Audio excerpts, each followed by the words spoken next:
Alright, there we go. Okay, so starting off the stream with 1200 kilobytes per second. That is not good. But welcome guys, Zomb Phox here for the first stream in like a month. Um, I talked about it a little bit before. Pretty much I got really unlucky. Like the 2 weeks after my last stream, I was not planning to stream. But then the 2 weeks after that, I was planning to stream. But I got sick for basically like 2 weeks straight.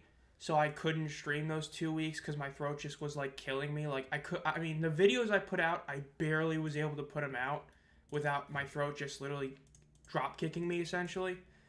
Right now, I'm just going to be posting this on Twitter that I am live. I am live for the Bucks versus Panthers. But yeah, it was not good being sick for like 2 weeks straight. That was not fun. I don't know exactly where I got it, but I got it and it sucked. So that kind of is what made it to where I could not stream for like those 2 weeks. Because like I said, the 2 weeks after the Colorado stream, I was not planning on streaming, but the last 2 weeks I was, and I couldn't. Panthers football on 8 Michigan. Yes, sir. Sup, Kick Surfer G-Man with the community member badges or the community member emojis. And nope,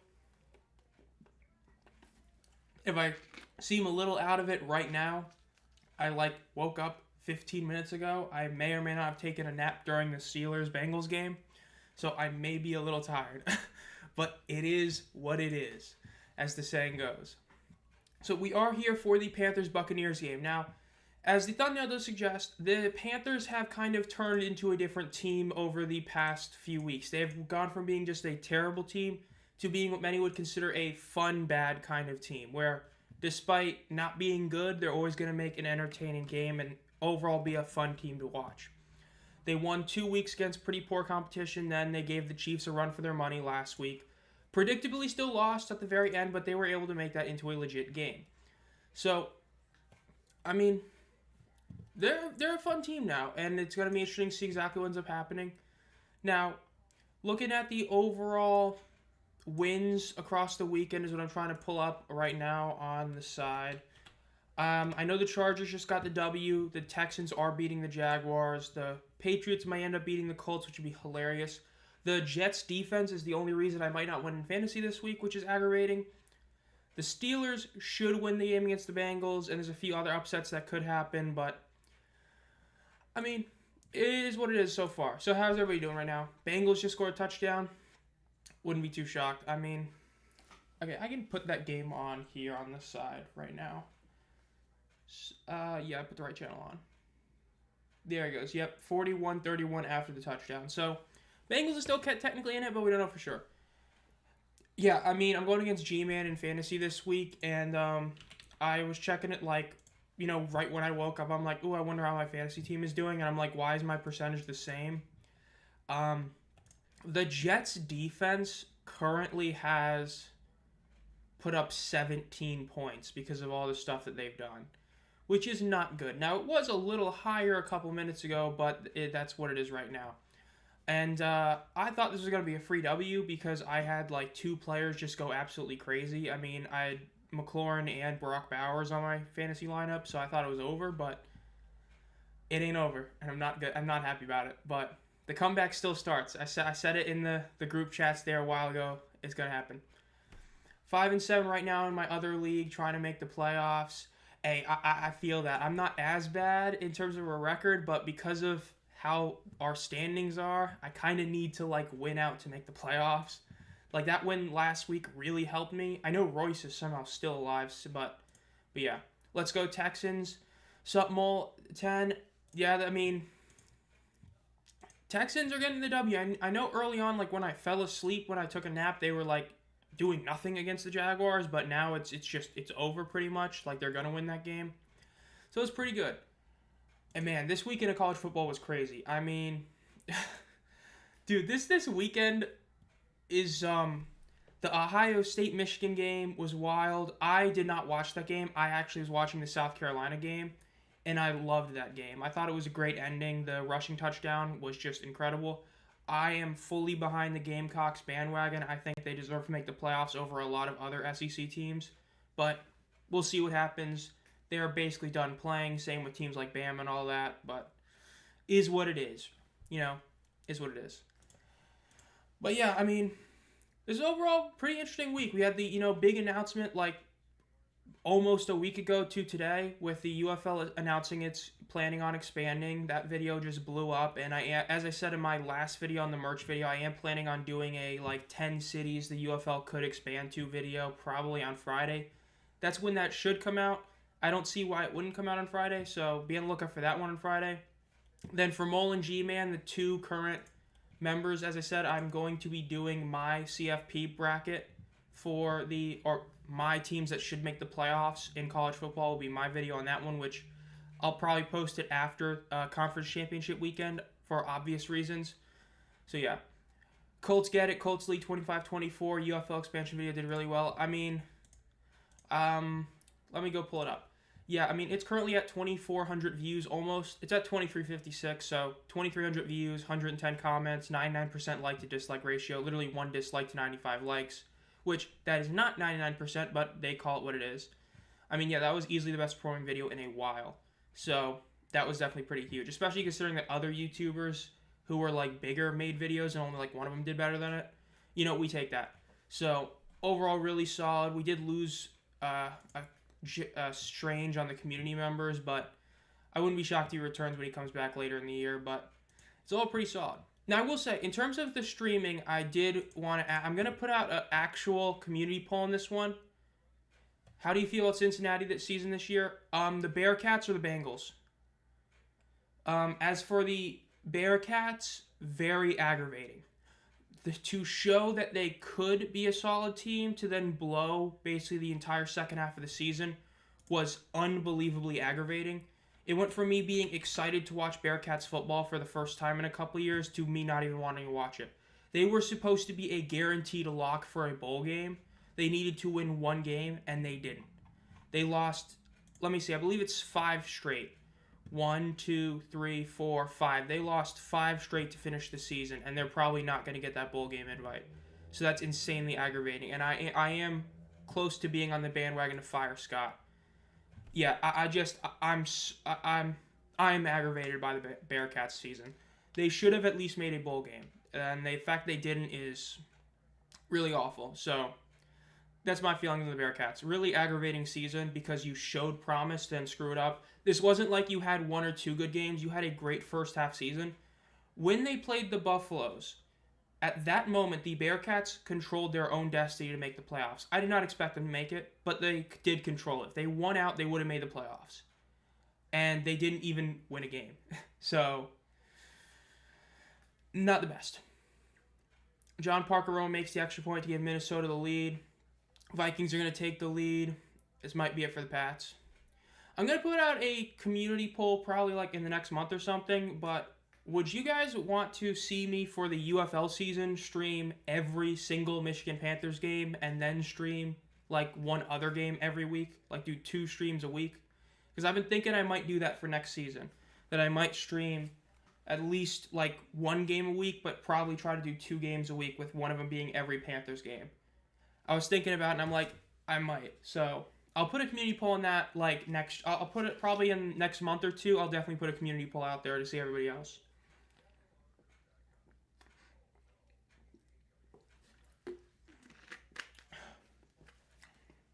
Put that down there.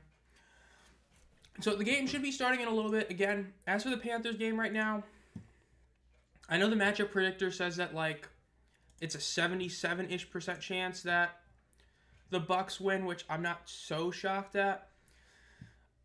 All I hope for is Mike Evans to score a bunch of touchdowns and the Panthers to keep it close. That's kind of what I'm hoping for obvious reasons of my guy being on my team. If that happens, I'll be happy. A Panthers win would be nice, but at the same token, it's to the point of the year where I'm kind of, hoping we take these L's. I would love it if we lose every game the rest of the year, but keep them close. Show we can keep these games close, try to clinch a top 5 pick. That's kind of where I'm at right now. I love NFL Red Zone so much. Bro, everybody that I know has it says it's great. Need another Bengals drive. We'll see. I will say, in terms of just other random stuff. The room that I said I've been kind of like renovating is getting closer to being finished. Like pretty much all the painting's done in here. It's just a bunch of like moving stuff around is done. And I will say that the background will change again in the next few weeks because of something I got on Collectible Exchange. For those of you who know, you know. So be on the lookout for that. The video is probably going to be my 3-year anniversary video of the channel. But yeah, I mean, a lot of stuff's going on. We got Chris Myers and Mark Schlereth. Damn, I thought we were going to get Moose for the call in this one. It is what it is. But Panthers, Bucks. My prediction... Let me ask this. Okay, let's put up a poll. The simple one, who wins? I do think the Buccaneers probably get the win, but I think this is the Panthers going to make it close. I think that this game probably... My guess would be Bucs score 3 touchdowns, kick a field goal, get 24 points. Panthers, I'm going to guess 24-17 is my guess on the score. It's going to be a 1 touchdown game difference. That's my guess. 24-17. Go over here. Russell Wilson, bro. Oh, man. I can't believe the Steelers are a good team. Like, look, that loss last week, that the Steelers took to the Browns, I didn't even, like... It's just like when the Ravens lost to the Steelers. Like, the NFC North games, you can just tell when the team's not gonna get the W they should. So, yeah. The Patriots tried a 68-yard field goal. Are you serious? Bro, who's even their kicker? Hold up. Patriots, player stats. Joey Sly. Bruh, I watched Joey Sly play for my team. He's not making that field goal. A clutch 68-yard field goal? I don't know why they tried that with him. It ain't Jake Bates. Okay, that is an L move. That's a ballsy move by Mayo, but like ain't no way you're trying that with Joey Sly of all players. That is not who you try that with.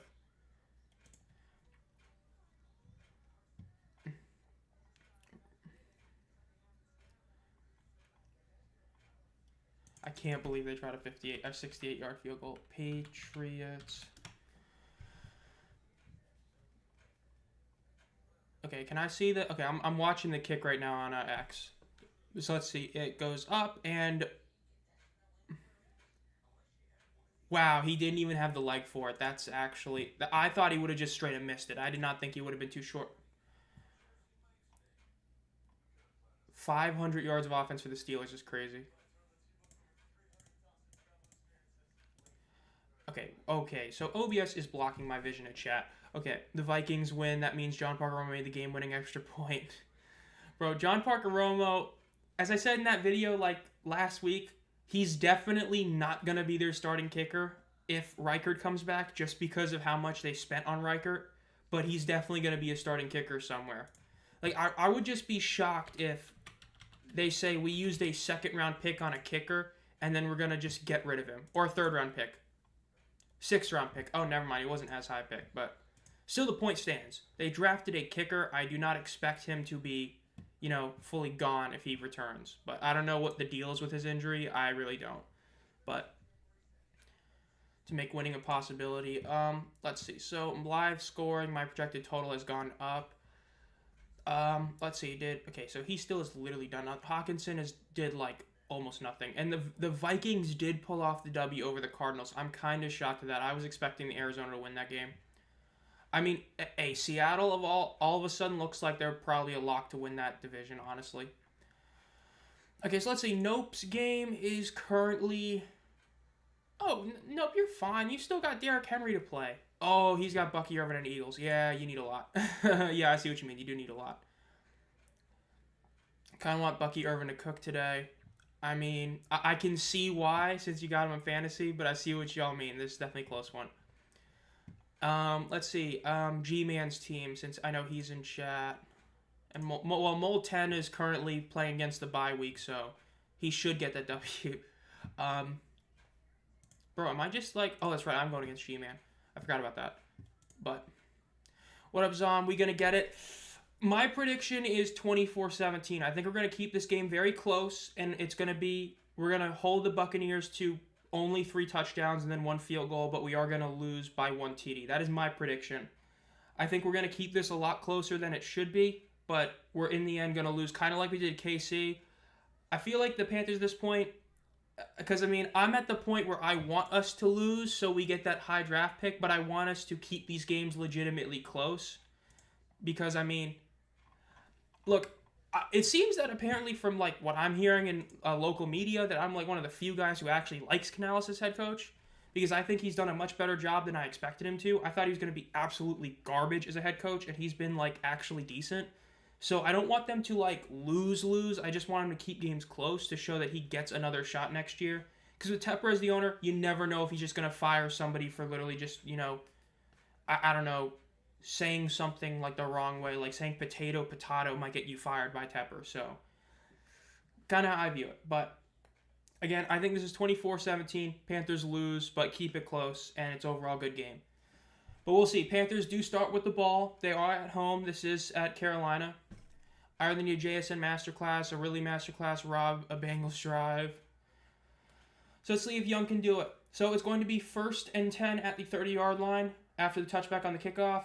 Thielen in motion from the right to the left. Young drops back, throws directly in the middle, and it's going to be about a 5-yard catch. 2nd and 5. Solid play right there. Nothing special, but it's a solid opening play. Again, if you're enjoying this, make sure to like the stream. And if you've been a fan of the channel for a while, then become a community member. You get, like, exclusive emojis if you do, as well as an exclusive video every month. So think about doing that. Again, we still have the poll up. I'll keep that up for a couple more minutes of who you guys think is going to win the game. So far, it is 100% Buccaneers, which is hilarious. But, so, 2nd and 5 for the Panthers. Young is once again out in shotgun with one man to his right. He drops back to throw. Throws it out over the middle. Really nice throw, but maybe a little bit too high. Just missed it. Incomplete pass.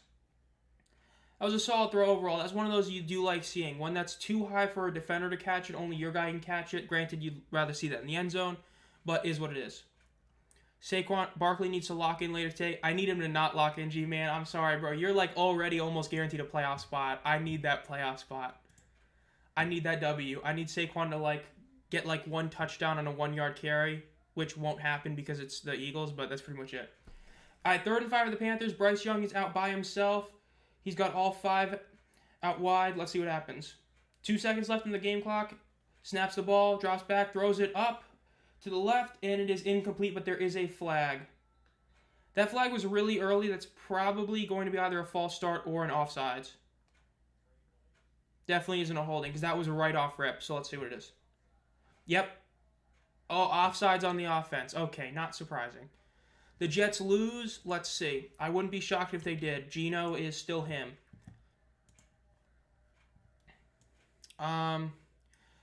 Yes, the Jets are probably losing. They're still in the game, at least according to Google. I don't know how updated that is, but is what it is. Man, I needed a 3rd touchdown from Terry McLaurin, not going to lie. I really needed that. That would have been sick. Go back over here.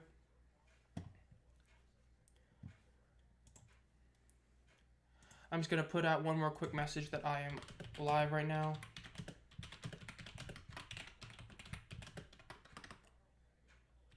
Okay, so I spelled, like, every word wrong in that sentence.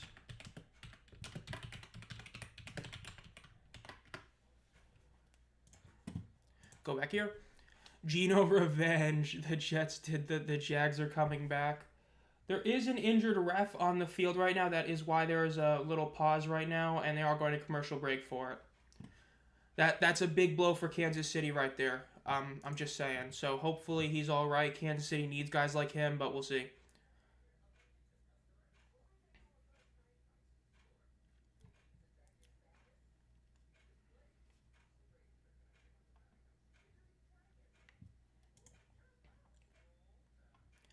Let's see. Colts win. Yeah, I already saw that one. Okay, so we're not getting any notifications.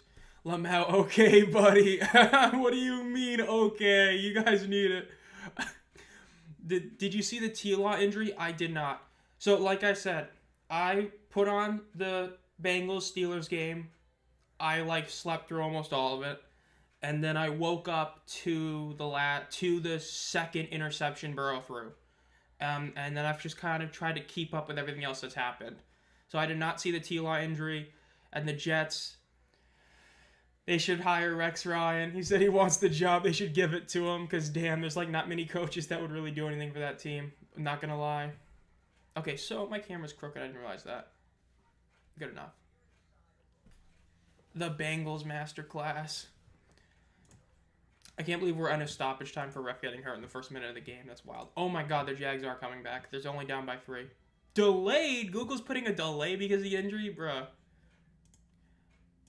Mac Jones. Oh my god. Bro, I'm sorry, bro. Trevor Lawrence, I hope he gets better. I don't know what happened to him, but, like, my guy has been so overrated. He was so overrated in college.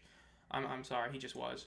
We're going to close the poll off now. It's been a minute. Again, everybody voted for the Buccaneers. Gotta love it. I mean, let's see. You know, I didn't ask this yet since we're in a quote-unquote, like, I guess, break. How was everybody's Thanksgiving? I know most of my watchers are from America, so I know most of you probably celebrated it. So, how was Thanksgiving for everybody? Mine was the single most basic Thanksgiving I've had in probably like 6 years. My usual yearly trip didn't happen this time, and it was just kind of a really basic Thanksgiving, like a 2-person one. So, simple, nice, just watch some football, you know, overall fun time. And the Panthers punt the ball, and it is going to bounce to about and goes out of bounds about the 27. How are the Jags coming back? What are we doing? I need your facial hair genetics. Yeah, I made that first video on Monday on the expansion, and then I shaved, and then I made the next video. I made 2 videos that day, and I thought that was just hilarious to do it. But, yeah, I mean, I only shave like once every month or 2. I hate the idea of shaving every day. That's why I just let it grow out, and then I shave it. Does it make it suck when I do shave? Yes, but is what it is. Amazing. Joe Burrow, salmon nuggets, twice baked potatoes, and Brussels sprouts. Of course, pumpkin pie and pecan pie. Bro, my dessert was just a nice, like, yellow cake. You know, basic yellow cake that I love getting. And then mine was turkey, stuffing, corn, mashed potatoes, and that was pretty much it. The Buccaneers are now on offense. They just had about a 4-yard rush for the first play. It's going to be about 2nd and 6 now. Mike Evans, I need Mike Evans to have a good game. I need him. And, of course, right now we also have the big game going on between the Eagles and the Ravens, so we will be keeping up kind of with that game. So let's see. 2nd and 5 for the Buccaneers. Motion out to his left. Baker fumbles the snap. He drops it, and he's sacked. That's going to be about a 7-yard loss for the Buccaneers. That is not good. He just kind of mishandled that. It was snapped to him. He just kind of dropped it. That's a big play for the Panthers right there. Kind of a freebie. Free sack right there. Let's watch the replay. Okay, it was a little low of a snap. It was definitely that was a bad snap. That was a little low that went almost to like his knee. Yeah, that was literally to his knee. That was a bad snap. That's not on Baker. Could he have caught it? Yeah, but he still did get it. That was a bad snap. That's really good for the Panthers, though. It's now 3rd and 12. Let's see what happens here. Baker is out with 1 man in the backfield with him. Got 2 out to his right. Drops back to throw. Throws over the middle. Deep shot, and it is incomplete. That is going to be a nice 3-and-out for the Panthers thanks to that fumbled snap and that throw. I need Lamar and Henry to gash the Eagles D badly. I need the Eagles defense to... I don't. Wait, I got the Ravens defense. That's right. So I just need Saquon to not do a lot, and then I'm fine. Because like I'm not gonna lose because of Shakir and Son. I'm gonna lose because of Saquon. But we'll see. And the Buccaneers are punting again. Or they're punting for the first time today. Really great start to this game. Just 2 3-and-outs. Punt is up, past midfield. And it hits at about the 40, and it bounces to the 30. It keeps bouncing, 25. Keeps rolling. Almost to the 20. That's at the 21-yard line. That is a really, really great bounce for the Buccaneers right there. That is a really solid bounce there. Is that a Cam Newton jersey? Yes, it is. I've been wanting to get another Panthers jersey, but it's like number 1. I don't want to get a Panthers jersey, and then the guy gets traded or leaves the team in like a year or 2. And number 2 is just kind of like, who would I get? So I've got 2 Cam jerseys. I've got this one, and I've got the Color Rush blue jersey, and that's it for my Panthers jerseys. But, well, my Carolina Panthers jerseys, I should say. So, yeah, I mean, classic. Can't go wrong with a Cam jersey. If the Ravens game is a shootout, I'm winning. If it's a shootout, I'm probably losing, unless all the touchdowns are Jalen Hurts 1-yard rush touchdowns. TD Merchant ones. But yeah, I mean, my jersey collection, I think I've talked about it a little bit. I've got 2 Ritter jerseys, 2 Newton jerseys, a Doncic jersey, a Modric jersey, a Panthers jersey like the Michigan Panthers, a Pittsburgh Maulers jersey, 2 Svechnikov jerseys. I got the Canes, and then I've got the Whalers jersey. The Whalers like white one.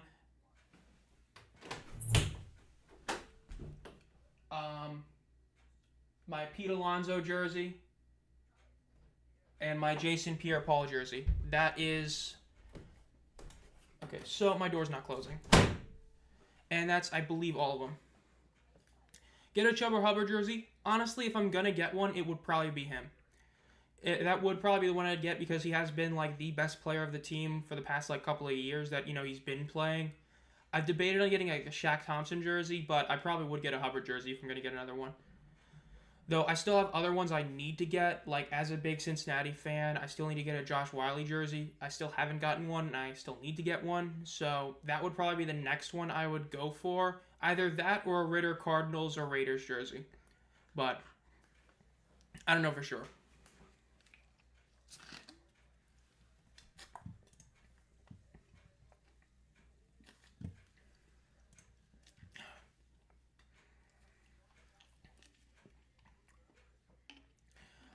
I got 237 minutes left for fantasy. Not great.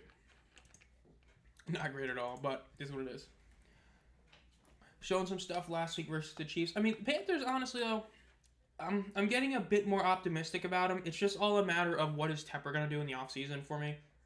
Because in a lot of ways, they're starting to build something. It's just, like, number one, it's up to Canales if Young is the guy or not. If he is the guy, then that's great. If not, then they got to get a quarterback in the offseason. But, like, they've just absolutely gutted the wide receiver core, and so it's going to be interesting to see what they do in the offseason. First play is a handoff to Hubbard, and it is about a 6-yard rush right off rip. That's a solid one, just right down the middle. Good play.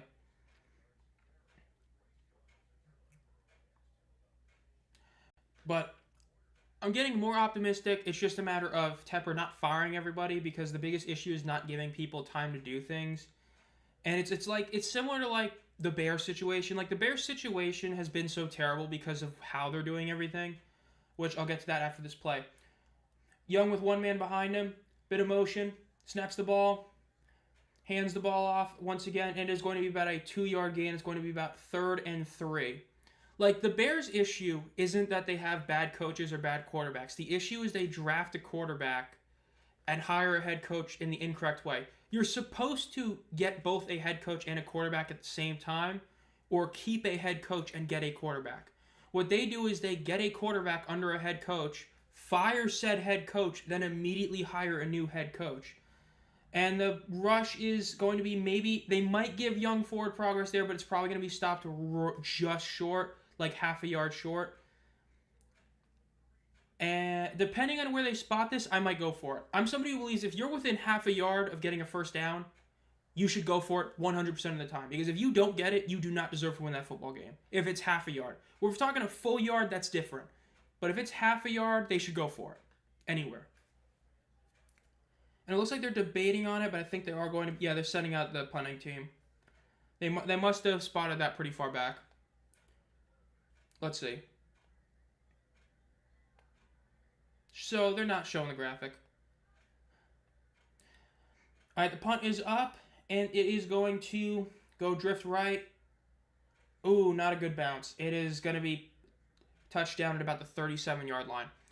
But yeah, like the Bears' biggest issue is that they will draft a quarterback, Mitch Trubisky, draft a quarterback, Justin Fields, draft a quarterback, Caleb Williams, then fire their head coach like that, and then now you have a head coach who's having to deal with a quarterback they didn't want. So then you're already giving them a short leash. Then when they don't win with the quarterback they didn't get and they get a quarterback, you don't give them time with that quarterback. Like, that is just not good. It's not a good way to run a team, and that's why the Bears have been so terrible. And the Panthers have also had that issue, but they haven't had any real quarterback, so we'll see. The Buccaneers, Baker hands the ball off on first down for about nice run. He just dodges some contact and gets about 11 yards for a first down. And just like that, the Buccaneers are almost at midfield already. Really, really nice start right off rip. We didn't talk about it earlier, but as for the Thanksgiving games and the Black Friday game, not really shocked at any of them. I mean, it's pretty obvious the Dolphins, the joke is true. They can't play in cold weather. The Cowboys game, that was a fun game. I mean, I thought it was hilarious watching the Giants get destroyed, but I don't even remember what the other game is, honestly. Oh, the Lions. Yeah, that was... Baker Mayfield throws right. Ooh, that was a bad drop by Evans. That was right to his chest, and he dropped it. But, I mean, the Lions game, the Bears, that was really bad. I mean, Caleb and Matt really pulled off a masterclass in how to choke a free win. I mean, they had that game won, and they just decided, yeah, let's not do a play. And then the Raiders, yikes, another bad loss. No upsets Thanksgiving or Black Friday. You had two almost, but you had two, really big upsets that almost happened, but fumbling the clock is not what you want to do. 2nd and 10 for the Buccaneers. Baker is in shotgun with one man to his left in the backfield. 4 seconds remaining on the game clock. Drops back. Quick throw out to the left. It is going to be a first down 10 yards, 15, 20 yards out of bounds at about the 30-yard line of the Panthers' territory. Really solid screen right there. Buccaneers are already in field goal position. Let's see if they can get a touchdown here. Again, I need a Mike Evans touchdown for my fantasy team. That's what really matters. We need that Mike Evans touchdown.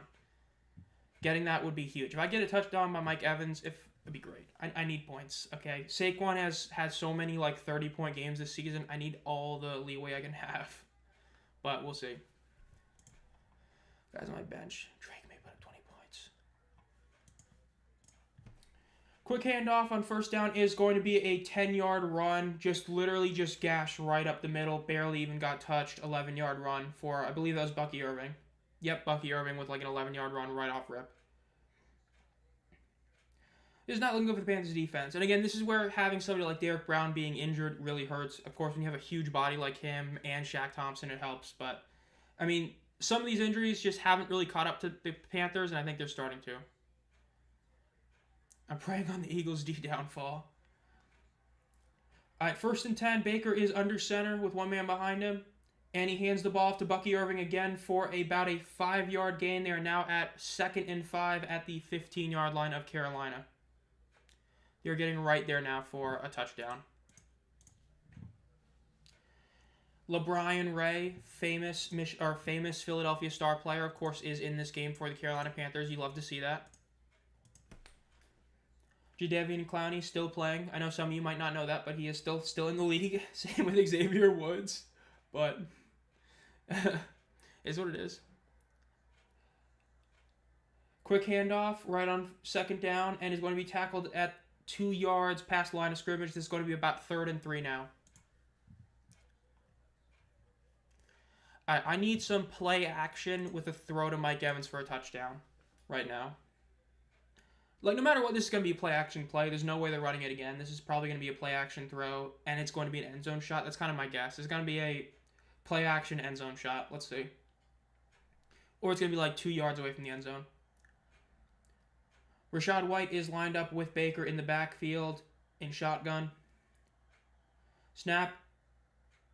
They do hand it off to Rachaad White, and it is going to be maybe a first down. That is either going to be called half a yard short or it's going to be a first down. Now, if you're the Buccaneers and whether or not you go for it here, again, if they spot you within half a yard, like I say, if you're within half a yard, you should just go for it. At the same time, points are points, so we'll see. If Saquon doesn't perform, Sutton could. Yeah, but I hope he doesn't. I hope he doesn't. I need this W. Especially because Hawkinson really didn't do much for me today, and Evans so far hasn't, and Nick Chubb is a wild card. He's either going to get me 20 or nothing. They are going to go for it. They're half a yard away. They're going to go for it. Let's see if they can get this. They hand the ball off, and it is a first down.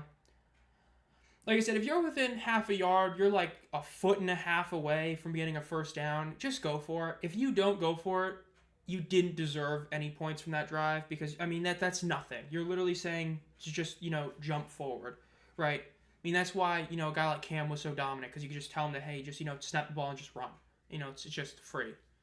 I think I'm making the playoffs either way, but man, yeah, I'm pretty sure you're like all but guaranteed to make the playoffs. You're not clinched yet, but I think you're basically.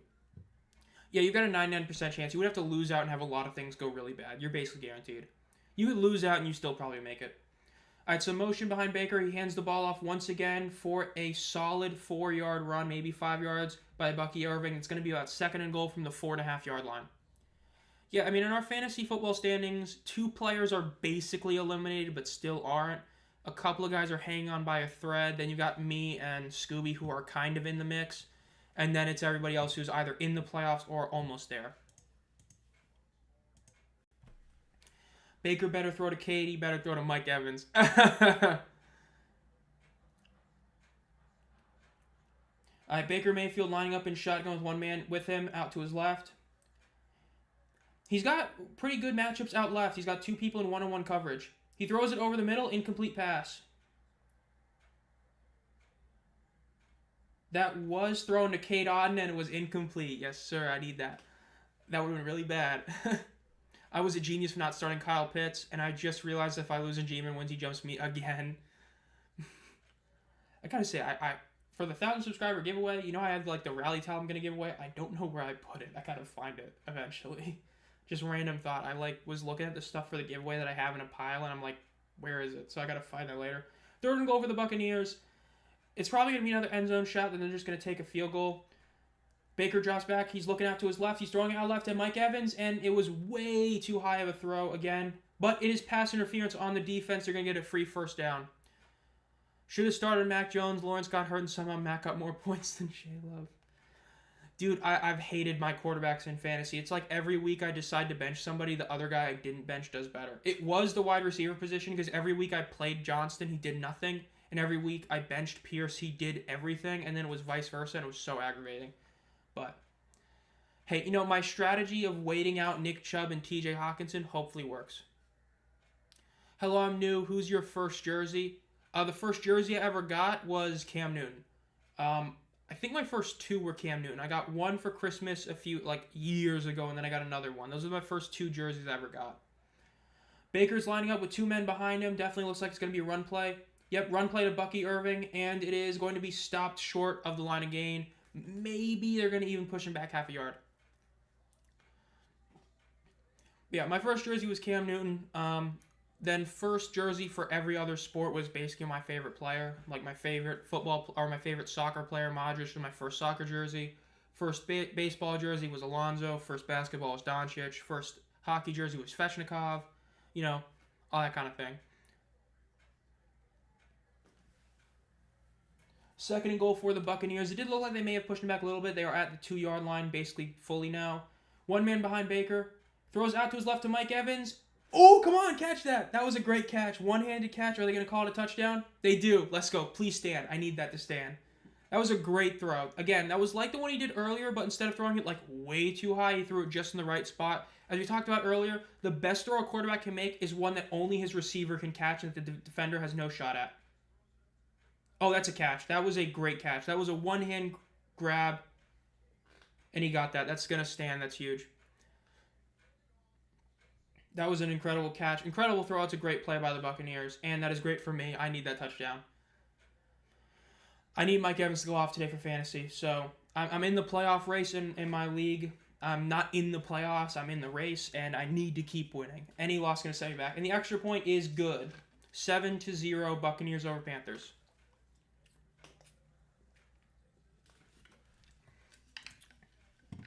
Let me see. All-Pro kicker odds.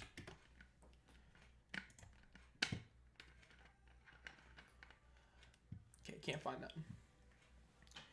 So, Buccaneers up 7-0 after about 10 minutes of game time. Not too shocked, but getting defensive pass interference kind of helps with that, especially when you're doing DPI on a play you really shouldn't have. That was a bad DPI to take.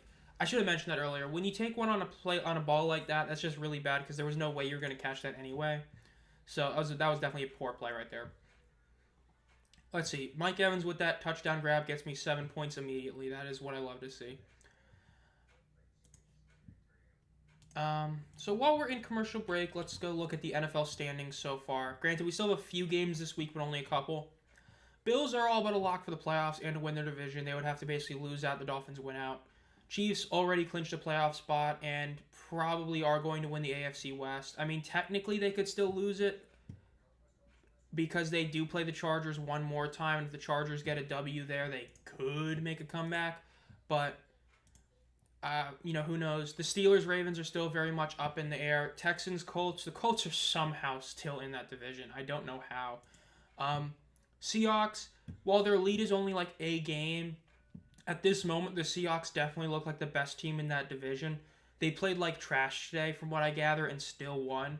So if them playing at their worst is good enough to get a W, it's pretty hard to go against it. Lions, Vikings is still technically up in the air, even though, I mean, everybody would agree the Lions are a far better team. The Vikings still play them one more time. They could jump them. And then the NFC South is a joke. I mean, technically, every team, if the Panthers win this game, they're actually right back in the division race. So I get that's why, a win for the Panthers would be good, because technically speaking, we still very much could make the playoffs just because of how absolutely trash our division is. Because, I mean, everybody thought that, the Falcons were so much better this year. I mean, we end the season with the Buccaneers and Falcons. So, I mean, we realistically could finish the season 5-1 with our one loss being to Philly, and that would be probably good enough for the playoffs, but I just don't see it happening. That's why I kind of hope we don't win this game, because if we win this game, it's going to be false hope. We're going to end up finishing like the 12th pick or something, which isn't good. All right, lose to Kick and then losing to Chris is very likely. Yeah, you got to love... So in our fantasy league, for those of you who are not in the fantasy league, this is like a channel fantasy league. One of our players literally just got the entire Detroit Lions team. He would even do crazy trades, which seemed like terrible trades. And he would just trade for every line he could. And he has lost one game when they were on their bye week. And he lost 2 games early in the season. The Lions strategy has been working because he's just getting 100 points every week from Lions, which is crazy.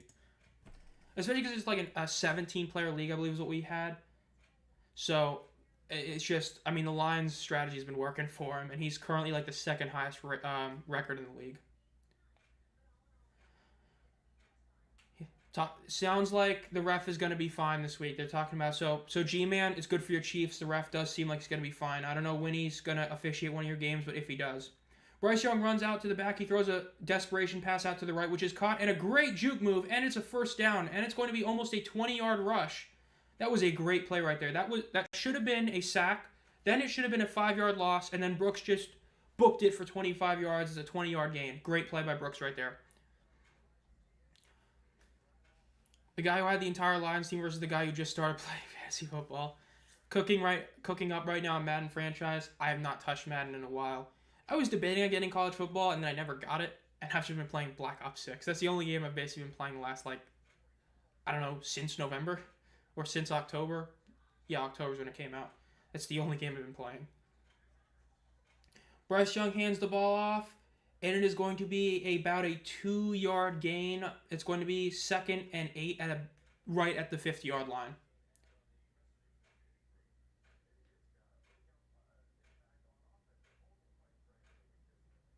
Mike Pereira sighting. We love seeing our UFL guys here. I need a Chiefs post that says no one believes in us. Oh my god. Bro, just because you guys are lucking out, I mean, everybody's agreeing that the Chiefs are they're just not playing good, and everybody still thinks they're going to win the Super Bowl, which is hilarious. All right, Bryce Young with one man behind him, moves him to the right, 4 seconds on the game clock, 2 seconds, ball is snapped, Bryce drops back to throw, has time, throws out to the left, solid play right there, it's a first down, about a 16-yard gain, first down. This is a solid drive right now for the Panthers, it's looking pretty solid. Yeah, that was a very smart, simple play. Had time in the pocket, saw the man that was open, threw it to him. Really good curl route. This would be a really funny game for the Eagles to get up 54 points. Bro, Leggett has been really solid too. If I was going to get another jersey, he might be one of them too, because he's been really solid as a rookie so far. He's had a couple of drops here or there, but just rookie mistakes, but he's been a really solid player for us. I mean, when you get rid of two of your starting receivers, like we did with Mingo and Johnson, the fact that we're still doing decent in offense just says a lot about him. That should be a holding call on the Panthers. Ball is knocked out. Looks like they're calling it a fumble. Panthers got it. Nope, incomplete pass. I hate the Eagles. Bro, great comment. I'm gonna be honest, there's a lot of team in the NFL and the NFC that I just like do not care about. Let's see, they're gonna show the replay on this. That should have been intentional grounding. If they're gonna call out an incomplete pass, it should have been intentional grounding, but is what it is. This would be a good game for the Ravens to give Justice Hill 27 carries. I wouldn't put it past John Harbaugh, honestly. I think that the way they've been coaching Henry has been abysmal. He should be getting like a ton of carries and he gets like nothing. 3 of 6 so far for Young today. They are 2nd and 10. They're close to field goal range, but they're not in it yet. So they still got to, get to... They still need probably one more first down to be able to definitely be in field goal range. Though, I mean, Pinheiro, I believe, is still technically the most accurate kicker in league history all of a sudden, which literally came out of nowhere. But let's see what happens here. If they get like 4 more yards, they'll be really in it. I mean, they're still technically in field goal range right now, but it's a long one. Bryce Young runs up the middle, throws it in the middle, and it's a nice, solid 5-yard pass. That's not a first down, but it gets you right fully in field goal position. So just do a simple play here. Don't do anything like don't play hero ball. Just see what they do here. If you can take the field goal, you take the field goal. So let's see what happens here.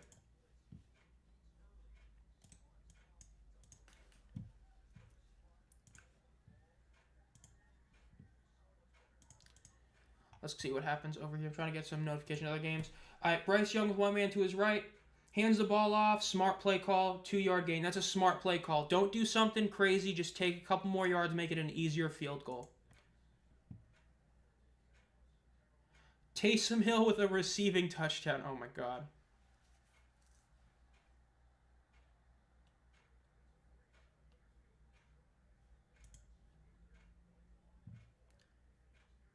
They're going to... Bro, just kick the field goal. Don't go for it.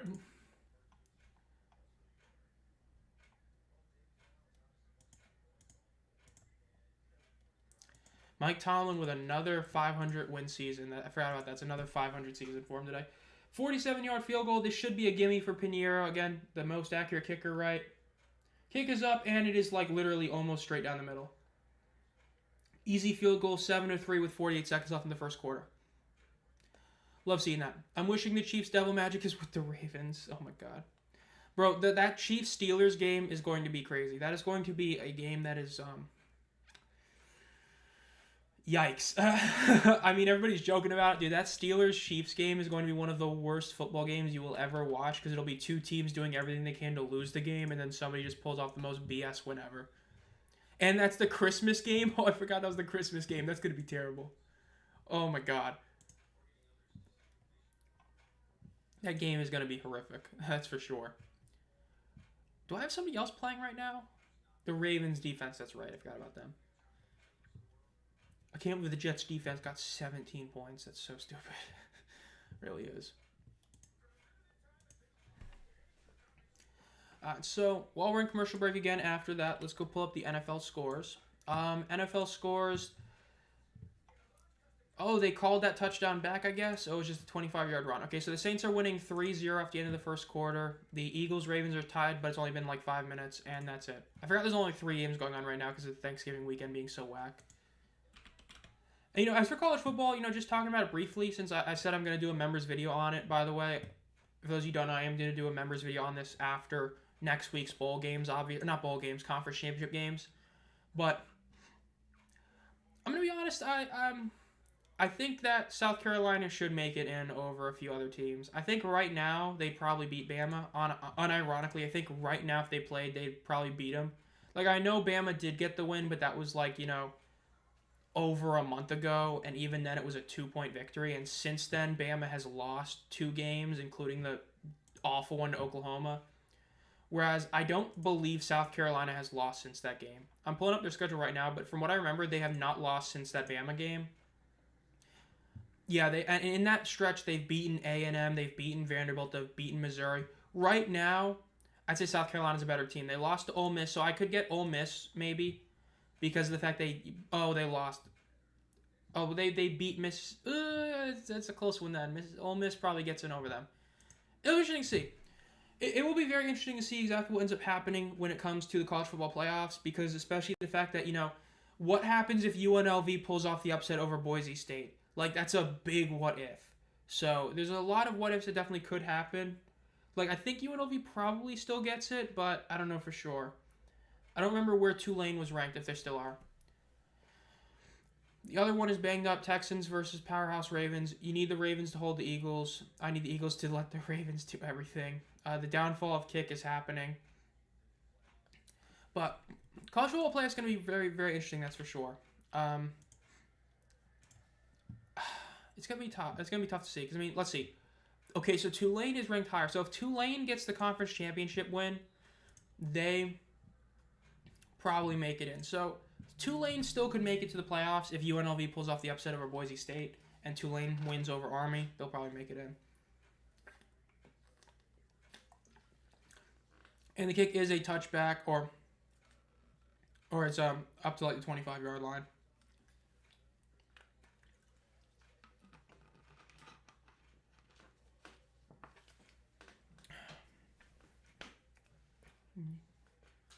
Baker Mayfield is lining up right under center with one man behind him. He's got three guys out to his left, having some motion, moving one of them to the right.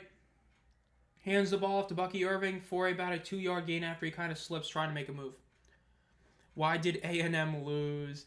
Dude, if A&M had won that game, that would have been just crazy. But, they held Texas to 17 points. They had it, and there was like that one blocked punt.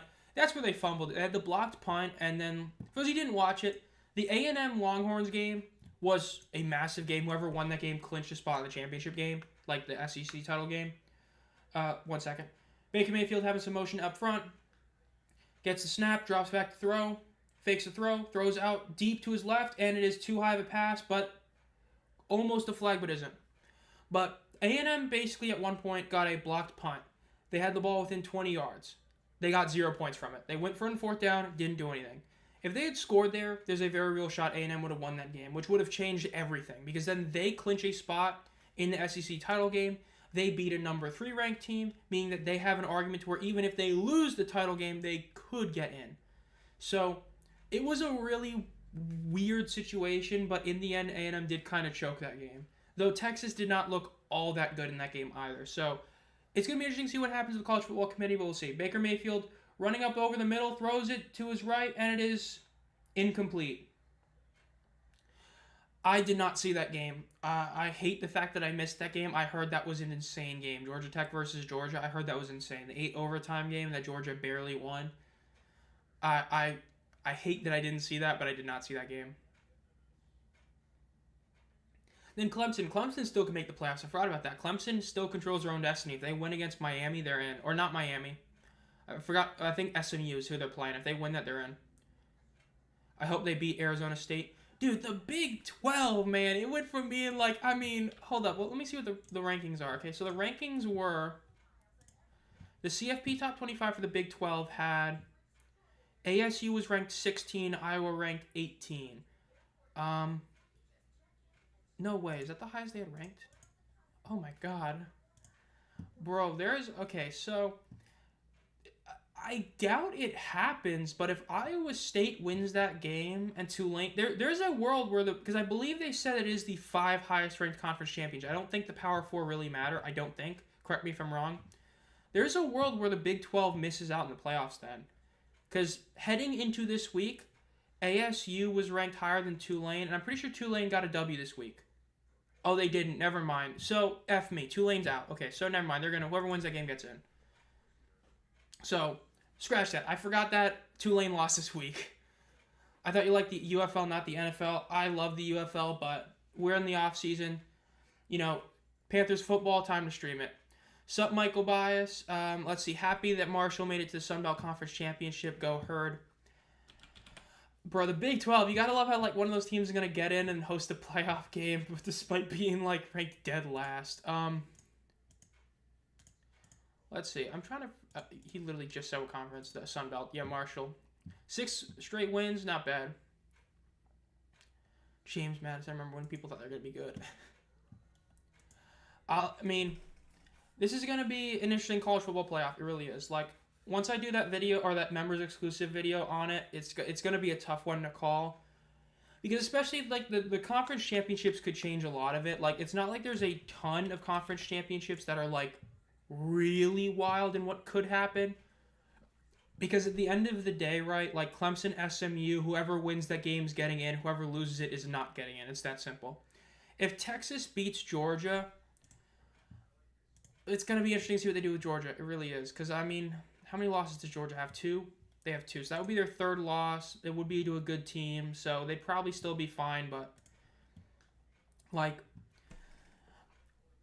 honestly, if Georgia gets bodied by Texas, I think Georgia might miss the playoffs. If only they get bodied. They have to get, like, absolutely destroyed. But if they get destroyed, I think there's a world where Georgia misses the playoffs. Buccaneers are going to be punting the ball. Because if Georgia gets destroyed, they're a 3-loss team. Now, yes, one of those losses came in the championship game. But if they get crushed by Texas, especially with Texas having not looked dominant against A&M, you can make a good case that, you know, South Carolina, Ole Miss, and Bama should be in over them.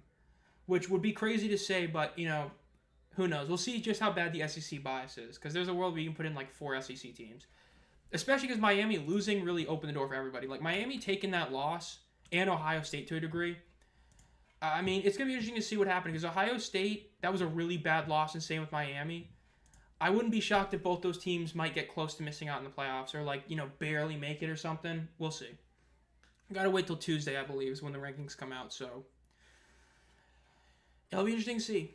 All I know is Notre Dame's a lock. All of a sudden, they're finally going to make it after all these years of being right there. All right, Panthers are at the 24-yard line. Bryce Young hands off the ball to Chuba in the first down. Tries to do a move, and he ends up losing probably 3 yards unless they give him forward progress, though I do not think they will give him forward progress for that.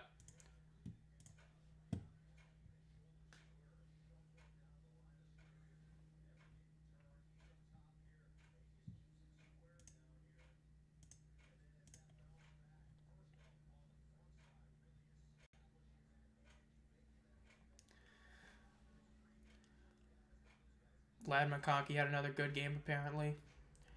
Let's see. Bryce Young with 3 guys out back. Fakes a handoff. Quick pass to Leggett out to the left. It's a first down. It's going to be about a 15-yard play. That's a really solid one.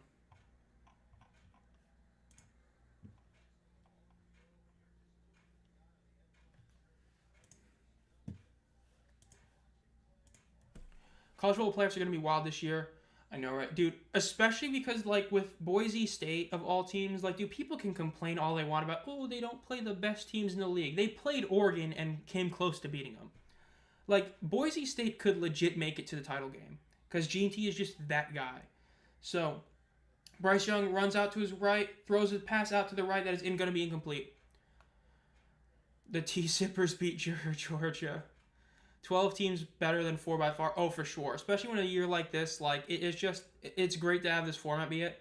Because this definitely feels like a year where we could see some major upsets. Especially because how the way it's seeded is going to be is like, you know, you don't have to be a top 4 team to get a first round bye. You just have to be a conference winner. So, like, that's why Boise State is all but a lock to get a bye. Because if they win their conference, they get a bye.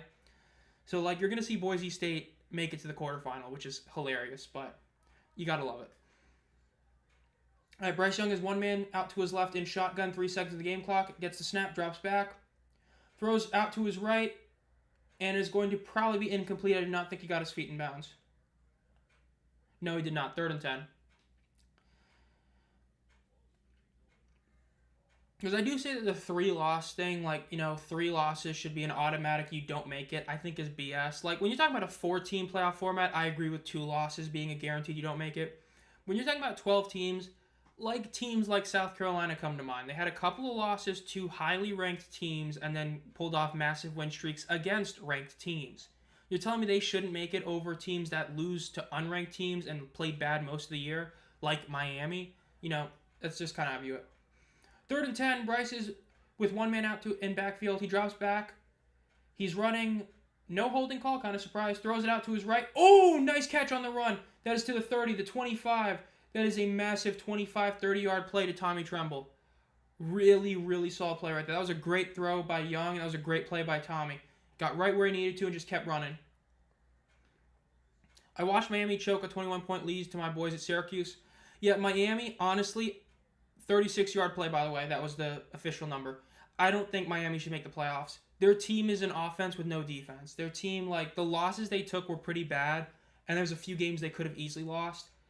I think that in that case, I do think there are SEC teams that are legit better than them. Like, Cam Ward is a beast, but it's like the Boise State team, except your top player is not as good as Ashton Jeanty. By the way, a nice little 1st and 10 play to Tommy Tremble again, solid 6-yard play. Or was to the other tight end? I think it's the other tight end. But yeah, I don't know if Miami makes it. I don't think Miami should. I really don't. I mean, Miami lost to an unranked Syracuse team. They did beat Wake Forest, but Georgia Tech they lost. I mean, 2 of their last 3 games were losses to unranked teams. And granted, Georgia Tech looks better in hindsight because of Georgia, but Louisville, they nearly lost that game. California, they nearly lost that game. VT, they nearly lost that game. I don't think they make it. Pitch. Ooh, bit of trickery. Bryce Young gets the ball again. He's running up to his left. He's going to throw on the run. He's throwing it deep, and it is incomplete. That was a bit of trickery, but didn't work. Miami, I definitely don't see them making it. Because of how it worked, they're just not. Because whoever wins the ACC is getting a spot. You have the other 4 conference winners. Then, I mean, like, if it's between Ohio State and Miami, Ohio State's making it. And even Ohio State is still a question mark and if they get in. If they're a question mark, Miami's not making it. Miami choked it. 2 losses in your last 3 games to unranked teams, you're done.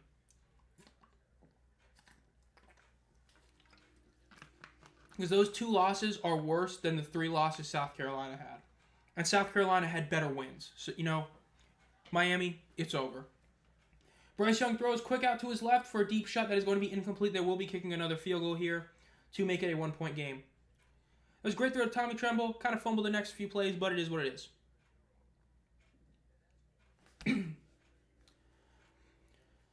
Yeah, I think a lot of it, though, comes down to exactly where they rank some of these teams. Because naturally, teams like Ohio State, Miami, their ranking cannot change based on them playing because they don't play anymore. So the upcoming ranking is going to have a huge impact on who gets in. Because some teams are just going to know that they're screwed no matter what. And then, of course, upsets could happen, but we'll see. This is a 38-yard field goal. It is up, and it is a miss. The announcers jinxed it. On the Jumbotron, they showed, like, a bunch of straight kicks, like 43 straight kicks made it home or something, and he missed it right then. Just like Jake Bates, he missed the field goal because I think it was Jim Nantz was literally talking about, oh, he like hasn't missed a field goal all year, and then he missed it right on cue. The announcers jinx, hate seeing it. So 7-3 Buccaneers over the Panthers. Now let's see how the other scores are going right now. So the Ravens are up 3-0 over the Eagles, and the Saints are up 3-0 over the Rams. Those are how the other 2 games are going. Jalen is 0-4. What a way to start a game. The SEC is really down this year, which is unusual. Announcer Jinx goes crazy.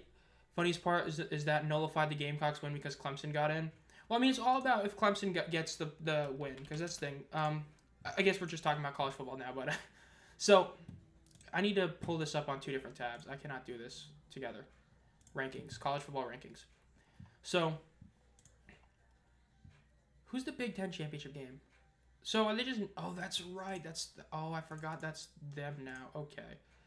So, Indiana pretty much kind of lucked into this. They've kind of lucked into that golden spot where despite missing it, they are probably still going to get in. Because they were ranked 10 and they dominated their game and they don't make it to the playoffs or to the Big Ten championship. So the Big Ten is going to have 3 teams make it. It's going to be Penn State, Oregon, and Indiana unless Penn State gets like bodied 60-0. So that's pretty much 3 teams that are almost guaranteed right there. SMU or Clemson gets in. There's no way both of them gets in. Only one of them does. Texas is a lock. The winner of the Big 12 is a lock. The UNLV Boise State game is a lock. Texas is a lock no matter what. So that's 8 teams that are 100% locks in Notre Dame. So in all honesty, there's only 3 spots remaining. That's what it comes down to. There's 3 spots that are legitimately up for grabs. That's it. Miami is going to drop. Ohio State probably could still stay in it. Tennessee might still stay in it because Tennessee is another one of those teams that's probably a lock, but are they for sure? And then, like, it's going to come down to probably Alabama, Ole Miss, or USC. One of those 3 teams or 2 of those 3 teams are going to make it. Or Ohio State. That's what it comes down to. It's Ohio State, Tennessee, Bama, Ole Miss, USC. 2 of those 5 teams are going to make it. Or 3 of them. That's kind of how it is. Like, I mean, it's kind of that simple. That's how it's going to end up coming out. 1st and 10 for the Buccaneers. Baker has some motion in front of him. 2 men with him in the backfield. Hands the ball off. It is going to be about a 2-yard gain. 9-0 Ravens. Oh my God. Justin Tucker, what happened, bro? But yeah, Indiana got really lucky with how everything worked out to them. Because they're at that point now where there's no way you're going to drop them, especially because teams won above them. So Indiana's a lock. I think that they're more of a lock than Tennessee, and Tennessee's even a lock too. So really Tennessee's a lock. It's basically got like 2 spots remaining between like 3 other teams. It all depends on how far Ohio State drops. That's what it comes down to. Which, I forgot. Who was Ohio State's other loss? It was to Oregon, right? That was their one loss earlier in the year. Was to Oregon. Yeah, it was. Okay. Baker Mayfield, 1 man in the backfield with him. 1st and 20 after the holding penalty. And he is almost sacked. He is sacked. That is going to be about like a 17-yard loss almost. That is a massive loss right there. Jadeveon Clowney got a nice sack there. Yeah, Ohio State's definitely making it. They beat Indiana 2 weeks ago, and Indiana's all but a lock. So they're going to make it in 2. Really, it's Georgia potentially missing out because of a loss, and then it's one of the SEC teams getting in. Justin Tucker needs to retire, man. Yeah, it's sad to see what happened to him. Like, I mean, he's not even like a top 15 kicker. That's abysmal. The Buccaneers are in 2nd and 33. That's abysmal. They hand the ball off, and it's going to be like a 7-yard gain, but like it's going to be like 3rd and 25. What a year for Oregon, undefeated. Really is crazy. I mean, they finished as the only undefeated team because of Army losing. They're the only undefeated team in college football. That would be hilarious if they lose the championship game. Like, they'll still get in, but it would be hilarious if they lose it. But yeah, I mean, after re-looking at it, it honestly looks like the college football playoffs, it's pretty obvious who gets in. It's just going to be like 1 or 2 of these SEC teams gets in. So that's going to be the real questioning factor. But, you know, maybe they pull off some huge shocker and move a team that really shouldn't be moved at all. Again, how much weight do you put on the Gamecocks getting a really good W? Because them beating Clemson is far better than Bama winning the Iron Bowl. So, yeah. The game was 353. It's going to be 4th and 25. There is a flag. That better not be in the Panthers.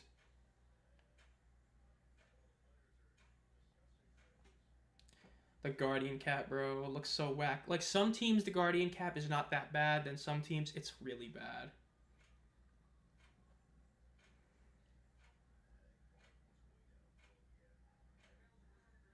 Ineligible receiver downfield in the offense. Penalty is going to be declined, yeah. 4th down, they're going to punt it.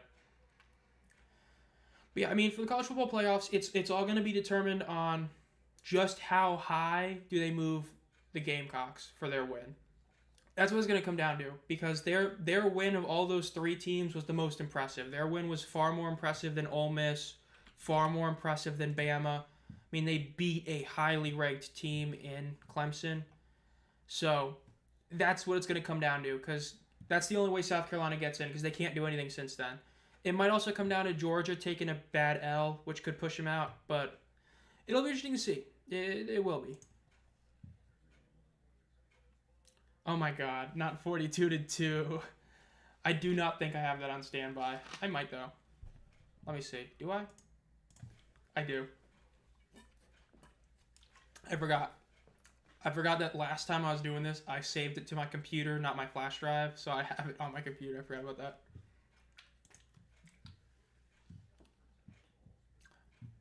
Wow, fantasy, it looks like I'm going to take the W. Mike Evans has still not really done anything since that one play, but the Ravens defense still has 10 points for me, which is insane. And Kadon has literally done nothing, so that's good.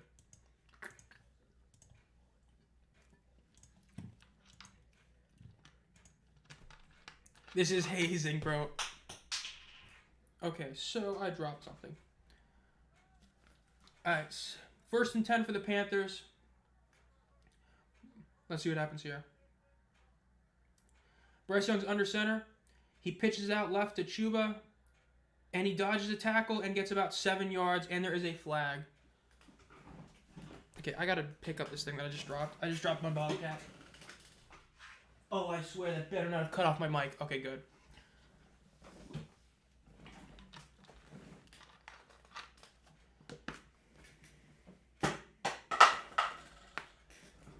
(42-2) will be the greatest score ever. That was a classic moment. There is a Buccaneers player down right now. 7-3 is still the score. Let's see what the flag is. Or they're just not going to call it. Okay, so I'm just going to pull out the stats right now then.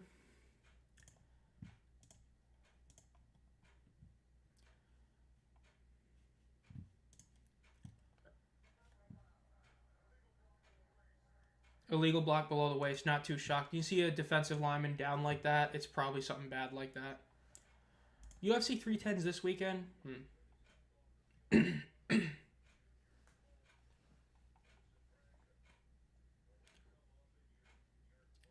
There's still a lot of snow in Buffalo, okay.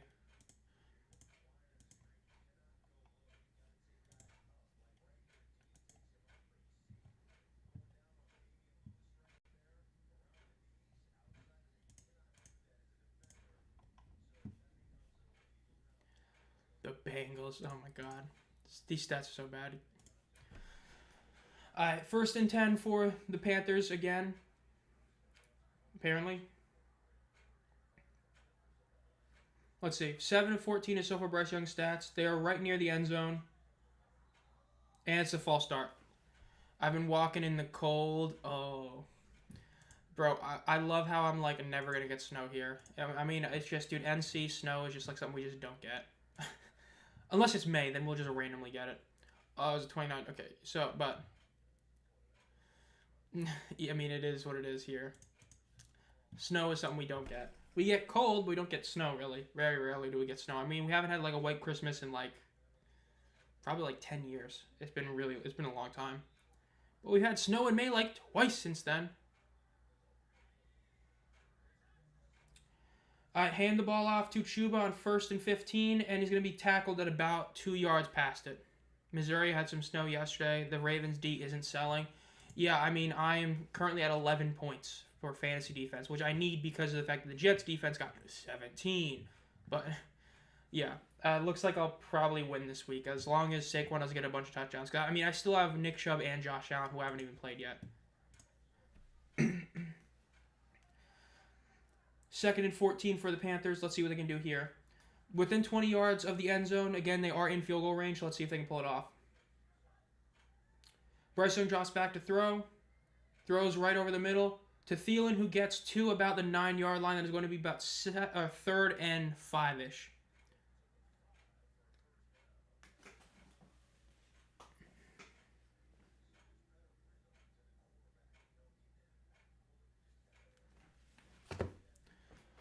Third and 5, yep. Looking good for the Panthers here. I mean, this should be a field goal. Again, as I said, I don't think they should go for it unless it's, clearly... I need my chair. Unless they get within half a yard, take the field goal. You only missed it because of the announcer jinx. 5 seconds left in the game clock. Bryce Young drops back to throw. He's running up over the middle. He's going to run for it, and he got the first down. And he gets the touchdown, I think. That should be a touchdown. Yep, they call it a touchdown on the field. That is going to be 10-7 if he makes the extra point. Really solid play by Bryce right there. That's the kind of play we were hoping to see last year, which we never saw last year. So that was a great play by Bryce. He saw he had a bunch of room, and he just ran for it. Oh, he definitely got that. That wasn't even close. Easy touchdown. Great play by Bryce. One of the better plays he's done all year. Why are they... Dude, they're showing the replay acting like it was close. That was an obvious touchdown in the first replay. Big touchdown, though, for Carolina. You love to see that.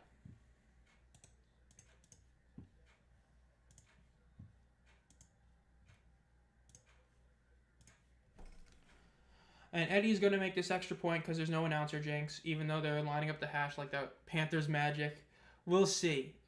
I'm not going to believe we're going to win the game. Because, again, like if we win this game, we have to go for a playoff race. We have to. Because, I mean, we still can do it. That was a good decision to kick from there. He made the extra point barely. That was like a Jake Bates field goal type of make. Barely made it, but yeah. Is still learning, which is great. I hope he keeps learning and gets better. Because, like, dude, I just...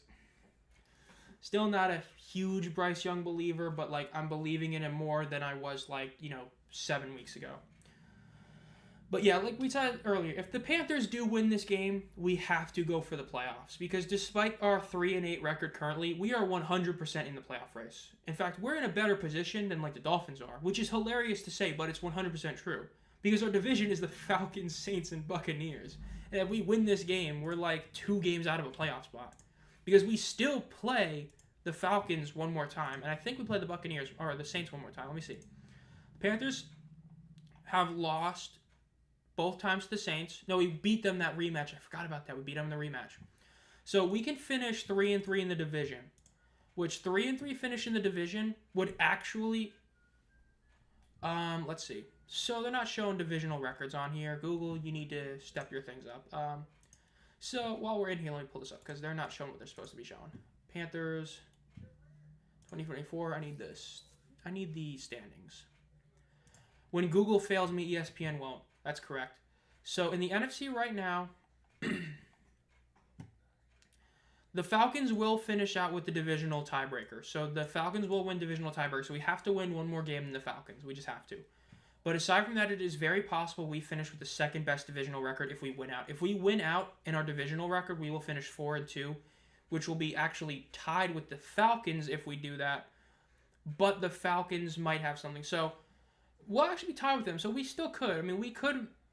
If we win this game, we're 2 games back of the division lead, basically, as long as we beat the Falcons. So the Panthers are still in this race. It's just I'd rather us not be in it because if we lose this game, we're out. Basically, but if we win this, we're in it, and we're going to have to, kind of go for it. Though next week's game is the Eagles, which is why I'm not happy about that, because the Eagles would be the game we lose. But aside from that, like I said earlier, a 5-1 finish to the season is not crazy. It's a low probability that we beat the Cardinals and Panthers and the Falcons and Bucs again, but it's not like it's impossible. But 6-0, it ain't happening. Like, the most delusional Panther fan wouldn't believe that. But even a 4-2 finish if we win this game and finish 4-2, I mean, it's possible. It's possible a 10-loss team wins this division. Like, I mean, it really is. Because the Falcons have been a massive disappointment this year. The Buccaneers have had injuries hurt them a ton, and the Saints are just a wild card team. Because if the Saints lose today, that's huge. Who would have guessed the Panthers are in a playoff race? I mean, admittedly, are they really in a playoff race? If your playoff race is because your division is the worst in the league by a country mile, I don't really know if that's a playoff race. You know what I mean? That's kind of just, like... It's like, what's the phrase? You're failing upward. I want nothing to do. I want nothing other than the Panthers beating Nick Sirianni.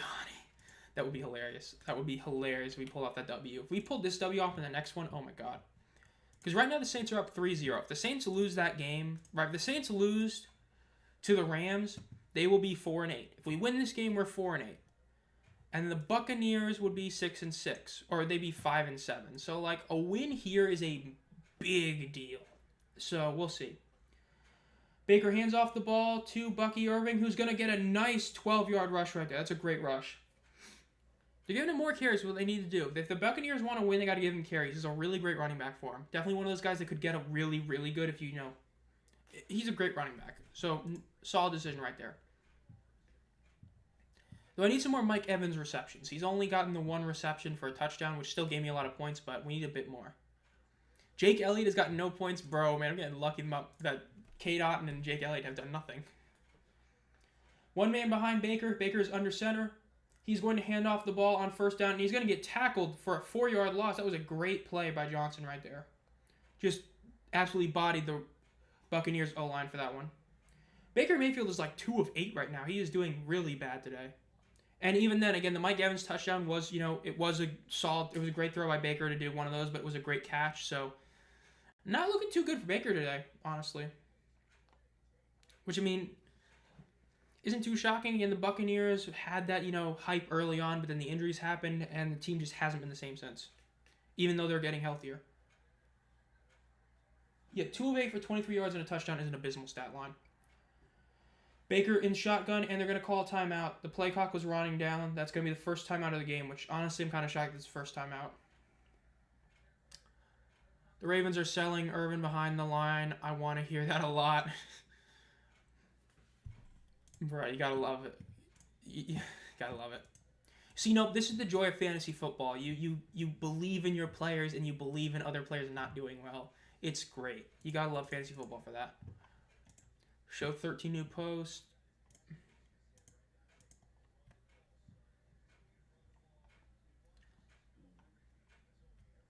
Okay, I'm going to watch this play. I'm watching the T-Law play now. Okay. You know what? I'm going to be honest. Hot take. I don't really care about that. Dude, I watched Cam get that same hit like twice, and they never threw flags for him. Like, that's a low blow hit. That's a terrible hit they did on T-Law. But, like, dude, I remember when Cam got hit with that. I think it was against the Falcons. It was like Kiko Alonso, I believe. Did the exact same hit to Cam. Cam slid, and it was obvious he was sliding, and he just got bodied right in the head. And he took those hits like every 3 weeks. Like, I mean, that is definitely a low blow. Should be a flag hit. But, like, when you ask a Panthers fan about that, they're going to have a different answer than everybody else. Because us Panthers fans watched Cam get hit by that all the time. It's a huge reason why his career was as long as it was. Well, shoulder was number 1, but yeah, I just watched that T-Law hit. I'm sorry. I, as a Panthers fan, do not have that much of a, like, oh my God, how awful a hit, because I watched Cam for, a decade almost dealing with that same thing. Like, every couple of weeks.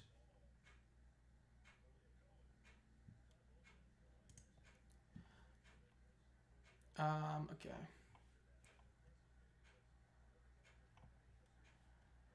I'm gonna pull something up about that later. Who you all got winning the Super Bowl? Baker Mayfield drops back to throw. Throws it out to the right. It is a great catch by Mike Evans. I needed that one. Though it is not going to be a first down. They're going to give him about half yard short. Honestly, I don't know who I have winning the Super Bowl. I have a feeling, to me, the Lions are going to choke before the Super Bowl. I just have that gut feeling that they're going to blow a game they should win in the playoffs in the second or third round. So I can't say the Lions. I don't think the Vikings are legit, like, Super Bowl contender. I honestly don't think the Chiefs win it. I think while they definitely can, I don't think they will. It's a tough call for me. I really don't know who I think is going to win the Super Bowl. I would say it's... I said it before. I honest to God have a gut feeling that the Chargers, if they make the playoffs, are going to make it to the Super Bowl. Another play to Mike Evans is about a 25-yard gain for Mike Evans. It's just the way the Chargers are built is for the playoffs. Because the Ravens are as well, but in terms of who is objectively a better coach right now, and I get this is going to sound weird considering the game just happened, I think Jim is a better coach than John. John makes a lot of dumb mistakes when it comes to play calling and trying to be cute and stuff, which is what cost them last year in the playoffs. Jim won't do that.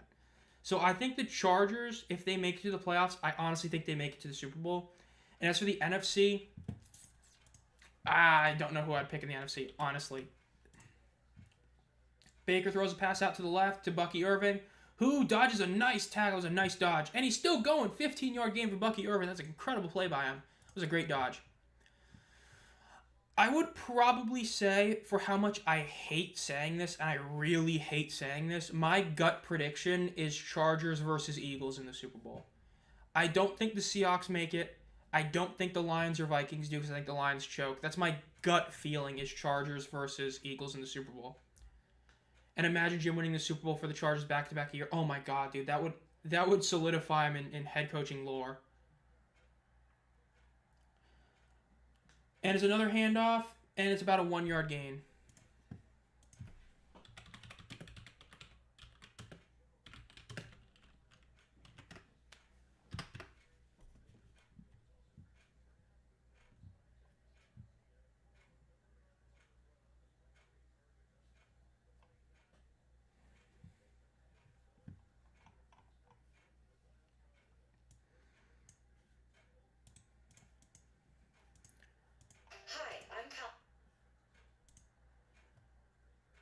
Pass is thrown out to the right and is incomplete pass.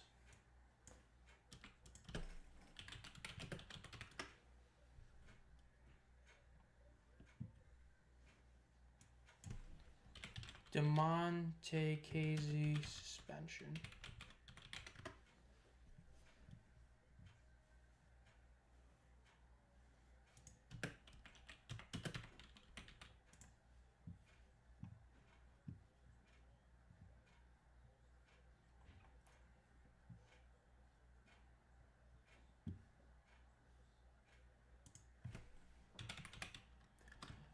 Okay, Baker drops back, and it is going to be a flag, probably false start, since they call that so quick.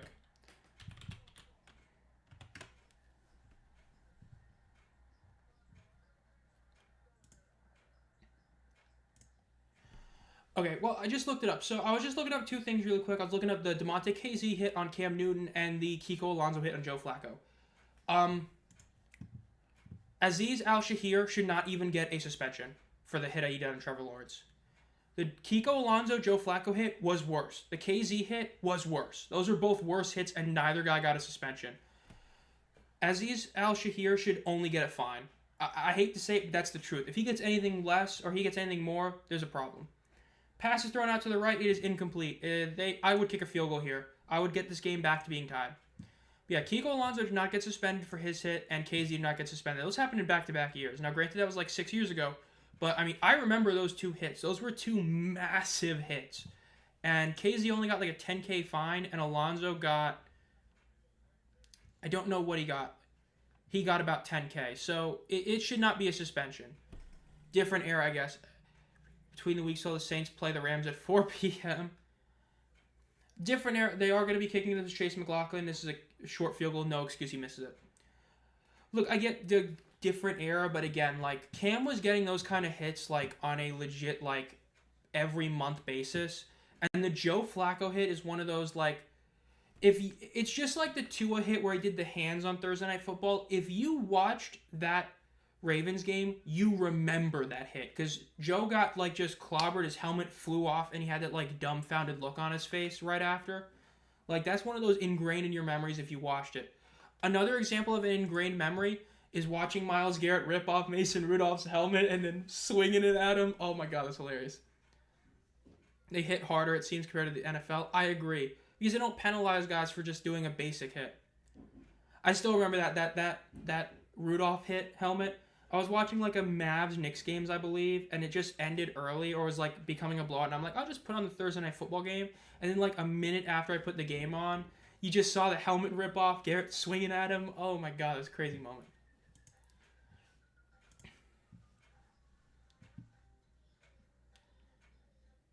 Six-game suspension. Dude, some of these people are acting like he needs to get suspended for a year. Are you serious, bro?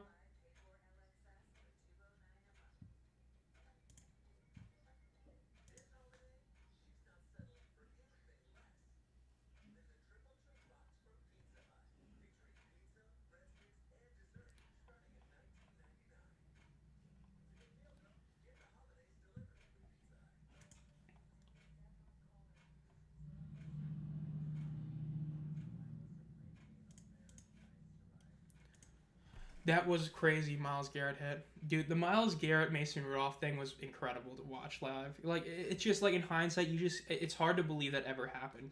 That he ripped off a dude's helmet and started swinging it at him, and then that Rudolph was fine. Like, he got hit in the head and he was just fine because he got lucky with where it's just, oh my god, that was crazy to watch. But yeah, I'm just looking up these guys on Twitter talking about like Shahir should be suspended all year. Like, again, like, dude, the Kiko Alonso hit. Like, I'm a Cam fan. The Kiko Alonso hit was insanely dirty. I mean, that was a bad one. He did not get anything for it.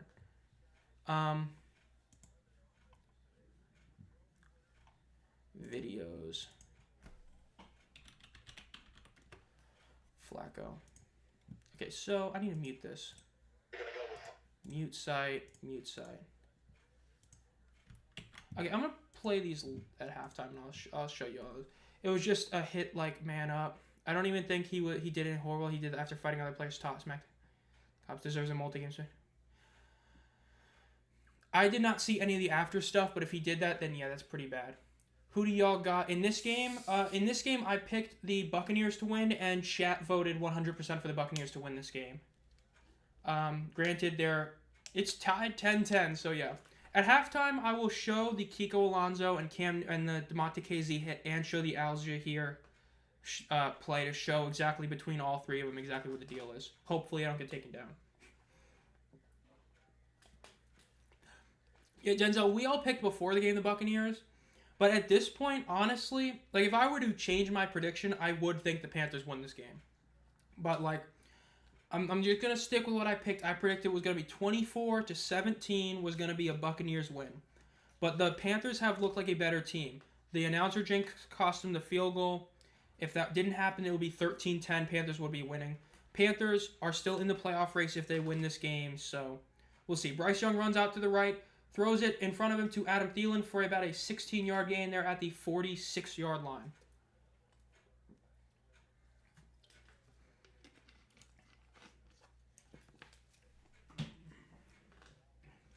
But yeah, I mean, I'll show those plays at halftime to show why I'm like super against suspending him purely for the hit. Like if he does after stuff things, which like I said, I did not see, but if he did that, minus the smack talking fans. Smack talking fans is kind of normal, but if you fought against the cops, yeah. I'll be back in 15 minutes. All right, well, we'll see you, Kick. Hopefully you're back while we're showing all the clip stuff. Get your thoughts on that as well. Looks like they just got past midfield. Second down, less than 3 minutes left. Panthers want to try and eat up this clock. We'll see. Who got ball? Right now, the Panthers have the ball. They are driving. They just hit midfield, scored 10-10. Or they're right next to midfield right now. So there is 2.5 minutes left. Carolina has all 3 timeouts. Tampa Bay has 2 timeouts left. So Carolina's going to want to try and eat up this clock as much as they can. Do one play, keep the clock running, get to the 2-minute warning, and then try to eat up the clock before kicking a field goal or getting a TD. They're at the 49-yard line of Tampa Bay. Bryce is under center with one man behind him. 1 second left in the game clock. Snap the ball. Fakes the handoff. Throws it while getting hit. It is incomplete because of the hit. There is a flag that better not be roughing the passer, because if that's roughing the passer, that's weak, but that's probably going to be defensive holding or something. Bro, stop. This roughing the passer is so weak, dude. That was not roughing the passer. I do not care textbook definition. That was not roughing the passer. Bryce Young got up within half a second, bro. Okay, let's watch this roughing the passer.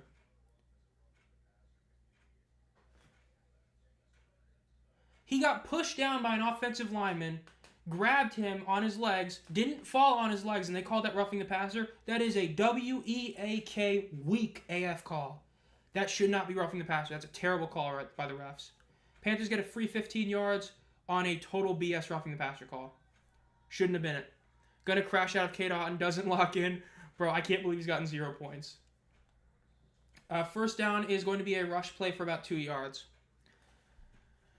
Weak. Yeah, you saw that. That was a weak run. Because, like, it wasn't even like he landed... First of all, he got pushed down. And second of all, he didn't even, like, land full body weight on his leg. He purposely moved to not land fully down on him. And they call that roughing? Like, dude, I mean, I already made a video last year on roughing the passer in spring football versus the NFL. I do not want to make another one. But that wouldn't have happened in the UFL, by the way. It just wouldn't. Weak call.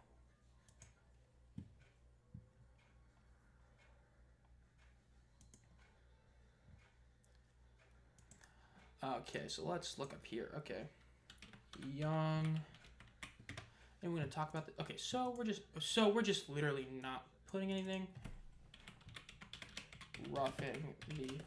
I'm going to see people on Twitter complaining. That is not roughing the passer, bro. Everybody's saying that. The Disney roughing the passer call. I mean, true? That was terrible. That was a terrible call. That was obviously not.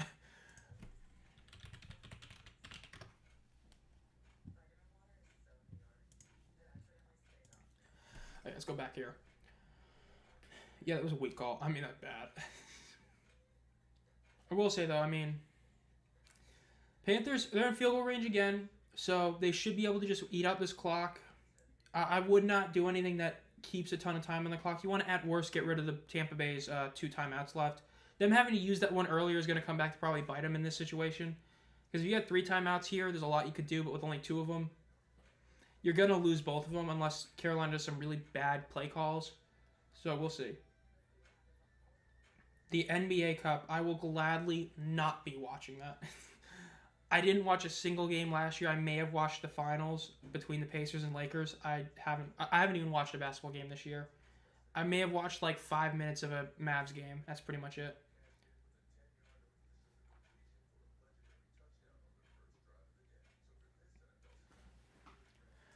Still a commercial break for the 2-minute warning. Still a week off in the passer call.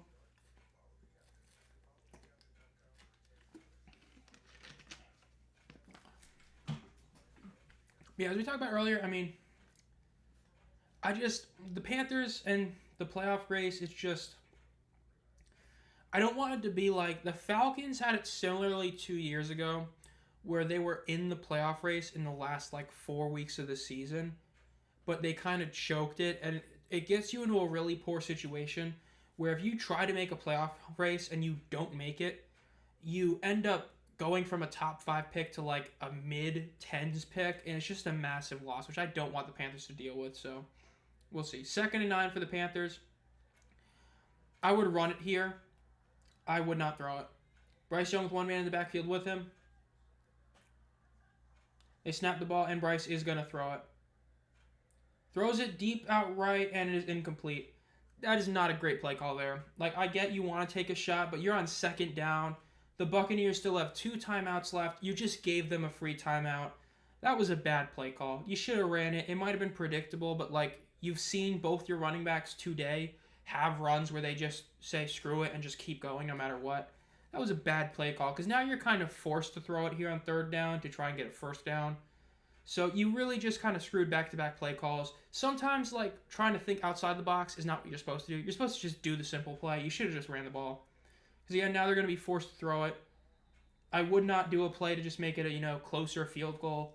If at this point you go for it, and they just called a timeout as well. So now they have also shot themselves in the foot by calling that timeout because there is a universe where they do a throw, incomplete, kick a field goal, make the field goal, then get the ball back with a minute and 30 seconds left. Now they can't do that either.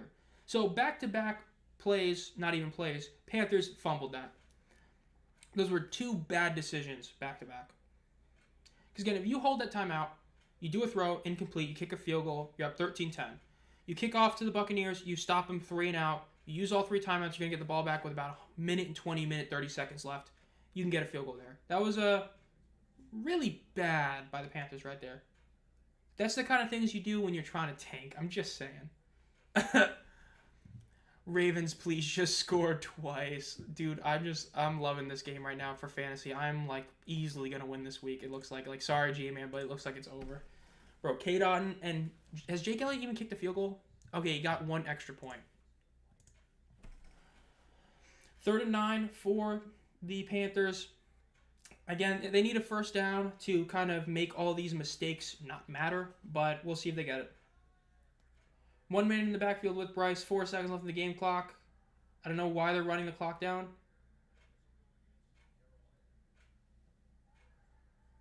False start on the offense. It's just the give that keeps on giving. Like, you're trying to make them jump off sides. Like, you're in borderline field goal range. You're not, like, at the 20. Okay, you're in, like, the 40 or, like, the 35. Okay, this has gone from okay to bad to really bad to tragic in 3 straight plays. They are now at the 39-yard line. So now they might have to run it just to make the field goal shorter because they wanted to waste time. I mean, they came on a timeout and got a false start. That's abysmal. Bryce is by himself. He's got everybody lined out wide. 3 out to his left, 2 out to his right. Snaps the ball, drops back to throw. Throws it over the middle. That's a solid play. Just get the some yards. And they actually get it to within 2 yards of a 1st down, though. See, now you're kind of screwed because if you had done that same play call before the false start, that would have been a 1st down. Now it's not. Now you're debating on if you're going to kick it or not. Which, the offense is staying on the field so far. They might be going for it here. Let's see. It looks like they're going to go for it. Canales has the play sheet in front of him. It's 4th and 2. They're going to go for it. I mean, make up for what you just kind of fumbled. I mean, you kind of have to. You really did kind of screw up that whole situation there, like play after play. That was bad coaching. Like, I mean, I gave Canales some credit earlier. That is what shows he's a young head coach that doesn't have experience because that was a really fumbled just whole situation. So you kind of have to go for it in fourth down here to kind of salvage the choke job that you're pulling off right now. So we'll see. Maybe this time they run the ball, but I don't know. Nope, then they're setting out the field goal unit. Buccaneers did use a timeout, though, so they're down to one timeout, so that's good. But overall, really fumbled drive for the Panthers right there. Be right back. I got a GG. Okay. I got a GG. All right, well, we'll see you in a bit. Again, if you get back in halftime, we'll be showing off some of the big hits to see exactly how bad the Owl should hear it. Oh, gotta leave for 5 minutes. Yeah, you'll be back by halftime. All right, see you in a second. No. And he missed a field goal. So Pinheiro, the most accurate kicker in the league, probably not anymore. That is 2 missed field goals for him. That is a abysmal. That was just terrible for the Panthers. Awful sequence by Carolina. Throw the ball. Timeout. False start. Missed field goal. That is a terrible, terrible thing for the Panthers right there. I mean, that was fumbled. You should have ran it after the 2-minute warning. You didn't. You threw it incomplete. Then you made yourselves call a timeout after an incompletion to then get a false start, to then kick a field goal and miss. I mean, you can't make this stuff up. Flag on the play. Let's see what it is.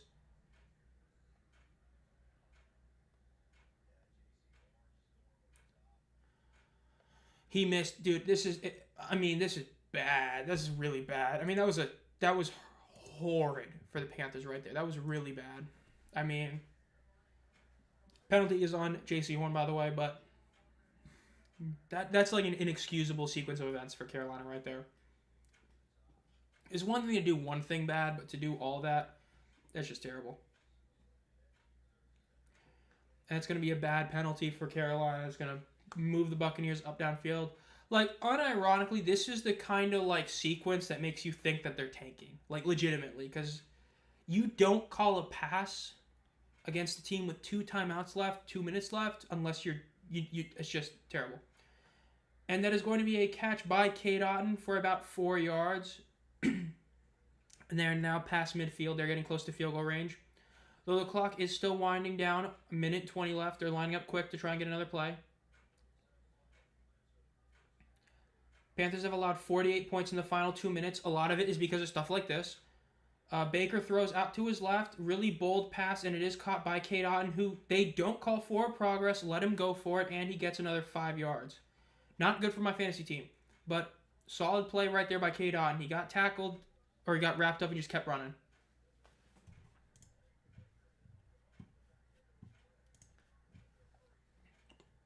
Baker Mayfield drops back, throws, pump fakes, throws it out to his right.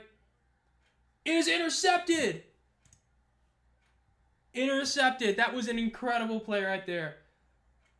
That was a great play right there. Panthers can get a field goal here. They can, once again, they're getting a bailout. They can bail themselves out of this because of the defense. That was also a pretty predictable interception. That was a desperation pass out to the right, and then Smith just saw it and just darted for it. Easy interception. Not easy, but like easy to predict, hard to get. Yeah, showing the replay, he pump faked it twice that he was going to throw over there, and then he did throw it. That was a pretty easy to predict one. Again, it was a hard pick to actually grab, but that was easy to predict. And that's definitely a catch. I mean, there's no debating that wasn't. That was a massive play right there for Carolina. Baker should pop another zin on the sideline. Get caught doing it again. Carolina needs like 20 yards to get in the field goal range. Let's see if they can pull it off. They got 2 timeouts still and 40 seconds to work with, which is more than enough time. First play is about a 7-yard gain. And they immediately call a timeout. You gotta love it.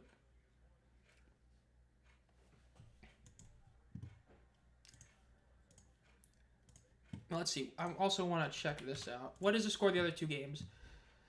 Eagles-Ravens is still 9-0. Oh my god, those other 2 games are like unwatchable, it looks like. Okay. So let's go back over here. Baker Mayfield is now 7-16 for 95 yards, a touchdown, and an interception. With his touchdown being a great catch and his interception being a terrible interception. Not good. Definitely one of the worst. at least for the first half, one of the worst first halves Baker's played all year. Again, if your touchdown grab is like a one-handed barely caught it, again, as I said before, it's great to throw a pass like that where only your guy can catch it. But again, it was still an incredible catch, more so than it was an incredible pass kind of deal. You know, borderline both, but the interception was on him, 100%. Second 3 for Carolina, they are getting close to field goal range. I'm back to help. Had to help my mom put up Christmas lights. I have not put up any Christmas decorations, and I probably won't for another week. I am not one of those people who puts it up like right after Thanksgiving. Bryce drops back to throw, throws out left. It is a first down and out of bounds. That's going to stop the clock. Carolina, just like that, is right getting close into field goal range. So, Kick, you missed the Panthers having an abysmal situation where they fumbled a free field goal, and then they proceeded to get an interception on Baker Mayfield, and now are having a chance to redeem themselves for fumbling another field goal. Ball is at the 44-yard line, about the 45. They need at least 5 more, but really 10 yards to get into legit field goal range. Granted, Pinheiro has already missed 2 kicks, but this is still very much possible to make another one. So let's see what happens. They still have a timeout left. Still 34 seconds left. Bryce drops back to throw. Throws it out over the middle to the right, and it is a drop. Just a straight-up drop right there. More with the drop there is not great, but again, you stop the clock, so it's not too bad. Yeah, I mean, the Panthers came out of the 2-minute warning, threw a pass for no reason. It was incomplete, so they gave the Tampa Bay a free timeout, proceeded to call a timeout because they almost got a delay of game penalty, then proceeded to get a false start on the play after the timeout, then proceeded to not get a first down, which they would have gotten a first down had they not gotten the false start, then missed the field goal, and then Baker threw an interception that was really bad. 2nd and 10, Bryce drops back to throw. Throws it over the middle. That is caught by Moore, I believe. Yeah, that is caught by Moore for about a 20-yard gain there without a doubt in field goal range. Oh, it's Tommy Tremble. My bad. Tommy Tremble. They're calling the timeout now. Again, another weird one. A really weird situation again. Again, another misuse of time. You were already in really good field goal range. I would have just straight up, either let the clock run down or I would do something else. Maybe they're just going to do a quick, run it one way or the other to put the ball at one of the hashes, then spike it. If they do that, that's 100% fine and understandable, but let's see what they do here. This should be a field goal, unless he misses it again. We'll see. Tommy Tremble with 3 catches for 63 yards so far. Ball's at the 25-yard line. This is a very easy field goal, especially compared to the last couple, which granted he's missed a couple, but we'll see. 23 seconds left. Again, he's probably going to throw it, though I would just do like a run to the left or right, try to get a yard and, put it on one of the hashes or something, but we'll see. Oh, it's going to be a pass. Bryce is going to throw it out of bounds, obviously. So let's see what happens here. Ball is snapped. Throws it quick out to the left, and then it's going to be caught and out of bounds for about a 10-yard gain, making this a super close field goal. And now they're actually probably going to go for a touchdown here. They are definitely going to go for the ballsy move here. They are within like 15 yards of the end zone. They can take end zone shots, or they can try to get closer and get at least one end zone shot here. They just can't catch the ball inbounds. They just can't do that. So we'll see. They got 19 seconds left in the play clock on the game. So you've got time for if you do this really well, you've got time for 3 more plays. At worst, 2. So let's see. 1st and 10 at the 15-yard line. Motion in front of Bryce. Bryce drops back to throw. Throws it out to the right. Incomplete. Just threw it away. Not a terrible decision. You did eat up 5 seconds of the clock, but that's kind of what you needed to do. You just needed to, get this in it. So, solid play call, all things considered.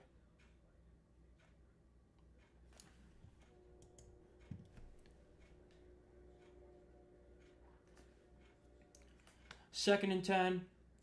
Again, are they going to do an end zone shot here? I don't know. I would have... It's tough to see what they're going to do here. I'm kind of getting it feels like there's something bad's going to happen here that shouldn't happen, but we'll see. Should be at least a field goal, but should have been a field goal twice. Bryce gets a snap, drops back, immediately throws out to the left, and it is caught out of bounds at about the 8-yard line. Again, they have time for... Now you're in a situation where you have 2 end zone shots. You take 2 legit shots in the end zone, make it where only your guy can catch it, and you can. So, Oh, 3rd and 3. So they have time for one then. They only have one unless they get a first down, which you could do. Which would be very ballsy to do that, but you could do it. Would I? No, but you could. So, let's see if they do.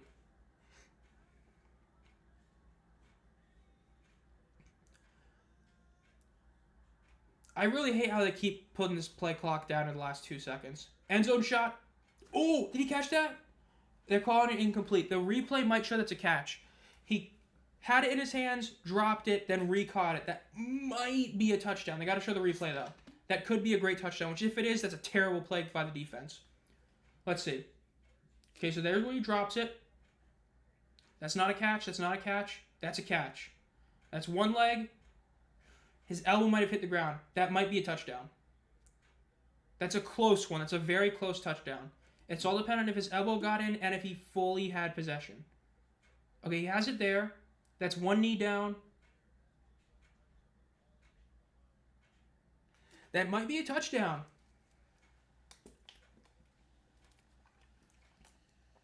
I think they're going to call it a touchdown.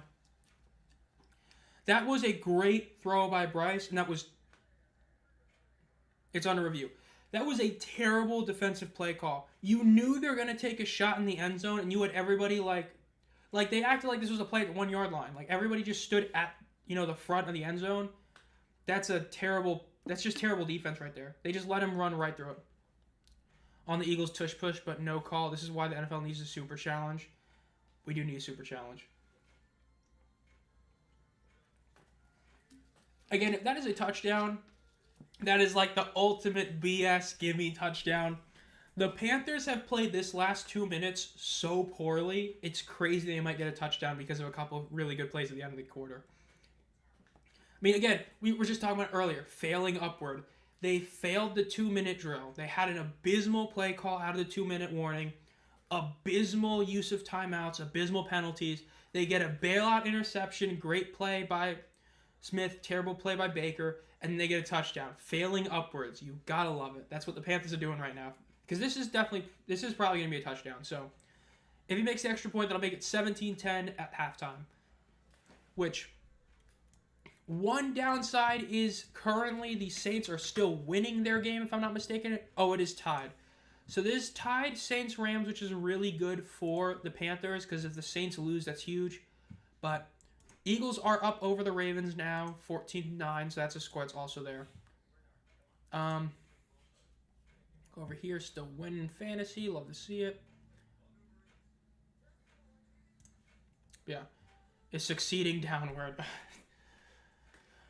Bro, succeeding downward is like the Buccaneers having that thing where, like, they beat the Eagles and Lions, right? And then since then, they've, the two other teams have won every single game, right? It's like that joke, bro.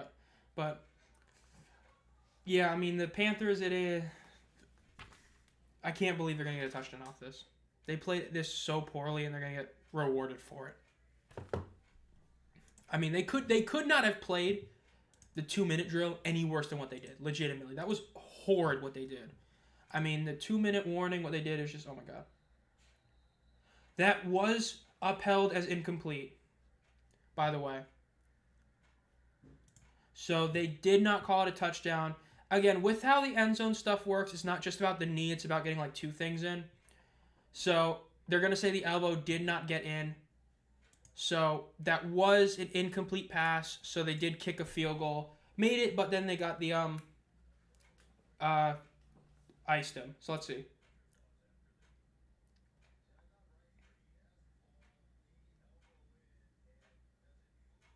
Okay, they're saying that once he hit the ground after the elbow hit down, the ball kind of jumped up, which it kind of did a little bit, so they did call it incomplete, upheld the ruling. So it's going to be a field goal to make this a 13-10 game, which is still a Panthers lead, what it should have been earlier if they didn't fumble everything. So, and they're going to eat out the rest of the clock. Darren Rizzi getting, oh my God, brain rot moment. We love that.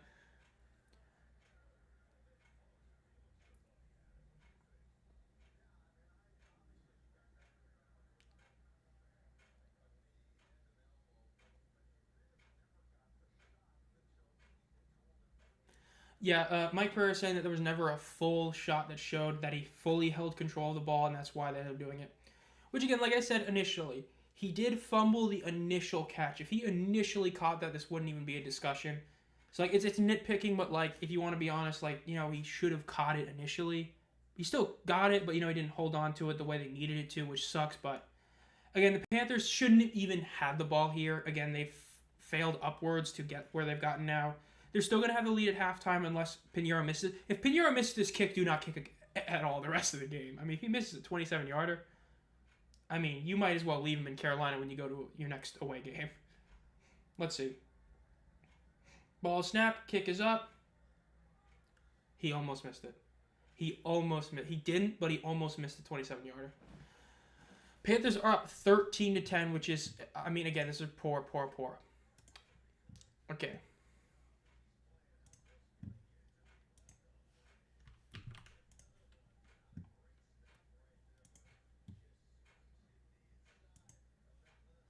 Okay. So now that we're at halftime, basically, I gotta try and do this without fumbling something. So we're gonna add another browser here, browser 2. Okay, so we're gonna do that. Okay, so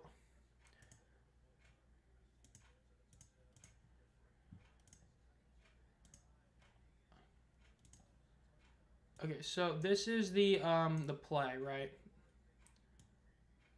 This is okay. So, dude, I hate this thing. Pause this. So, we got a snow game in Baltimore. Nice. All right, so, yep, once again, we're at halftime. I guess it's a good time to promote it. Again, if you've been a fan of the channel for a while, think about becoming a community member. You get those 5 exclusive emojis G-Man just put in chat, as well as access to a bunch of members' exclusive videos. A few other things as well. You get, I guess, priority replying comments, but I reply to everybody pretty much, so it doesn't really matter. But you get exclusive polls, exclusive community posts, like a thumbnail update for next UFL season and stuff like that. So think about doing that. Now, as for the plays, we're going to talk about this. So this is the Trevor Lawrence hit. This is the Al Shahir hit. Okay, I'm going to mute this so I don't get bullied by NFL. So this is the hit right here. That's a bad hit. That's a pretty bad hit. Okay, I'm not going to sit here and say that's not that bad, but we're going to put up this hit now. And I've opened up the wrong thing. So now we're going to put in this one.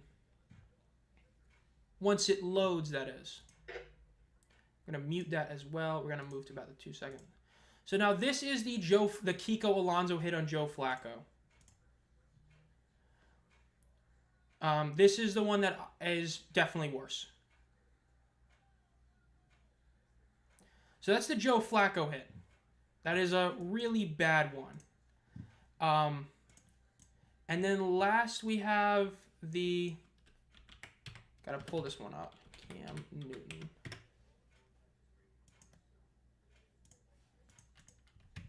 Control C. Exit out of that.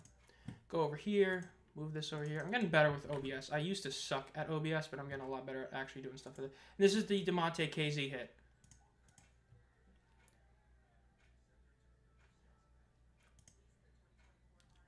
They show the replay, or they don't show the full replay of it. Yeah, they do. So this is the better angle of the KZ hit.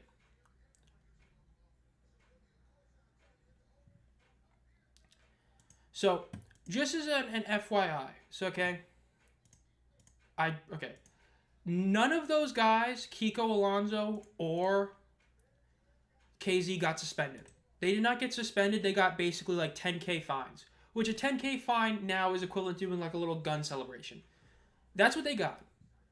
So the idea that Shahir should be suspended for what he did, it was a terrible hit.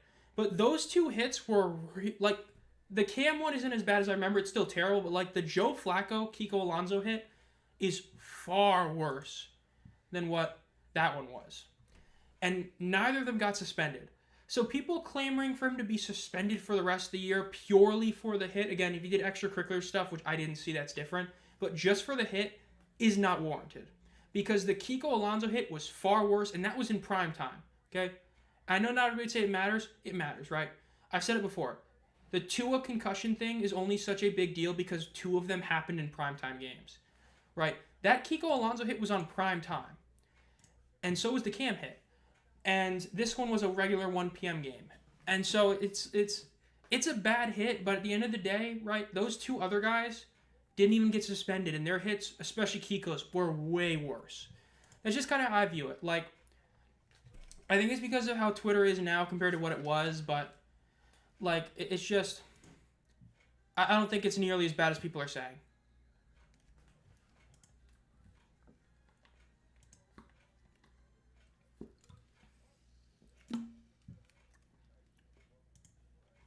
So, since I just showed all 3, let's just ask which was worse.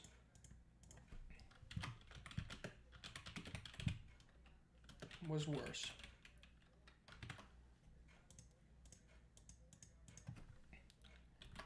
Flacco, Newton. So which hit was the worst of these 3? My vote would be the Flacco hit. I think the Flacco hit was the worst between the 3 of them. I think if that one was like just so clearly a bang blang, that one was like terrible kind of hit. That's the one I would vote for.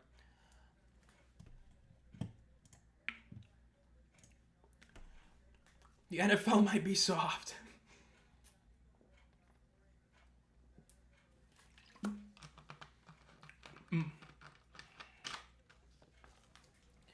Man, almost 2 hours to get to halftime is wild, but yeah, I mean that's how I would vote it. I mean, like it's just I think it's because of the fact that Twitter now is like so big and all that. It's just I don't know. I don't think the hit is as bad as people are making it out to be. The Shahir one, I really don't think it's as bad as that. Y'all are 9-3.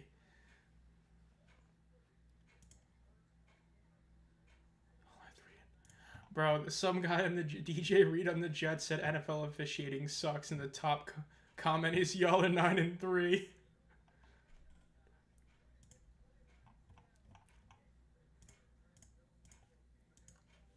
That's great.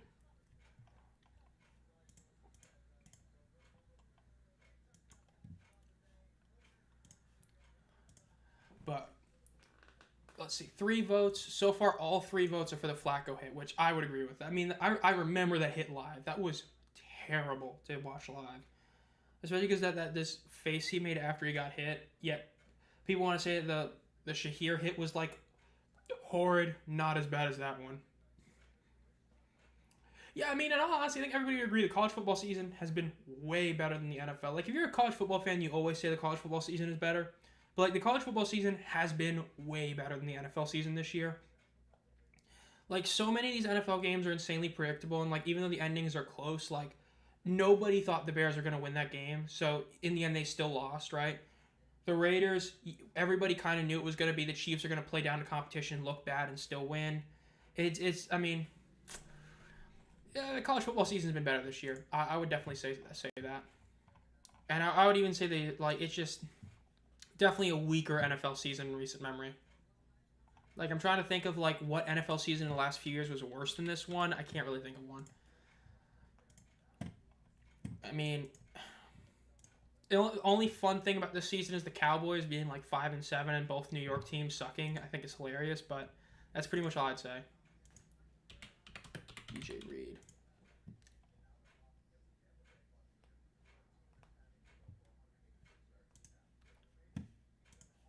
At least it's not the NBA. Dude, I literally just, like, I get the NBA still gets all those high ratings. I just, it's like year after year, I'm, like, watching the NBA less and less. It's like, because it's October to, like, the summer. If I have a hockey game or a basketball game I can put on, like, it would have to be 2 really bad NHL teams and 2 really good NBA teams for me to choose the basketball game or the hockey game. That's kind of how I view it.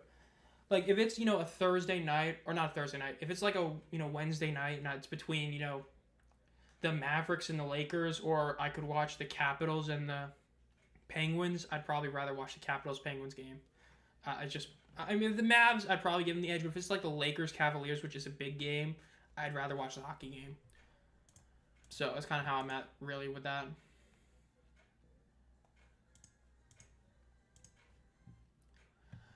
so far, again, still 4 votes, all 4 of them for Flacco. Again, not too shocked. That was I mean, for those of you who haven't seen that hit, I think you guys know what I'm talking about when I mean that hit was like really bad. I mean, again, that's one of those primetime memories I have. It's the most easily recognizable primetime memories for me would be that one, the Myles Garrett helmet hit. Even the 201, I do remember it, but like I remember it mainly because it happened only like a year or two ago, not because it was such a big deal. That's all I can really think of, honestly. That's like stick out to me as like a, oh my god, I remember that moment. No, Derrick Henry. I remember watching the 99-yard TD run live against the Jaguars. That was insane. That was a crazy one. Yeah. That's what I would probably say are the ones I remember the most. You know, since we're at halftime and we can kind of talk about the UFL easily, I'm going to talk about this in the video I make. Like I said, I'm doing the 10 teams or 10 cities that could have a UFL team, which, by the way, is going to be 12. I already know I'm going to cheat 2 of them and put 2 of them in one. I really hate this argument that, like, the league should just avoid NFL cities. Like, I've seen so many people on Reddit, Twitter, YouTube, and other people's videos talking about it, and even the one I made, and it's like, there's a reason why teams are in NFL cities, because they're, you know, huge population cities. Like, if you get a 0.5 rating in Houston, it's better than, like, a 2.5 rating in, like, Birmingham, because of just how many people are there. And, I mean, like, at the end of the day, it's just about how many people you get. I mean, Houston had everything going against them, and they still had better attendance than Memphis. And Memphis is not an NFL market. Like, if being in an NFL market was the case, then why didn't Birmingham, Memphis, and Houston finish, you know, 2nd, 3rd, and 4th in attendance? You know what I mean? I really hate that argument. I think it's just dependent on the city. And if anything, I think hockey and basketball teams matter more in baseball because you go directly against those leagues, right? Football, the season's been over for a month before the UFL season starts. So I really hate that argument that, like, oh, a team shouldn't go to Cleveland or a team shouldn't go to, like, you know, Seattle. Like, my brothers in Christ, you guys remember the Seattle Dragons and the Sea Dragons had a horrific schedule and still had better attendance than almost any team in the UFL this year. Like, people seem to forget the Sea Dragons' schedule was horrid in 2023. It was one of my biggest complaints of the XFL.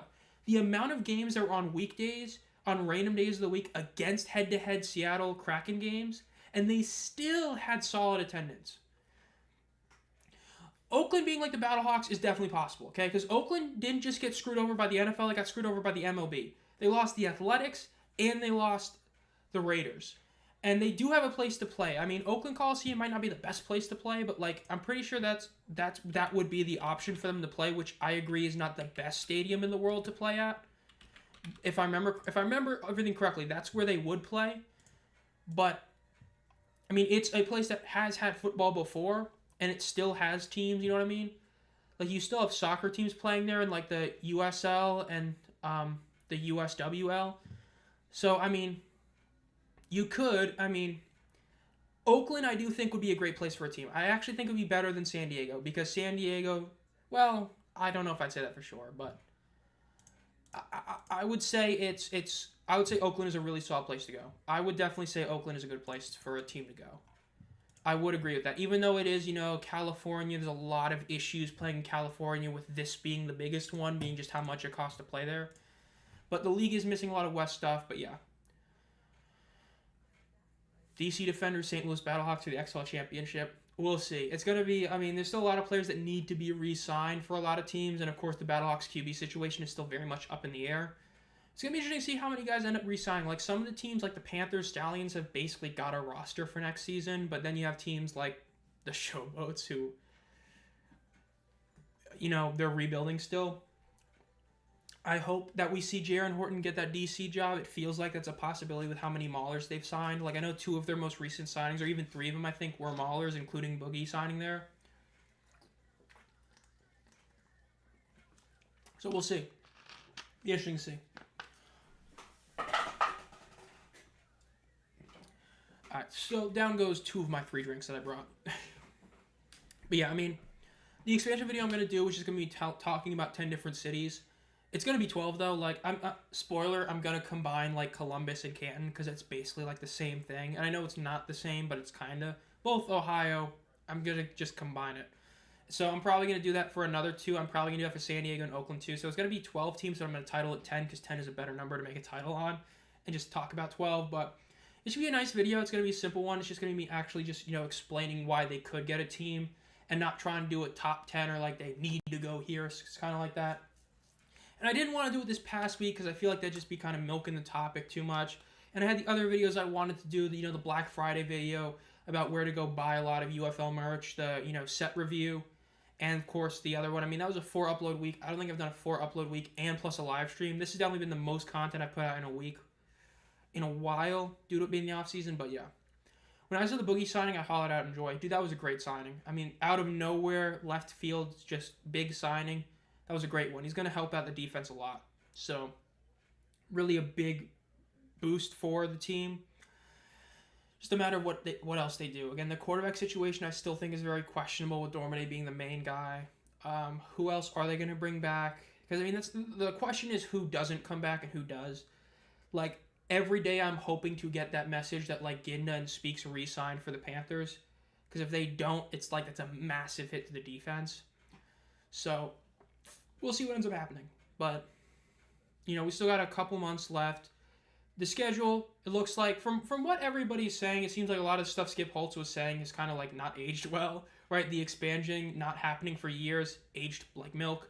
The schedule coming out, aged like milk, because apparently it's still not going to come out for a few more weeks. So, I mean, it's pretty wild that goes, but we still got a lot of time. I mean, we just hit December 1st today, so we still got the rest of this month, and then we're coming out. I mean, again, by this time last year, we didn't even know about the merger fully happening, but yeah. Manny Wilkins still isn't signed back either. I mean, the Battlehawks currently have no quarterback on their roster, so it's going to be interesting to see what ends up happening. I mean, again, A.J. McCarron leaving the team, or not leaving, being forced to leave, I guess is a better way to put it. Going to be interesting to see what happens. So the kickoff is out. The Buccaneers do get the ball to start the half, and they're going to return it to about the 30-yard line. Again, 13-10 is the current score of the game. Panthers are winning. Going to be interesting to see exactly what they're able to pull off here. Go here, YouTube. Interviewing with Dave. Dave Canellis. Let's go. Coach of the team. I gotta love it. I really hope we...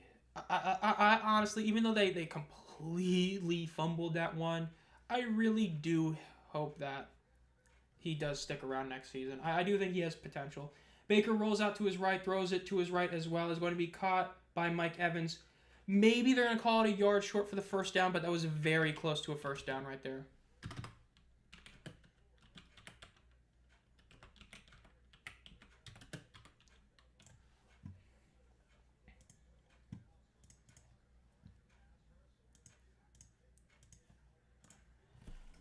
Where's my UFL Fantasy League? I hope they do something like that on ESPN. That'd be really cool to do. I mean, they have a WNBA Fantasy League. I mean, come on.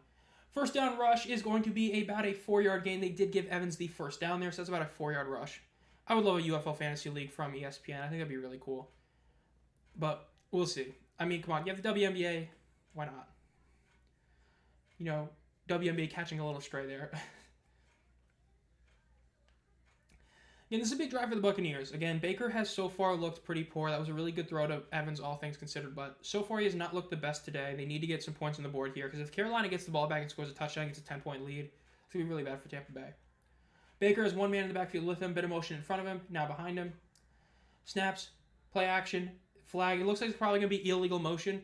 I think they're going to get him for having 2 men running at the same time, or it's going to be false start on the RB. Yeah, okay, it wasn't on the RB, but yeah, it was a false start on Kate. Kadon got it, but yeah. False start on the offense. That was not too surprising to see. Pinheiro is giving me flashbacks of Falcons Panthers 2022. Okay, so I did not mean to do that. I'm trying to remember exactly which game that was. Falcons versus Panthers. Oh, yeah, the overtime game, I'm pretty sure. Yeah, the missed field goal in that game, I do remember that one a little bit. Baker throws it out to the right, a little screen pass. It's going to be out like a 2-yard gain. Not too much, is what it is. If the Panthers win, my life is a lie. Panthers playing themselves out of the first pick. I mean, this is something I was talking about in the first half. Like, the Panthers are in such a bad situation because of the division they're in. Because if you're in the front office and you're in the coaching staff, you are 100% in the playoff race because your division is so bad.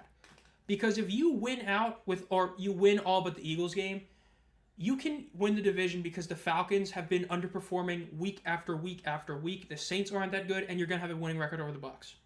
So they're in such a bad situation because they're trying to gaslight themselves into thinking, almost intercepted again, terrible throw by Baker, because they're in such a terrible situation because they're in the division that you have people in the building who are saying, hey, we can make the playoffs, which, yeah, you can make it, but should you? Will you? Probably not. It's like the Falcons a couple of years ago who were playing in the playoff race, but granted, they at least had stuff around them. The Panthers need a top 5 pick, and them winning this game is going to hurt that.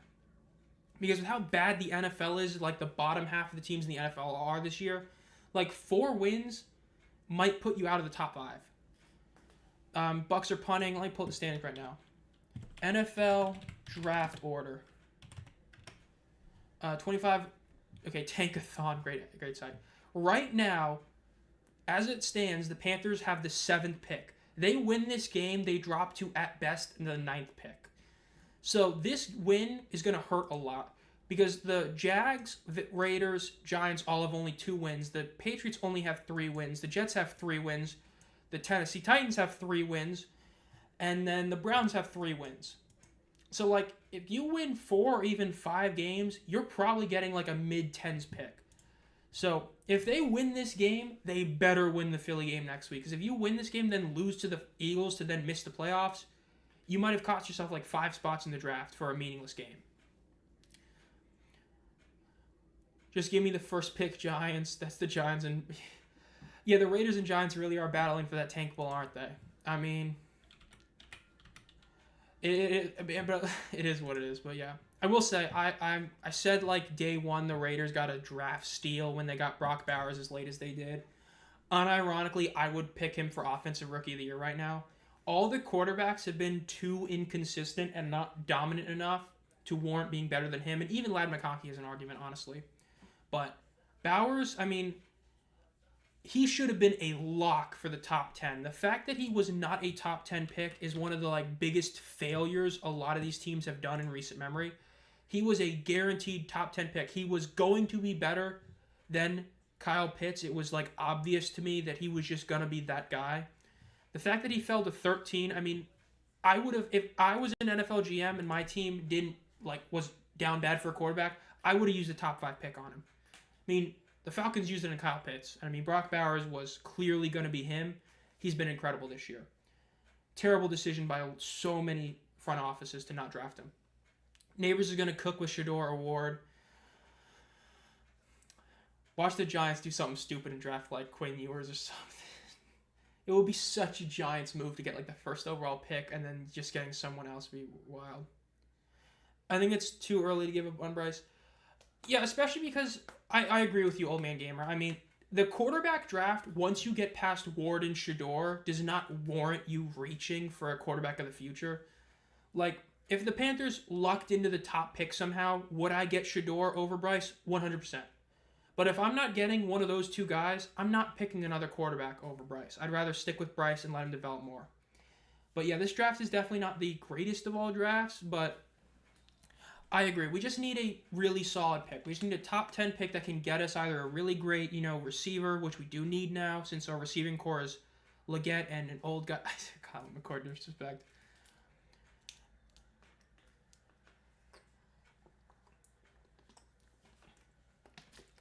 It is pretty funny that Baker comes back to Carolina and he's looking pretty bad today. I do agree. It's pretty funny. But yeah, I think a top 10 pick is what we need. We don't need a top 5 pick. We just need a top 10 pick, be able to, like, have our pick of a good position. Like, in the end, it was a good decision to get Leggett, trade up to get him. Yeah, I mean, we're not going to draft a quarterback this draft. I would be shocked if we draft a quarterback this draft. Like, if we get, like, somebody who falls a round or 2, I wouldn't be shocked, but I don't think we're going to. It's just we need a really good defensive player, probably. We either need a great receiver or a defensive player. That's really what it comes down to. Bryce has under center with one man behind him. 4 seconds left in the play clock. Again, making it really low. Hands the ball off. 10-yard, almost a 10-yard gain. Going to be about a 9-yard gain. Going to bring a headache to whoever drafts him, like the ball family earlier in their careers. I think it's very dependent on exactly what team gets him. I feel like there's a couple of teams where if he goes to, there's going to be no real issues. But there's a few that if he does, it's going to cause issues. That's kind of how I feel it. Like, I feel like Shedeur is very much a... Kind of like Eli Manning. Like, I mean, Eli Manning immediately basically said, like, he pulled the, I'm not going to play for you card to the Chargers. And ended up being great in New York. I feel like that's similar to Shedeur. There's going to be probably like 5 teams that he wants to go to, and if he goes to one of those 2 teams, he's going to cause no issue. But if he doesn't go to one of those teams, he's going to cause issues. That's my personal feeling of it. I think that if he goes to any team that he either does or kind of wants to go to, he's going to be fine. But he has to go to one of those teams. That's kind of how I view it. Yeah, I think that our first pick should be either... It should be a great wide receiver or just somebody on defense. Because, like, I can see an argument for, like, any position. But I know, like, people don't like drafting inside linebackers in the first round really that much anymore. But I wouldn't be against it because of Shaq's injuries. But we'll see. Yeah, I mean, Shaq's injuries have really hurt. So, I mean, if we can get, like, a really good linebacker, like a Jack Campbell type linebacker, like, late in the first round, I would be all for it. And then D-line, I mean, an edge rusher wouldn't be too terrible either. I think the Panthers just... Getting high draft picks is needed. That's just, yeah. We need edge of Clowney and when I'm still around. I mean, it's going to be interesting how the draft works, but if they win this game today, I hope they finish 5-1. Because they either need to make the playoffs after winning this game or just lose out. Bryce drops back to throw. Throws it over the middle. Dangerous pass, but it was a solid pass. It is going to be caught for a first down. He got the most passing yards. I mean, it's like the joke, right? Ohio State could have used a quarterback like him. You know what I mean? That's the joke, right? They could have used a player like him, which is hilarious. Because everybody's just trashing like Will Howard, saying like, oh my God, Ohio State's so bad, they need a better quarterback. And meanwhile, McCord's just lighting it up at Syracuse is great. Burns was limited. I mean... I hate that. I hate when bringing up Brian Burns. The fact that we didn't take those 2 first-round picks from the Rams really hurt. If we had taken those 2 first, it would have been so much better. Bryce drops back to throw, throws out to his left, incomplete, threw it too high. And he's not a first-round pick. You gotta love how college football works. Yeah, I agree. Canales, I think a lot of people he got the job because a lot of coaches didn't want this job, and for what he's been given, he's done a solid job. Especially, granted, Jonathan Mingo is not an elite wide receiver, but the fact that we traded away 2 of our starting receivers and are still doing well, it does say something about him as a coach. It does. Yeah, 2 first for an edge rusher that isn't elite. Like, Burns is good, but he's not elite. The fact that we didn't take that trade is so mind-numbing, especially since we didn't sign him, so what was the point? First down rush is going to be about a 4-yard gain. Panthers do cross midfield. Is going to be 3rd and about 6 from the 47. Yeah, that trade, not taking it, was so bad. That is one of the worst moves Carolina has done in the entire Tepper era. Because if you don't do that trade, then sign him to an extension, it's 100% justified. You let him walk, basically. I get you kind of got like a 6-round pick for him. You let him walk after 1 year, so then why didn't you take the trade? It's a terrible decision. Bryce is in the backfield with 1 man to his left, and he has 3 out wide. Drops back to throw. Throws it out to the right. Incomplete. As a Bears fan, I enjoy the trades you make. If I remember correctly, the Bears still have our 2nd-round pick for this draft. I believe that's the last pick they have, but they still have that 2nd-round pick from us, which is terrible, but it is what it is. You have the worst DT core in the league. Panthers. Depth chart.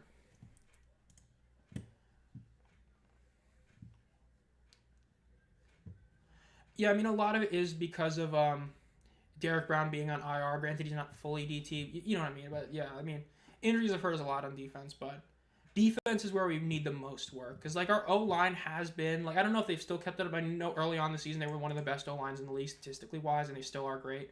Our running backs are completely fine. Brooks and Hubbard is a great duo. And then, I mean, tight end, I've kind of just gotten to the point where I know our tight end group's going to be insanely whack. Like, it just always has been. But the issues are pretty much just defense. So, you know, if we get first-round pick, use that on a great defender or a great receiver is pretty much... The only position I would draft on offense in the first round is a receiver. Because, I mean, I can't think of a tight end that's that great, but yeah.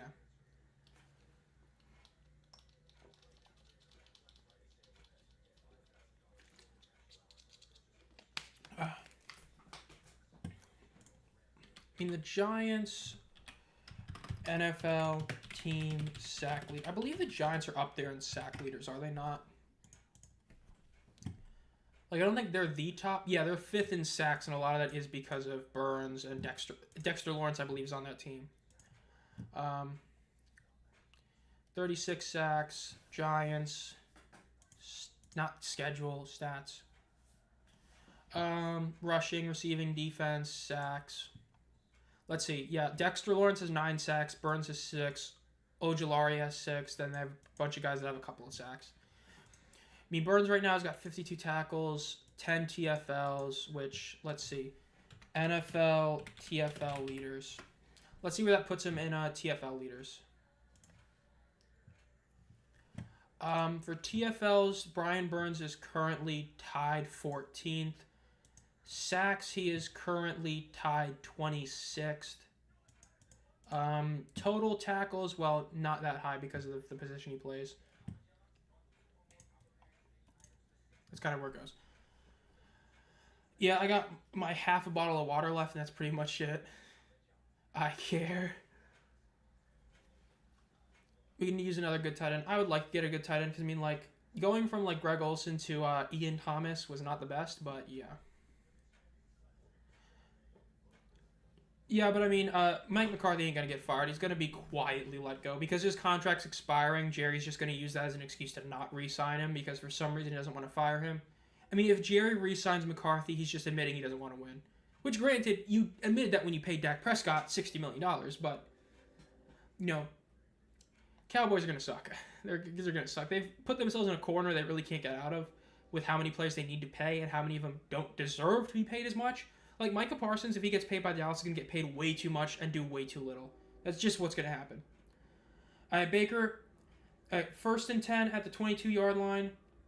First down rush is about a 7-yard rush for Bucky Irving. Going to be about 2nd and 3. Yeah, the Cowboys are in a really bad situation. And it's all because of Jerry. Jerry should have put his foot down and not paid Dak.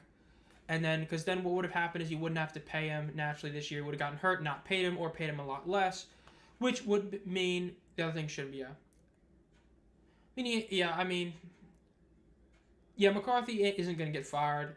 They're just going to let him walk, so yeah. Ball snapped. Baker drops back, throws it immediately over the middle. It is caught for a first down by Mike Evans. Well, yeah, I mean, McCarthy isn't going to get fired. His contract expires after this season, so he's just going to, not be re-signed. They're just going to kind of let him walk. This is kind of what's going to happen. The Giants, I mean, I think the Giants are in a better situation than the Jets are because the Jets have built their team for Aaron Rodgers, and Rodgers basically controls them. So for how bad the Giants are as a team, I think that if I was a fan, I'd rather be a Giants fan than a Jets fan because, like, if I'm a Jets fan, I have no hope. I think our team's just doomed. Bucky Irvin, 5-yard rush right there. But yeah, I mean, the Giants, because, like, the Jets, it's just, you have so many issues. You have so many guys who regressed this season. Your entire premise was, oh, Rodgers is going to come back and make it all better. You fire Saleh, realize Saleh was the entire reason your team wasn't terrible because he made the defense decent. He gets fired, your defense plummets, your offense still has looked worse than it did under Zach Wilson last year. If you're a Jets fan, bro, you are absolutely, like, just in pain. Like, it's just over. Baker drops back to throw. Rushes up to the left. And he gets sacked for about a 3-yard loss. Fumble Rooski, bro. The Chiefs advertisements, bro. Andy Reid doing all these ads is wild. Yeah, Dennis Allen should have gotten fired like 2 years ago. The fact that Dennis Allen held on to that job as long as he did is crazy. How have no one scored? Has no one scored? It left like 20 minutes ago. Halftime did happen for a little bit, but it's. I mean, both these teams are not looking great. You gotta love LeBron, right? Another one of those very forgettable spring football to NFL stories, but I mean, he's been here. Another really solid player right there, LeBron, right? Former Philadelphia star. Gotta love it. Baker Mayfield drops back to throw, and he gets sacked. Another sack by the Panthers defense. Buccaneers are gonna punt the ball. We'll say Evero was a great hire at DC. I mean, he was a great hire for DC. And Mayfield is down. That is not good for Buccaneers.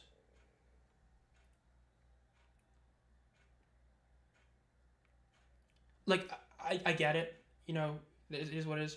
Bryce Young got a roughing the passer call on him when he got up without ever being really touched. Baker Mayfield gets drilled and is down and they don't throw a flag. Like, come on. Yeah, I'm just saying, like, it was a safe tackle. It wasn't a bad one. It's just, Bryce Young got barely touched and they threw roughing the passer. Like, come on. How good is DJ? Let me see.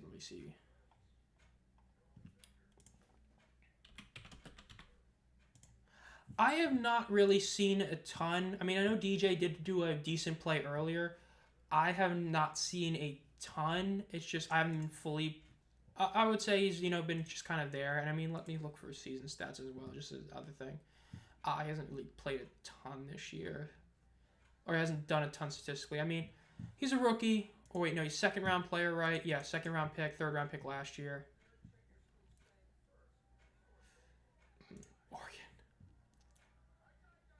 There's a linebacker on the Panthers, DJ Johnson. Not to be confused with CJ Johnson, everybody's favorite head coach in the UFL. And Wallace.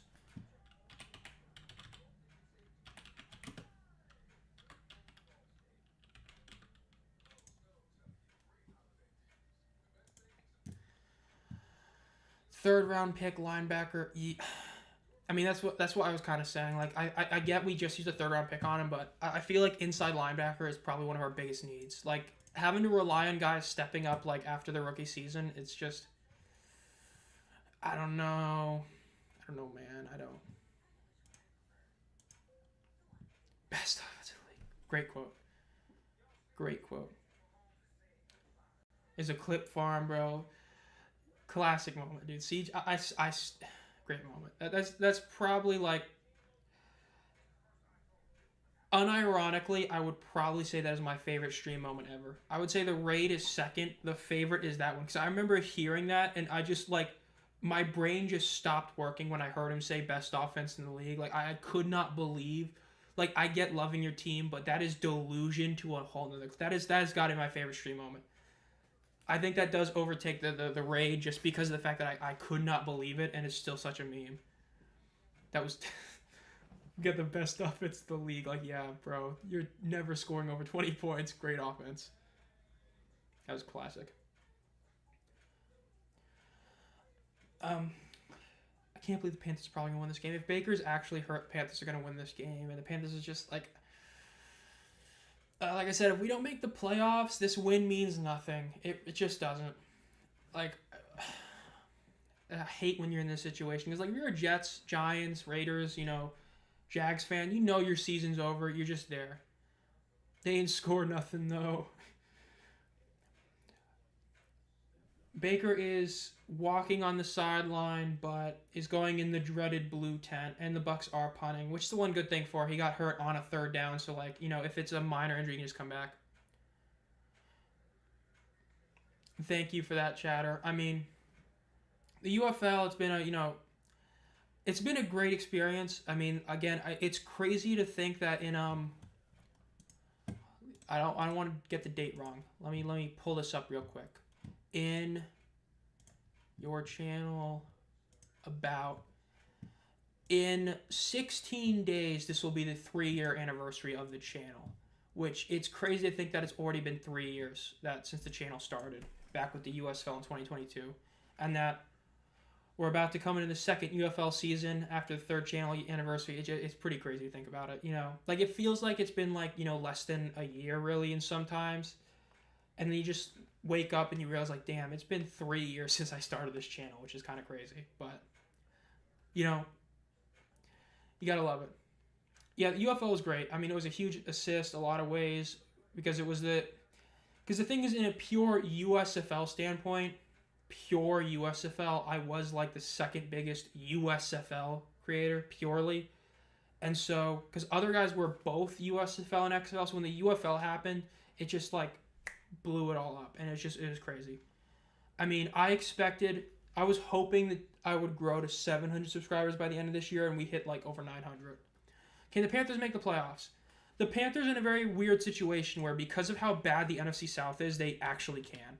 So if the Panthers win this game and the Saints lose their game today, so we view it like that, that will put the Panthers at 4-8, the Saints at 4-8, the Bucs at 5-7, and the Falcons at 6-6. The Panthers still play each of those teams one more time, or they play the Falcons and Bucs one more time. So if the Panthers win both those games, that gets them 2 more wins. It gives both those other teams 1 more loss. If the Panthers finish the season 5-1, beating the Cowboys, Cardinals, Buccaneers, and Falcons, and lose to the Eagles and win this game today, they will finish with a 8-9 record, which 8-9 will legitimately possibly get them in the playoffs. Because the Falcons still have to play the Vikings and Commies, which they could both lose those games. And if they lose to the Falcons, that gives them... And if they lose to the Panthers, that's 3 losses, which put them at the same. So the Panthers basically need to finish 5-1 from here on out to make the playoffs. And with 2 of those, or 3 of those wins being divisional games. That's how they make the playoffs. They win out their NFC South games. They win 2 of the 3 remaining other games, and they rely on the Falcons losing to the good teams. If that happens, the Panthers will make the playoffs. Because at that point, the Buccaneers really won't matter and the Saints really won't matter. But it's all dependent on this game and then the ones after the Eagles. Which is the one thing that sucks about this situation, is the Panthers win this game and then lose to the Eagles. It's going to be hard for them to make it because then they have to win 4 straight. But it's still possible. Like we were talking about earlier, it is possible that a 10-loss team from this division makes the playoffs. It is. Because the Falcons could definitely lose their games. Throw by Bryce is incomplete. They're going to punt the ball.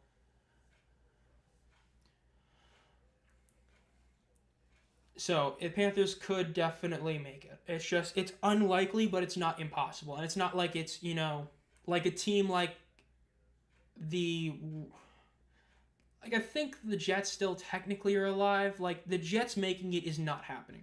The Panthers could still do it. It's just... Because they do control their own destiny to a degree thanks to their divisional games. Because if they win out, they're going to tie with the Falcons in divisional record and record head-to-head. So that's kind of how it is about it. I don't miss Baker anymore. Oh, it looks like Kyle Trask is coming onto the field for the Buccaneers. Yikes. Let's see what he can do. The guy that people thought was going to be the aberrant to Brady. Going to be interesting. So... 5 minutes left in the third quarter. Panthers are still winning this game. Let's see what happens. Yeah, the Panthers making the playoffs while being this bad would be hilarious, but again, wouldn't be the... I mean, the NFC South has been what the NFC East used to be, which is a division that's just terrible, or the AFC South.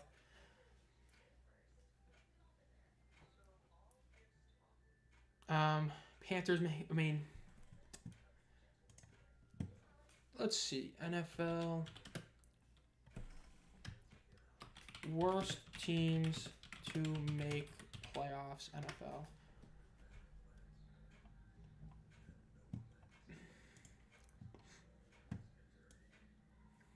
Let's see. 2020 Washington team finished with a losing record and made it. The Panthers had a losing record. Lions. Okay, yeah, there's a few teams. Okay, so...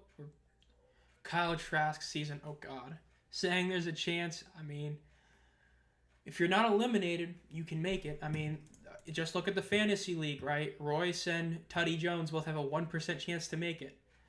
Royce keeps on barely winning games, and if he keeps on barely winning games, which he still could win the game he has left. He has a game against Big Boy Pull-Ups, which he actually could win. He just needs Purdy to do good. And Debo to do good. If those 2 guys do good and Kittle doesn't do good, he could win that game and still somehow be alive. And then I mean, let's see. Tutty Jones, he's going to get a free win this week, so he's still probably going to be alive. It's pretty wild, but yeah. Though my fantasy, I mean, it looks like it's a guaranteed W for me in fantasy this week, though. It does look like that because I'm currently up almost 40 points, and I still have Nick Chubb and Josh Allen to play. G-Man just got really unlucky playing me when Brock Bowers got me 30 points. Terry got me 27. Jacobs got me 21. And Evans has gotten me like 17. Send the Tulane legend Michael Pratt in. I wish we could get Tom Brady compilation clips when some bum comes. Oh my God. UNLV versus Boise State. I can't believe that game actually matters. Whoever wins that game makes the playoffs, which is hilarious.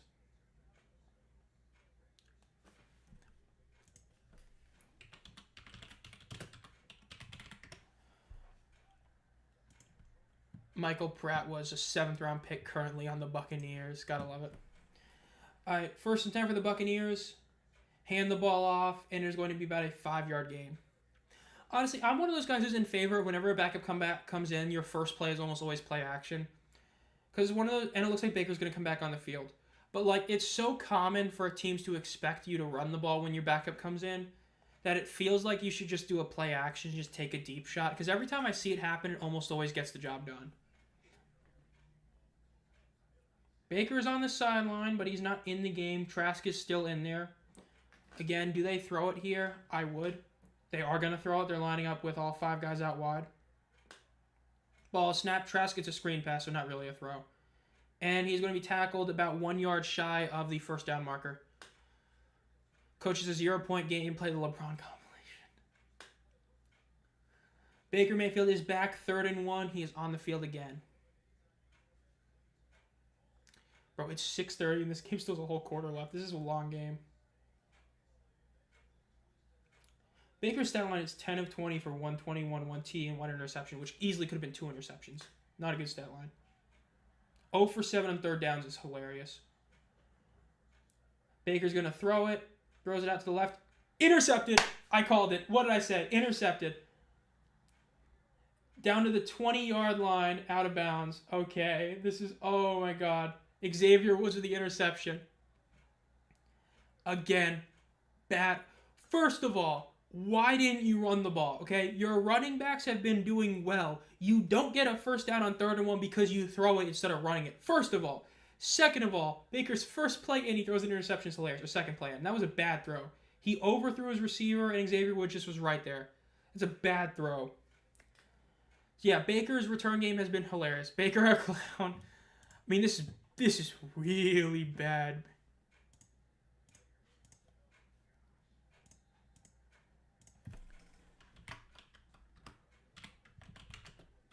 Then throws a terrible pick.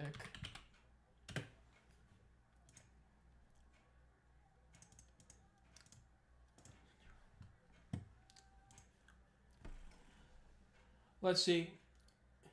First handoff is about a 7-8. He's still up almost a 10-yard gain on first down for Brooks. That's a great play right there. This is hilarious. Bro, we're okay, again, I'm very mixed about us winning this game because at this point we're getting very close to gonna win the game. Not guaranteed, but we're getting close there. Good old Jalen Redmond, Arlington Renegade legend, had 2 TFLs and got a game ball today. That's a massive W for spring football. Love to see that.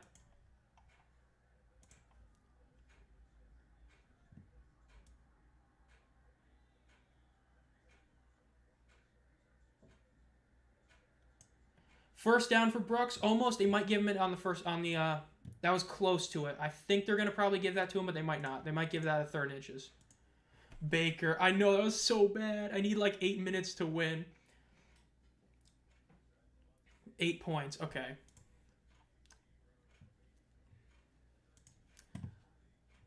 Let's see. Your game right now. Let's see. So, yeah, you need a Derrick Henry touchdown. That's basically what you need. You need a Henry touchdown. Is the only way you're going to win this game. Or that game. Yes, sir. UFO guys continue to show out team emojis for members. You got to love it. 3rd and 1. Run the ball. Their play action. That was great. Bryce Young evaded the sack and stayed up and threw it to Brooks. Brooks 3 straight touches. First down.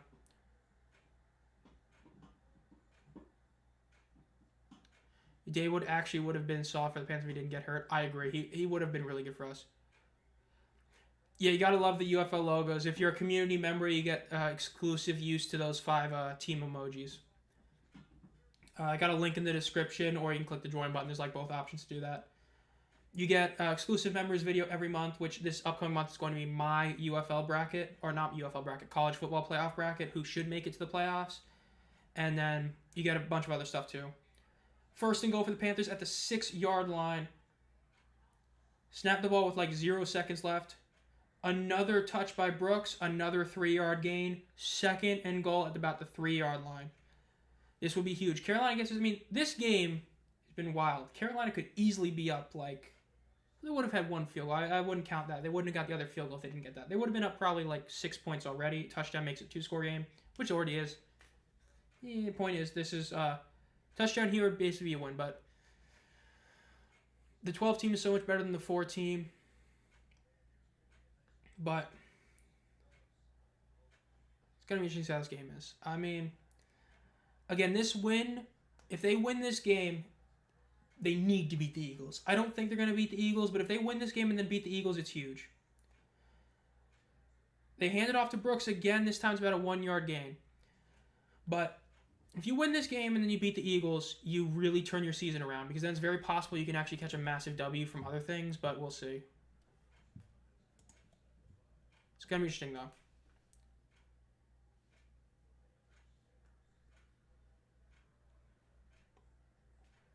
Let's see what they can pull off here.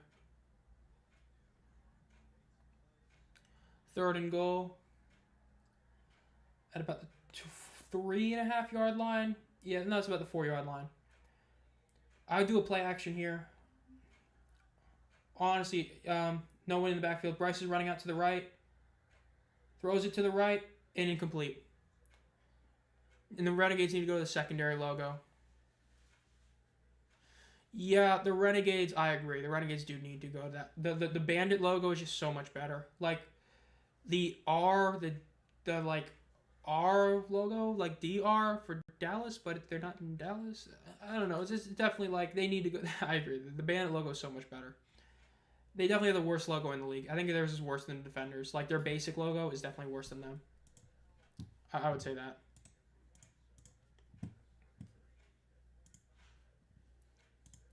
Live.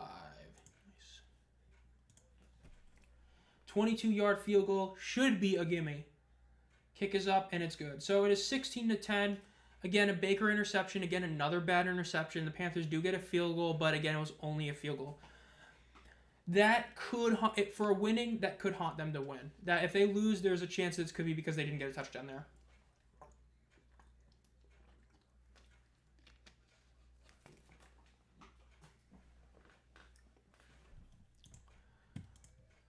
Let's see. Fantasy League. Yeah, I'm definitely getting a W this week in fantasy. That's good.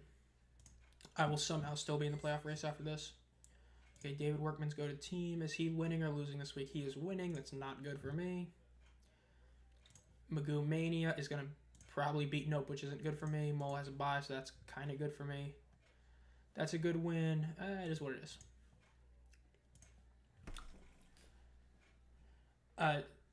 10-16. Buccaneers are losing. Let's see what the Panthers do here. Or what, the kickoff. It's going to be interesting to see if he throws another interception, because he's not looking good. Panthers trying to tank, but failing miserably. It's like this always happens to like 2 teams every year. There's like a couple teams, like the Texans are one of them, right? Like when they got CJ. It's always a couple teams that like they're clearly bad and they just start winning games at the end of the year and they end up winning too much. But yeah, has been great all season, but I slapped him last week. Yeah, I'm looking at the standings. Me getting this W over you really doesn't do much for my playoff odds. Well, it kind of does. It's the top teams in the conference, so it kind of helps me out a lot. But decent win for me. I'll gladly take it, but it'll help my playoff race, but a lot of other people that I would have liked to see lose didn't lose this week or aren't gonna, so we'll see. I will say, it'll be hilarious if by some way, somehow, it's like we have, because it's an 8-team playoff, and it's the, only the conference winners get, the shot, then it's just the next highest 6 teams. 1, 2, 3, 4, 5, 6. Okay, so that's how Royce is alive. Royce would only make it if he's like the last seed to make it, which it could happen, but he'd have to win out. We'll see. Let's see if Baker throws a third interception. Hand the ball off on first down. Tackled about 4 yards. It's going to be about a 2nd and 6 now. The undefeated G-Man. Oh, man. Gotta bully him like that. 13 new posts. Boots it through.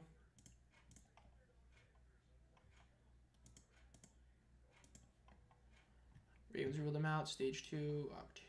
Rashad Bateman.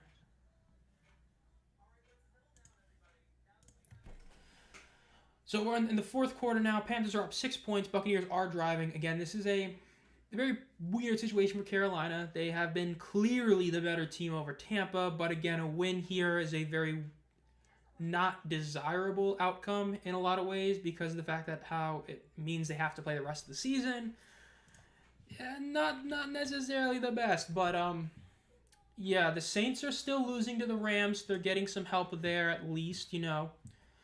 Eagles are beating the Ravens by 2 points in a game that still does not look like it has lived up to the billing of exciting, just overall close game, you know. And tonight's game is the 49ers-Bills. I don't think it's going to snow. It's just going to be, you know, in like a snowy stadium that was snowed, but we'll see. Browns-Broncos is tomorrow. Oh, my God. Yikes. Oh, I forgot to check this. CFB AP Top 25.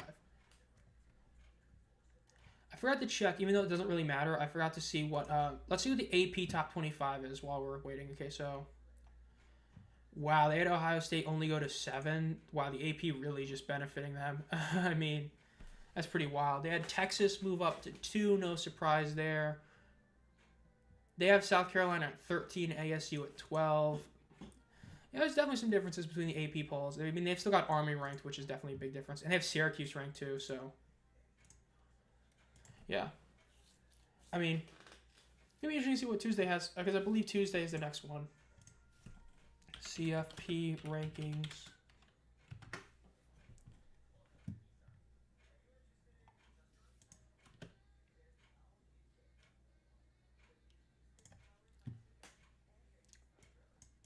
November. Okay, that's not what I wanted to see. Yeah, December 3rd, we'll see what they are.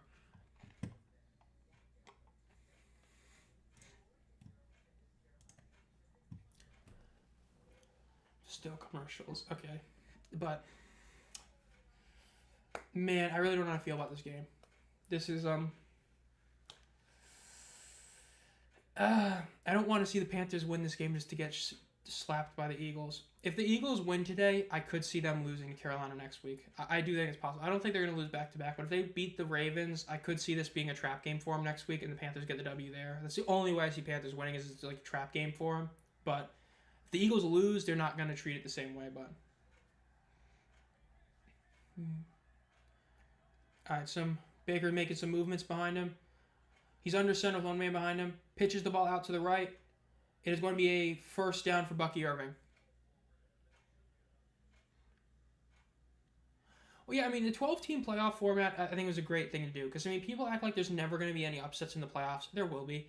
I mean, especially with how the format is with teams that get a bye or not. Like, Notre Dame is a very real shot that despite being ranked, like, they might finish ranked top 4, and they'll have to go on the road for their first game. Because of just how it's situated. Like, it's really awkward how it is. Seeing that a group of 5 team is probably going to get a first round bye is also pretty wild. So, yeah. It's going to be about a 4-yard gain on first down for the Buccaneers. They are about 4 yards shy of midfield. But, yeah, I think the playoffs for this year in the college football, I mean, it's going to be very interesting to see what the rankings are on Tuesday. See which teams just plummet. Like, Ohio State's probably going to plummet a lot farther in the CFP rankings than they did in the AP rankings. Just how far they're going to plummet. How high is, USC going to go? We'll see.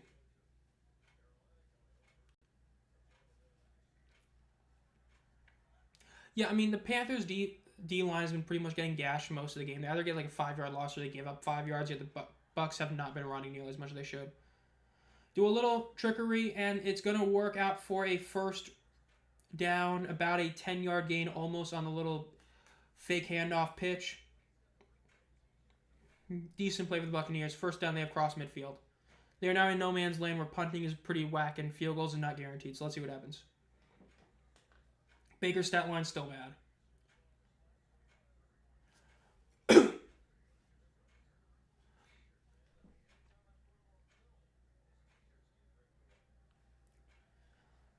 Baker Mayfield is lined up under center with Bucky Irving behind him. 2 out to his left, or 1 out to his left, 1 out to his right. Bit of motion. Baker's going to throw it. Throws out to Bucky Irving out to the right. It is going to be another first down at about the 35-yard line. My Wi-Fi glitched out.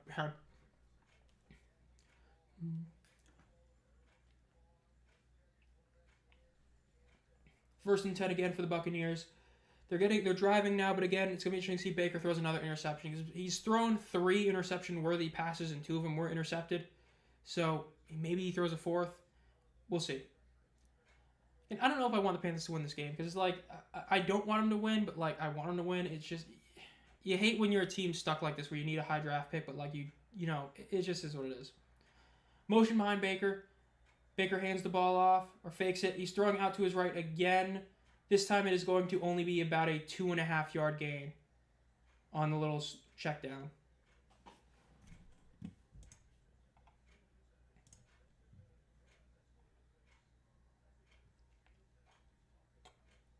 Justin Tucker missed another kick today. That's 3 missed kicks for Tucker. Taysom Hill is being carted off. Justin Tucker is 19 of 27 on the year. That is horrific.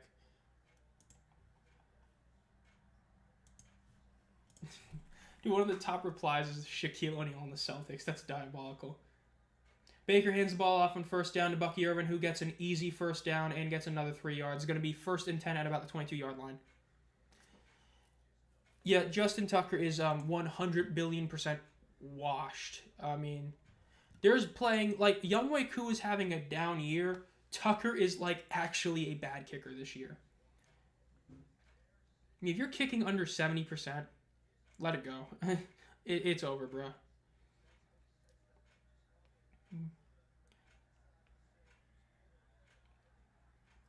Baker Mayfield's one man behind him again. Hands the ball off to Bucky Irvin again, who gets about 2 yards on the first down play. And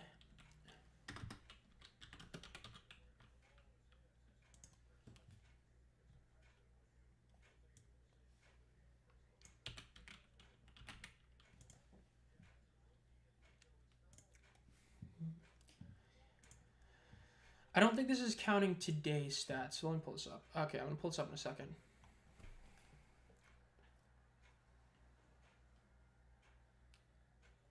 Throws out to the right. It is going to be tackled for about a 2-yard gain.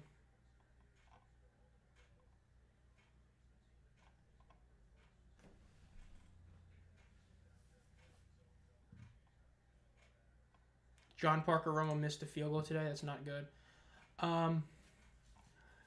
Yeah, Justin Tucker, not counting today, was already among like the worst 10 kickers in the league. Which, granted, a couple other big kickers are. McPherson's down there. Elliott's down there. But yeah, a lot of these guys who were supposed to be good kickers are really bad right now. Set a 3rd and 6 for Baker. Drops back to throw. Throws it out to his left immediately. It is caught, and he is going to get a first down. Tackled at the 5. Is Arizona wide receiver good? I don't see a generational receiver. I don't know exactly how good the best receivers are. NFL wide receiver prospects. I've not heard any receiver being like super talked about. To me, I have just not heard that. I wouldn't be shocked if there's a couple really good receivers, but I mean, Travis Hunter's, wide receiver cornerback, and he's probably the best one. And yeah, the guy from Arizona looks to be the best of a top player at the position, truly. And it's a touchdown for the Buccaneers. Buccaneers, with making an extra point, will get the lead. Bucky Irvin with the touchdown. G-Man, nope, you're definitely losing in fantasy week, or this week after that one. But yeah, there's the Arizona receiver. I already forgot his name, and I just looked at him, and he's consensus best pick. Who's your Heisman pick? My pick is G&T. Look, I get the Hunter argument. He plays all these snaps. He does all this and that. G&T has just been dominating. I mean, the stats that he's put up is insane. No, people would bring back the Melvin Gordon argument. Again, G&T still has another game to play in the conference championship, and he's been dominating the position. Like, his yards after contact is higher than the next highest running back's total yards. And I get the competition isn't the best, but, like, let's be very clear here. The Big 12 has been insanely weak this year. Travis Hunter has not gone up against that good of competition either. And one of the two teams did play the number one ranked team in the country, and that player put up an incredible performance that barely was enough. And also, if you take Travis Hunter off the Buffaloes, they're going to be worse, but they're not going to be like a bottom team. You take G&T off Boise State might not even be 500. Their defense is okay, and their quarterback is not great. From the games I have watched, I've never watched their quarterback and said, yeah, Boise State's QB is legit. Boise State is basically just G&T, which we saw that 2 weeks ago when he got hurt and missed like 2 quarters or something, and the team did nothing without him. And then as soon as he came back, good team. So my pick is G&T. I think he deserves it. Though I would not be shocked if Hunter gets it because of the popularity contest and all that. Everyone praises him as soon as he's winning. I mean, true. And he hasn't been hurt. I mean, granted, he was only hurt sometimes, but yeah. A.J. Brown killing me. Chuba doing nothing in fantasy. If I had started Leggett, he would have gotten me 9 points. So he would have done better than Hawkinson if I had started him. But, I mean, my week in fantasy, I mean, I literally don't even really need my quarterback or running back to play, and I would still have a good shot at winning. Because, I mean, my opponent in G-Man has Shakir and Cortland Sutton, and I still got Chubb and Allen. So, I mean, yeah. You heading out, G-Man. I hope you've enjoyed this stream. It's been great having you here. Again, first stream in, like, literally a month. So, it's nice to come back and do one. Hopefully I don't get sick again, and maybe I'll do one, in a week or two. So, we'll see. Maybe do a fun one next week. I don't know. But, again, thank you for being here, G-Man. Again, with the team emojis. If you want to be a community member, 99 cents, link in the description, all that kind of stuff. And I'll see you next time or on the next video, because I should have another video out tomorrow, probably about NFL players again, from the spring leagues. But we'll see. Maybe I'll do something a bit different this time. But see you next time. Now, the Panthers, will they make this drive? I don't know. You do need to win your conference note, because when I'm looking at it again, right, if there is a real possibility that second place will probably get you into the playoffs, but third in your conference probably won't. It's close. Because, winning your conference is the best thing. Because Royce, if he wins this week, will be 6-7, which means he still technically has a shot to, have a really good record. So winning your conference is definitely going to be really good. Because first or second probably gets in, and third is a maybe. Third is dependent on how, me and Royce play out. But this win definitely helps me out a lot. It's not going to move my odds up too much because a lot of other things didn't go the way I needed it to.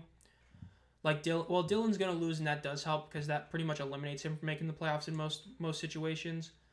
But a couple other teams could have went my way. It would have helped. But all that matters is I went out, and this is 2 straight wins that were heavily helped by a couple of guys just going off, including Terry McLaurin. Terry McLaurin has been great for me.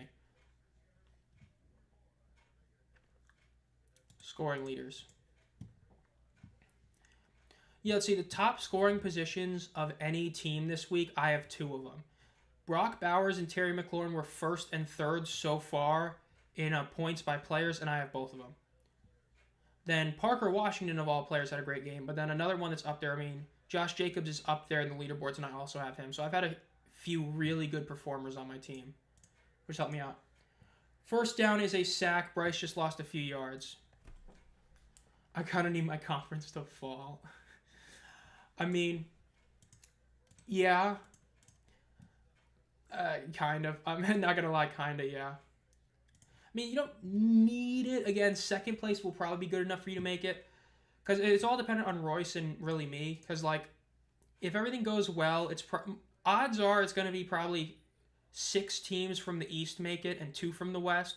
Though it could be 1 different. It all depends, again, because me, David, Boogie, Scooby are all about the same record, so we'll see. 2nd and 19 for the Carolina Panthers. Ball is snapped. Play action, throws over the middle to Thielen, who gets about 9 yards back. It's going to be about 3rd and 10. This is a pretty needed first down. Again, the Panthers have not really done an incredible job stopping Bucky Irvin in the last couple of drives. If the Buccaneers get the ball back now, they're probably going to run out the clock probably about 4 or 5 minutes, so we'll see.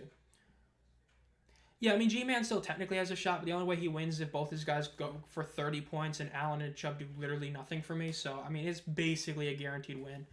I mean, I'm going to pull up my odds on ESPN, the app, and it's probably going to show me with a 97% chance to win. Bryce drops back to throw, looking out to his left, looking out to his right, throws it over the middle, and it is incomplete. Panthers going to have to punt. Not great for him.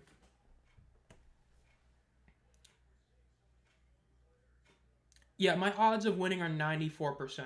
Because, I mean, the Ravens' defense has started to lose some points. Only got 6 points now, which is still not terrible, but I mean, I've lucked out with Otten doing virtually nothing, Elliott's done virtually nothing, and Saquon's done nearly nothing compared to what was expected. But if he gets a touchdown, it's going to make it a bit closer. 4th and 10, Panthers are punting the ball. They're going to have to make a defensive stop, which we'll see if that happens. Fair caught at the 25-yard line. There's a flag. It might be something. It might be... Ooh, I don't know. Both teams are looking at it. It's either going to be touching the fair catch guy or it's going to be roughing the kicker. Let's see.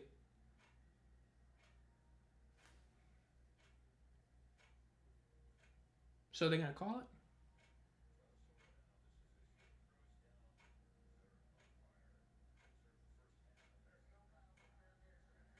No foul. Yep, they were debating on putting it for the fair catch. There's no foul. I need Boogie to lose. Yeah, I mean, 6-5, but I'm pretty sure he's definitely winning this week, right?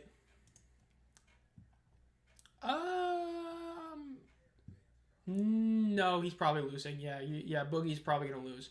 I mean, they're both pretty much tied, yet, you know, Peter Griffin still has 3 players to play, which include a flex, a tight end, and a running back versus a defense and a kicker. So, yeah, you don't have to worry about that. He is definitely losing that game. So, do not worry. He's going to lose that game, so it's going to help you out a lot.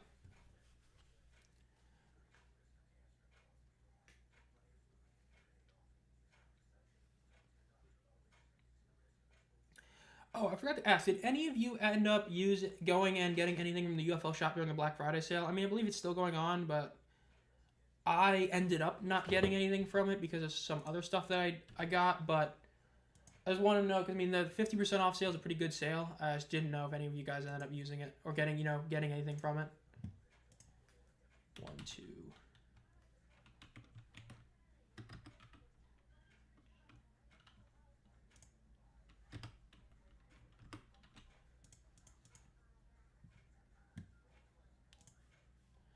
Yo, what's up? I'm back. Nice. See you back, Kicksurfer. Panthers just punted the ball off to the Buccaneers, who have a 1-point lead. I was just asking if any of you had used the UFL's 50% off Black Friday sale, which is still going on at, I think, through tomorrow. Because I haven't, because of other stuff I did, but which you'll see in a video in the future. I don't know when. Don't know if I'm going to hold it off till the 17th. I might, but we'll see. But yeah, I mean, Panthers losing this game or winning it, I'm still very much on the fence of what I want. It's just, because I mean, the Panthers have been a better team. A lot of this is mistakes. The missed field goals have hurt. Because if we had played this better, we could easily have had a touchdown and then another field goal. So, I mean, we've kind of fumbled this a lot, but yeah.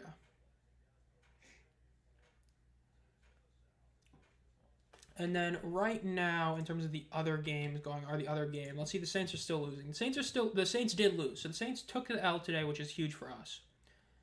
The Ravens-Eagles game started almost a half hour later than this one, and it's the same time. That's a long game right there.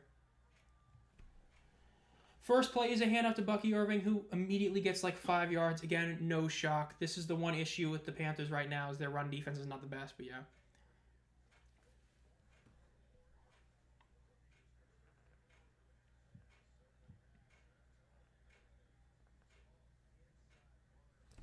Yeah, the Rams getting that win was huge, and that's also huge for the Panthers because now that means the Panthers winning this game actually would be decent, but it's questionable if I still want it to happen. It's just that's a big help because the Saints are the one team we don't play anymore, so we can't control them losing a game. So, and I think that's their first loss with the Rizzler, isn't it? Or Rizzy or whatever his name is. Yeah. Panthers did get a nice stop there. That's only like a 2-yard run, so it's going to be about 3rd and 2, 3rd and 3 for the Buccaneers. Again, if they stop him here, there's a good shot they can get something done. Going to be less than 6 minutes left when they snap this ball, so we'll see. Yeah, the Seahawks winning was huge too. I mean, the Seahawks getting the W over the Jets was a big deal. Granted, the Jets, I mean, it was a closer game than it should have been, but Seahawks, they're probably going to win that division. The Rams could, but I think it's probably going to be the Seahawks. I'd like to see the Cardinals win it though, but we'll see. 3rd and 3 for the Buccaneers, and once again they're not running the ball. Baker's going to throw it. 1 of 9 on 3rd down conversions. Baker throws over the middle. It is caught by Mike Evans, so did catch it, did get it. There's another 30 seconds going to come off the clock by the Buccaneers. This is what you want to do. Eat up as much clock as you can. Try to win the game like that, Because you have the 1-point lead, so a field goal isn't going to be the biggest deal. A field goal makes it, where Panthers have to score a touchdown instead of kick a field goal. But it means you can't lose on a field goal, which is always good. But we'll see how much time they end up able to clock out. I mean, both teams got 3 timeouts left. It's going to be about 5 minutes and 20 seconds left when they snap this ball. Hand off to Bucky Irving again, and it's going to be another 5-yard gain. Going to be 2nd and about 4 or 5 at a little past the 45-yard line of Tampa Bay.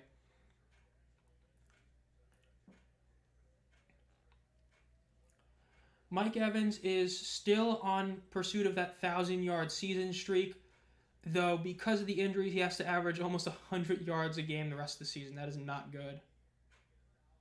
All because of the injury, which really sucks. I'm just like Clemson for real.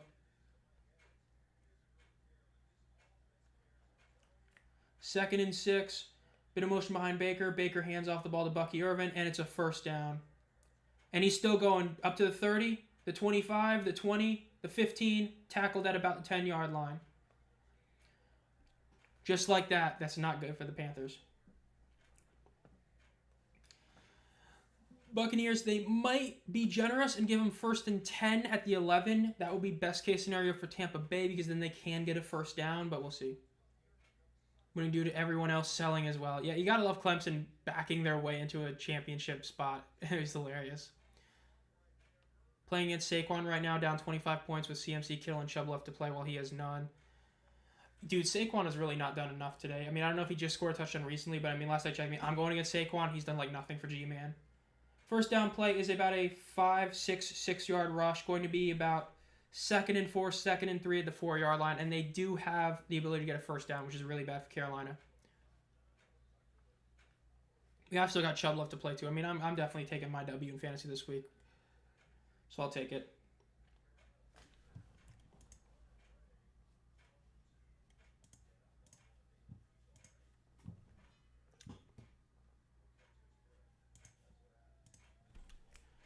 Second and 4. It's going to be interesting to see what happens here. Again, it's kind of debatable if you Saquon did score okay. So that's not good. Yeah, he's at 18 points. I see what you mean now. Yeah. That's another boost right there. I still should win this week. I mean, I just have Josh Allen that not be terrible and I'll win, but we'll see. Bucky Irvin is 148 yards today. Yeah, G-Man. I mean, nope, you were not winning today. 24 rushes for 148 yards, the 6.2 yard per carry, and 1 touchdown. In one league, but need this other to stay alive in our playoffs. Yeah, I got my comeback started last week and it's happening again this week. Gonna make the playoffs despite losing. I had a great start, fumbled the middle of the season. I'm coming back now. 2nd and 4 for the Buccaneers. Again, if you're Carolina, you do want to hold them to a field goal, but a touchdown and an extra point puts you at the same situation you were in last week where you had to make a touchdown and a 2-point conversion, which maybe they'll do it again, but we'll see. 2nd and 4, 3.5 minutes left. Baker hands off the ball to Bucky Irvin, who is going to get tackled. Forward progress, or was White, might give him the 1st down, but probably going to stop him at 3rd and a yard. I'm going to end this season on a 4-game losing streak. Hey, don't say that. You just need one lucky week. You need one week where a team just has a lot of players that don't do anything or your guys go off. I mean, it can happen. You just have one game where, Derrick Henry scores like 3 touchdowns or, JSN has a great game and you can win. I had some luck help me last week where I had like Terry McLaurin have that 70-yard touchdown pass or 80-yard touchdown reception really helped me out last week. And this week, McLaurin, I'm glad I picked him up. I went for the consistent receivers, so I got Evans and McLaurin because I always view those as consistent guys who usually don't put you that many points, but they've both been really good for me. Granted, Evans' injury did hurt a lot, but we'll see. I do not know who the Lions play this week off the top of my head. The Detroit Lions will be playing the Green Bay Packers at Detroit. That's the next game. They'll be playing the Packers next week in Detroit. Yeah, they might put up some points. They might put up some points in that game. 3rd and 1. If Carolina can stop them here, this would be huge. Because then Tampa is going to have a really tough decision if they want to go for it to try and get a kill shot or if they want to just, take the field goal lead. Or, the guaranteed can't lose on a field goal. 3rd and 1. Tampa Bay is one man behind him. Carolina is lined up with everybody there. And he gets tackled behind. Oh, he gets bounced off. He's tackled behind the line of scrimmage for about a 7-yard loss. They're going to have to kick a field goal here. They can't even go for it. That was great for the Panthers right there. The Panthers are going to have about 3 minutes left to score a touchdown.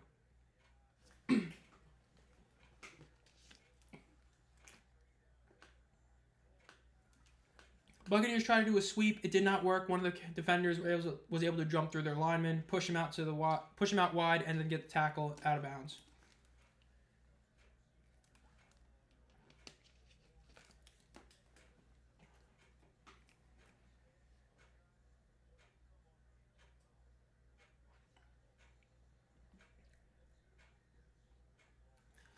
Carolina could win this game.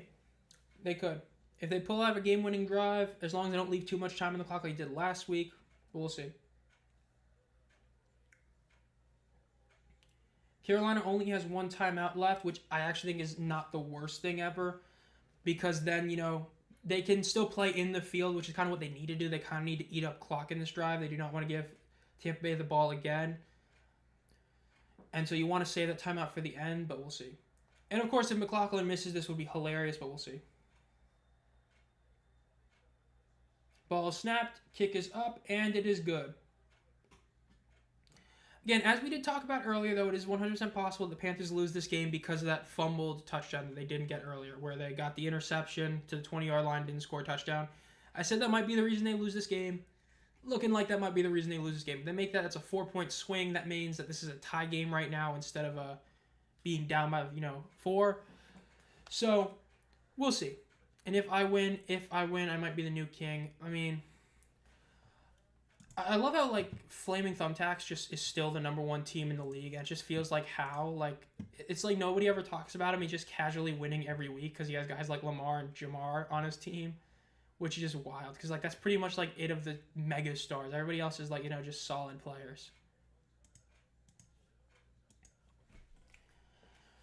So after the kickoff, it's probably going to be about almost 3 minutes exact is how much time Carolina is really going to have after this kickoff is about 3 minutes exact to go downfield and score a touchdown. They need to score a touchdown with that full 3 minutes being used. They don't want to have what happened last week where they end up losing because of that. Now, if you do score with 30 seconds left, but you get it to where you can make this into a field goal game is a different story, but we'll see exactly how that works. It's going to be interesting. I mean, they did it last week. They got the game-tying touchdown, but they did not get the game-winning touchdown because they did end up losing on defense. They left too much time on the clock. They can't do that this week. Kick is off, and there's a flag.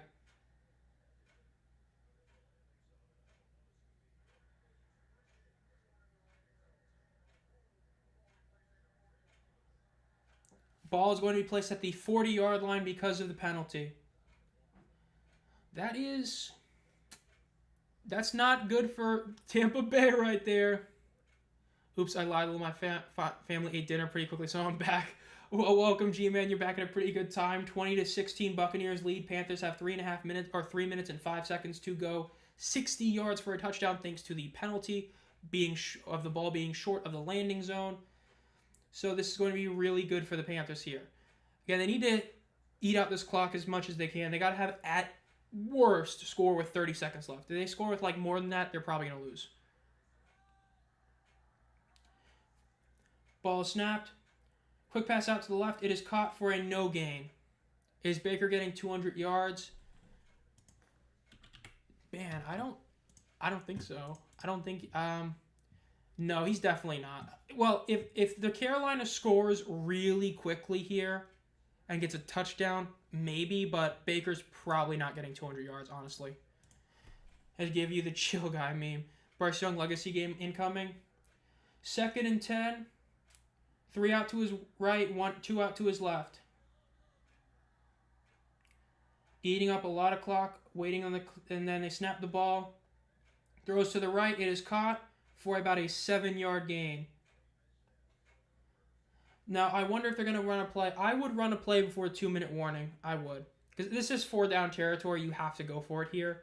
So I would run one before the 2-minute warning. Like, you need a touchdown, not a field goal. So you have 6 seconds to get a playoff, and I don't think they're going to do it. Nope, they didn't. I would have done a play there. Because, I mean, if you don't get a first down, you're going to lose anyway. So, I mean, you do a just quick run right there because that allows you to get a free rush play without, the fear of, oh, no, the clock's going to hurt us. Because now you're pretty much forcing yourself to pass or do really quick stuff. It's just, I know what I would have done, but we'll see if it works out. But, again, they still got to get, decently far. They got to get 53 yards, but they need to get this first down and then see if they can keep going. 2 minutes left. I mean, that was a really quick way to eat up a minute of time, which I'm glad they're eating up clock, but I would have wished they get more plays off. Because I don't want this to come down to a Hail Mary. This needs to come down to, just, playing the red zone normally, but we'll see. And then while we're in commercial break, let's see what the score of the other game is. The Eagles are winning by 9 points, so 2-score game with 4 minutes left, and they have the ball. And they're in field goal range, so the game is basically over. The Ravens lose, which, I'm going to be honest, down goes Lamar's MVP case. If Lamar does not win the division, he's not winning MVP. So Lamar's MVP race is done. That's actually a great question, was last time Shoba got the ball. He has not been getting it nearly as much as he should. I mean, that last touchdown drive, they just literally just had Brooks run it every time. Tremble, Golston, Leggett. It was in the third quarter, it looks like, was the last time he got it. He got one on a 2nd and 10 for 3 yards. It looks to be the last time he touched the ball. Unless there's one I'm forgetting. Every other one of these plays, he did not touch the ball at all.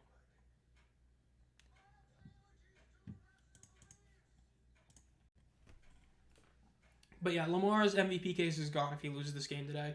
Because it's pretty hard to argue that he gets MVP for being a wildcard team, because that's what this loss does. It makes it really tough for them to win the division. They still could, don't get me wrong, but it would hurt. The Mountain West Championship game. You gotta love how that game's literally you're winning in.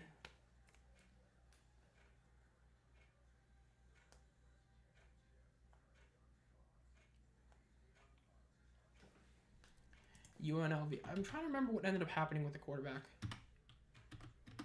UNLV QB.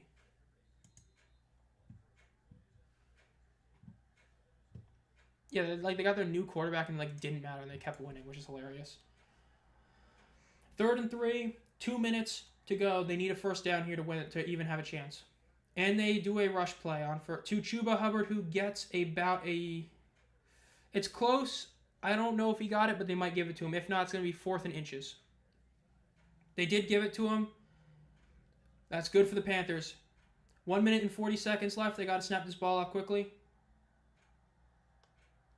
No review is inbound. They just ate up another 5 seconds of clock. Quick pass out to the middle. It is caught, and he is going to be tackled 1 yard short of the first down. That is going to be at the 41-yard line, 2nd and 1. Minute and a half left.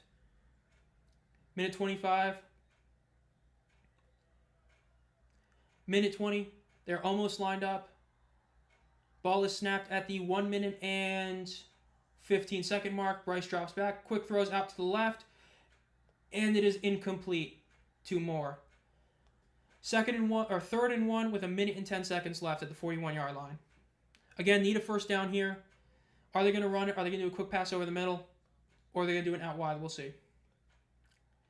Showing the replay of the pass to Moore. It was a great, in theory, play. If the ball was placed a little bit more to the right, it could have been caught for a really good catch, but it would have been a tough one anyway. Chuba Hubbard is in the backfield with Bryce. Wouldn't be too shocked with a run, but probably going to pass it. Or might even be a play action, honestly. Let's see. 2 seconds of the game clock. They do a little toss to Hubbard. He gets hit but makes it, and he gets the first down. He reaches over it, and they are downing him inbounds with the first down, so they have to get back to the line of scrimmage. Under a minute left to play. 55 seconds left. 54. Ball is snapped at the 49-second mark. Bryce drops back to throw. Throws it away. Going to be 2nd and 10 now for the Panthers with 43 seconds left. Yeah, Chuba was able to break a tackle and then was able to just reach forward, but in reaching forward when he fell down, his arm hit obviously fell down inbounds, so ran the clock out a little bit, but, out of bounds throw on 2nd and 10, not terrible. 43 seconds left. Carolina is at about the 45-yard line, a little bit at the 44. Bryce is lined up with one man in the backfield with him in shotgun. He's got 3 out to his right. 4 seconds on the play clock. 2 seconds. 1 second. Ball is snapped. Bryce throws it out quick to the right. It is caught for a first down and then some more at about a 14-yard gain. They're going to try and quickly. They called a timeout there. Okay. Timeout is called by Carolina. That is their final timeout. 36 seconds left in the game. Remember, Carolina needs a touchdown, not a field goal. They have to score a touchdown. 36 seconds left. Plays inbounds, still doable, but you do not want to do a play inbounds, but you still could with 36 seconds left.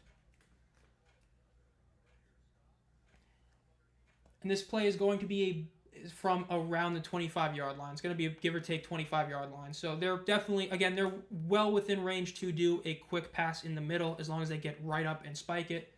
Don't want to do it, but you could do it.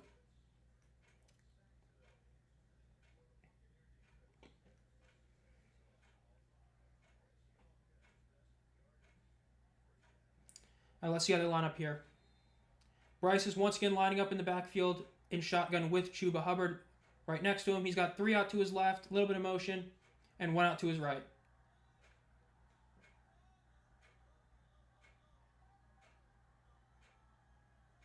Ball is snapped. Bryce drops back. Looks out to his left, running up the middle, throws it over the middle. Caught, touchdown! Touchdown, Adam Thielen. With 30 seconds left, the Panthers score a touchdown, and he hits the gritty. If they kick the extra point here, it will be a field goal game. So this is a very big extra point. Tampa Bay still has all 3 timeouts left, so this extra point matters a lot. They need to get this one through. Massive touchdown right there from Bryce to Thielen. Great pass, great catch. 30 seconds left in the game still. They've still got 30 seconds left, so this is still a very, very important extra point here.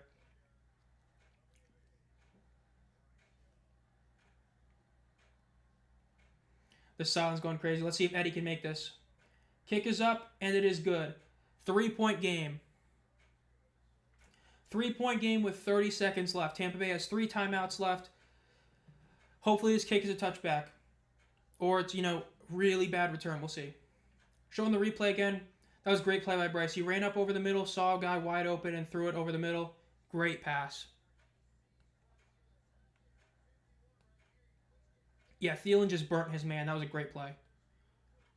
Bryce Young masterclass. This is great. 9-8 bound, dude. If we finished 9-8, that'd be crazy. But this is a great win for us if we can get this. Especially the Saints losing. This is huge. Dude, I said the Panthers were like a fun bad team. They might be like a fun decent team. This is a good. This would be a great win if they can get it. I just hope they don't do the worst thing ever and go prevent defense and allow two 20-yard plays back-to-back. I would hate that. Again, the Panthers have done everything they can to lose this game. They fumbled the 20-yard pick that they got. They fumbled away that field goal where they completely mishandled the 2-minute warning. But they got the 2 interceptions they needed, which did end up helping them. And that was a huge touchdown drive by Bryce. Great catch by Thielen. This is a great... Panthers, this is a great win for us. Because, again, this is a win that we did a lot to try and lose this game, and that we still might win this, which is huge. Again, thanks to the Saints losing, Falcons losing earlier today, the only team in the NFC South that would get a W today would be the Carolina Panthers, if the score holds up. And again, while we have the Eagles coming next week, because the Eagles did beat the Ravens, it is very possible that this could be a trap game for the Eagles if the Panthers win. Baker getting 200 yards, it's doable now.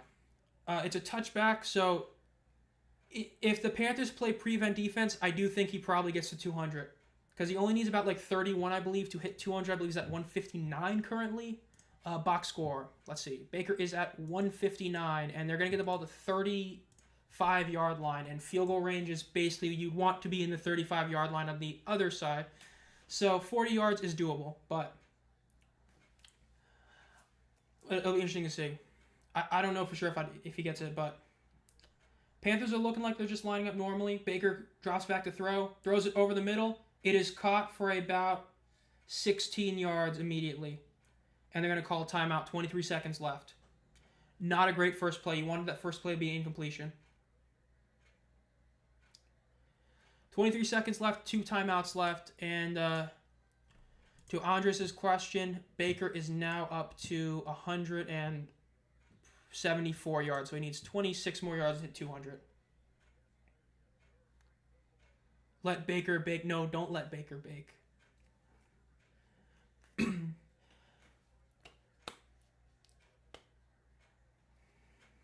Again, they still need to get another 20 yards to get a long field goal. So they still just don't play prevent defense and let them get it. McLaughlin's on this field goal. I say OT. That's very possible. Just can't allow a touchdown at worst. Baker's one man in the backfield with him. He drops back to throw.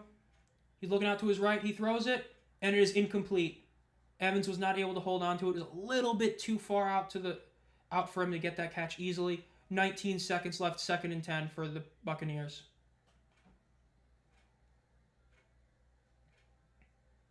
Buccaneers still have 2 timeouts left, 19 seconds left.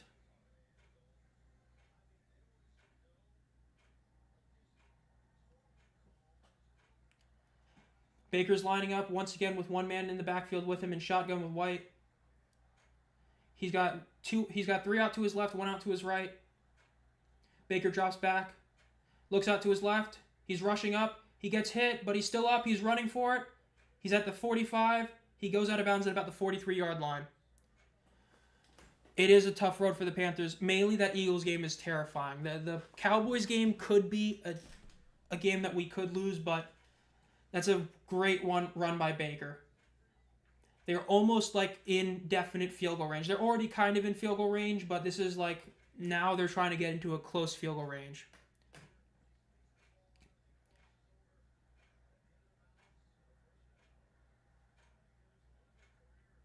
First and 10 with 11 seconds left. The Buccaneers probably have time for 2 more legit plays, then they're going to have to kick a field goal. He out of bounds at the 43. Baker drops back, throws it quick out to the left. It is caught at about the 37-yard line. And there's only 4 seconds left. They're probably going to kick a field goal here. Only 4 seconds left. Yep, Chase McLaughlin is coming out for the field goal. This is to send it to overtime.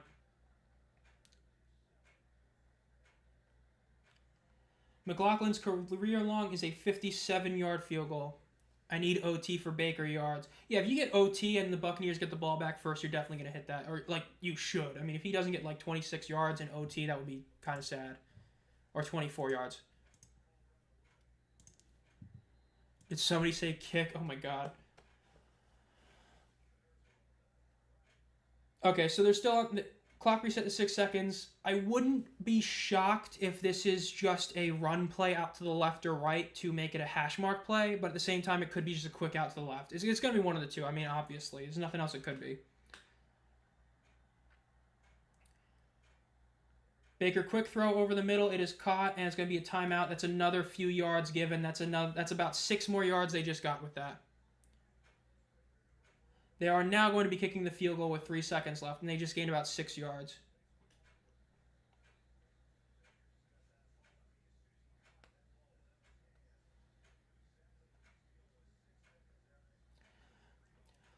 Time for the kick. 3 seconds left. They do not have time, and they don't have a timeout, so if the snap is mishandled, they can't do anything about it. It is what it is.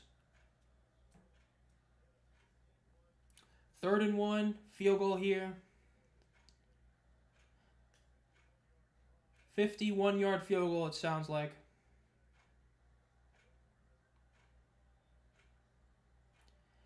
They're lining up.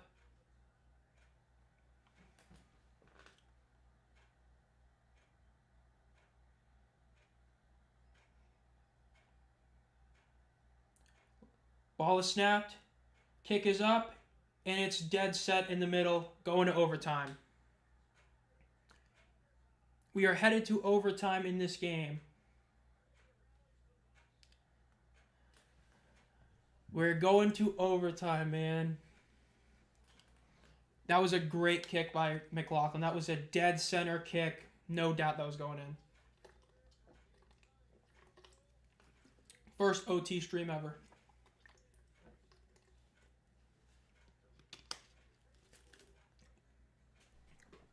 Just as an FYI, in case any of you do not know the full rules, in regulation, it is still the old overtime rules. It is first drive. If it's a touchdown, game ends. If it's a field goal, other team gets a chance to get a field goal, then it's next score. The change for the touchdown rule is only in the playoffs, just in case you just didn't know. Yes, sir, need them yards. Honestly, it would be shocking. It's crazy to think how Baker doesn't have that many yards, but he really hasn't been that good.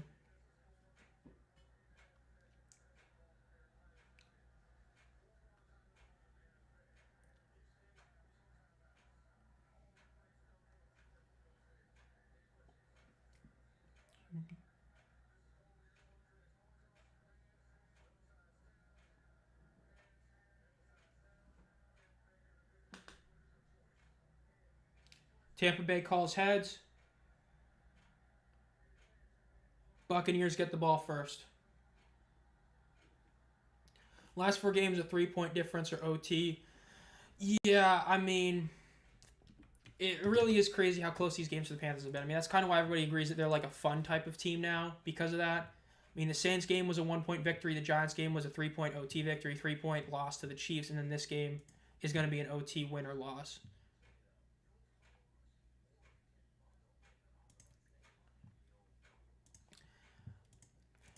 Yeah, Buccaneers getting the ball first is not great, but we'll see. I mean, again, we just have to keep them to a field goal at least. That's what has to happen.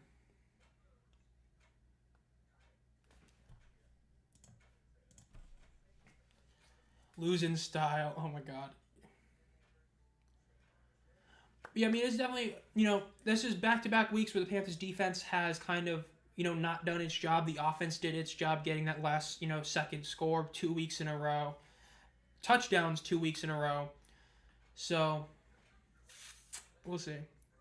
I'm gonna cash everybody. Give this guy a thumbs up for the stream. Hey, if you bet the Baker over with that, you definitely love to see it.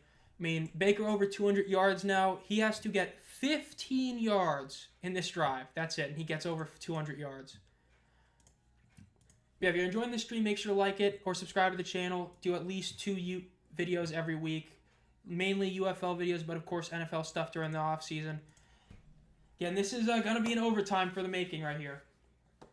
Panthers defense has not done its job last drive or last week against the Chiefs, but they did get that fumble off Tyrone Tracy, 2 weeks ago in Germany.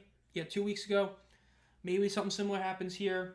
Again, you just have to hold them to a field goal and then let Bryce and the offense do at least something, but we'll see. But still in commercial break right now. And I think this does mean that this game is the last game on right now. Yeah, the Eagles game is basically over right now. Which, man, I can't believe that today was the day we officially found out Justin Tucker is, in fact, 100 billion% washed. Which is so sad, but...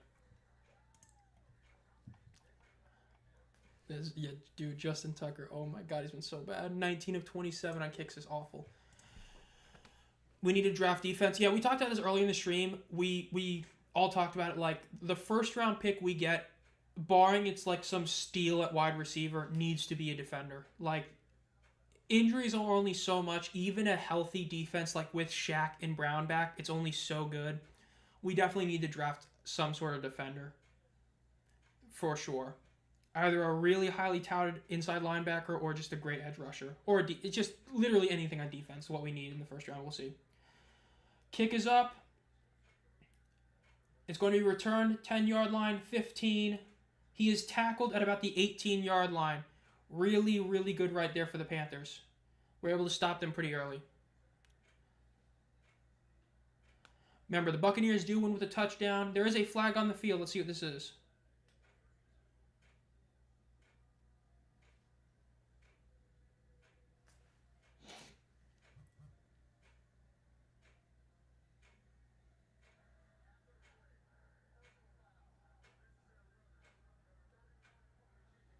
Unnecessary roughness on the Panthers as a 15-yard penalty after the return.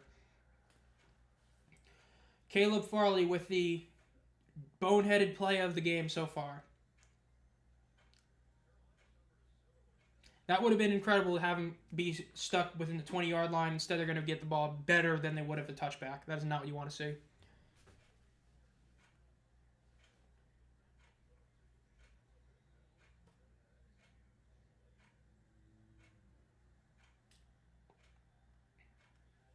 First and 10 for the Buccaneers now.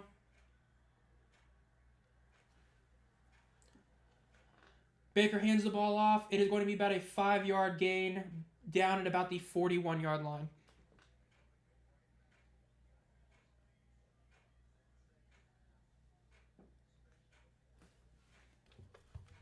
Nine minutes and 40 seconds left. Clock is going down. 2nd and 6. I think it's going to be very interesting to see if the Buccaneers do continue to run the ball or not. I mean, we'll see. Now he's trying to run the clock out as much as they can. That unnecessary roughness penalty really hurt. Baker lines up under center with one man behind him. Play action. Steps up. Throws over the middle. Is going to be caught at the 40-yard line. That should be the over for the 200 yards, by the way. That should be the over 200. Hey, for you asking.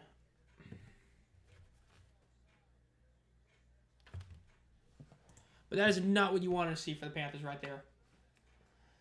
Again, they only have to hold them to a field goal, but you got to hold them to a field goal. You can't just let them, just go down the field like they're doing right now. 1st and 10 at the 40-yard line of Carolina territory. It's a first down rush, and it's going to be about a 4.5-yard gain for the Buccaneers. Showing the playoff picture right now. In the hunt should be the entire NFC South. That division is still wide open. If you're showing the 49ers as being in the hunt, you should show the other 3 NFC South teams. I'm just saying. I mean, the 49ers are, yikes. Well, the Buccaneers are there, admittedly, but you know what I mean. 2nd and 6 for the Buccaneers. Baker's lined up in shotgun with nobody near him. He has 3 out to his right, 2 out to his left. Drops back. Was going to throw, doesn't throw, could be sacked. Is sacked. That is going to be about an 8-yard loss for Baker Mayfield. That is a massive sack by Wallace. You were talking about him earlier. That's a big play for him. That sack also pushes them close to being out of field goal range. If not out of field goal range, depending on where exactly they spot him. That is a massive sack for the Panthers right there.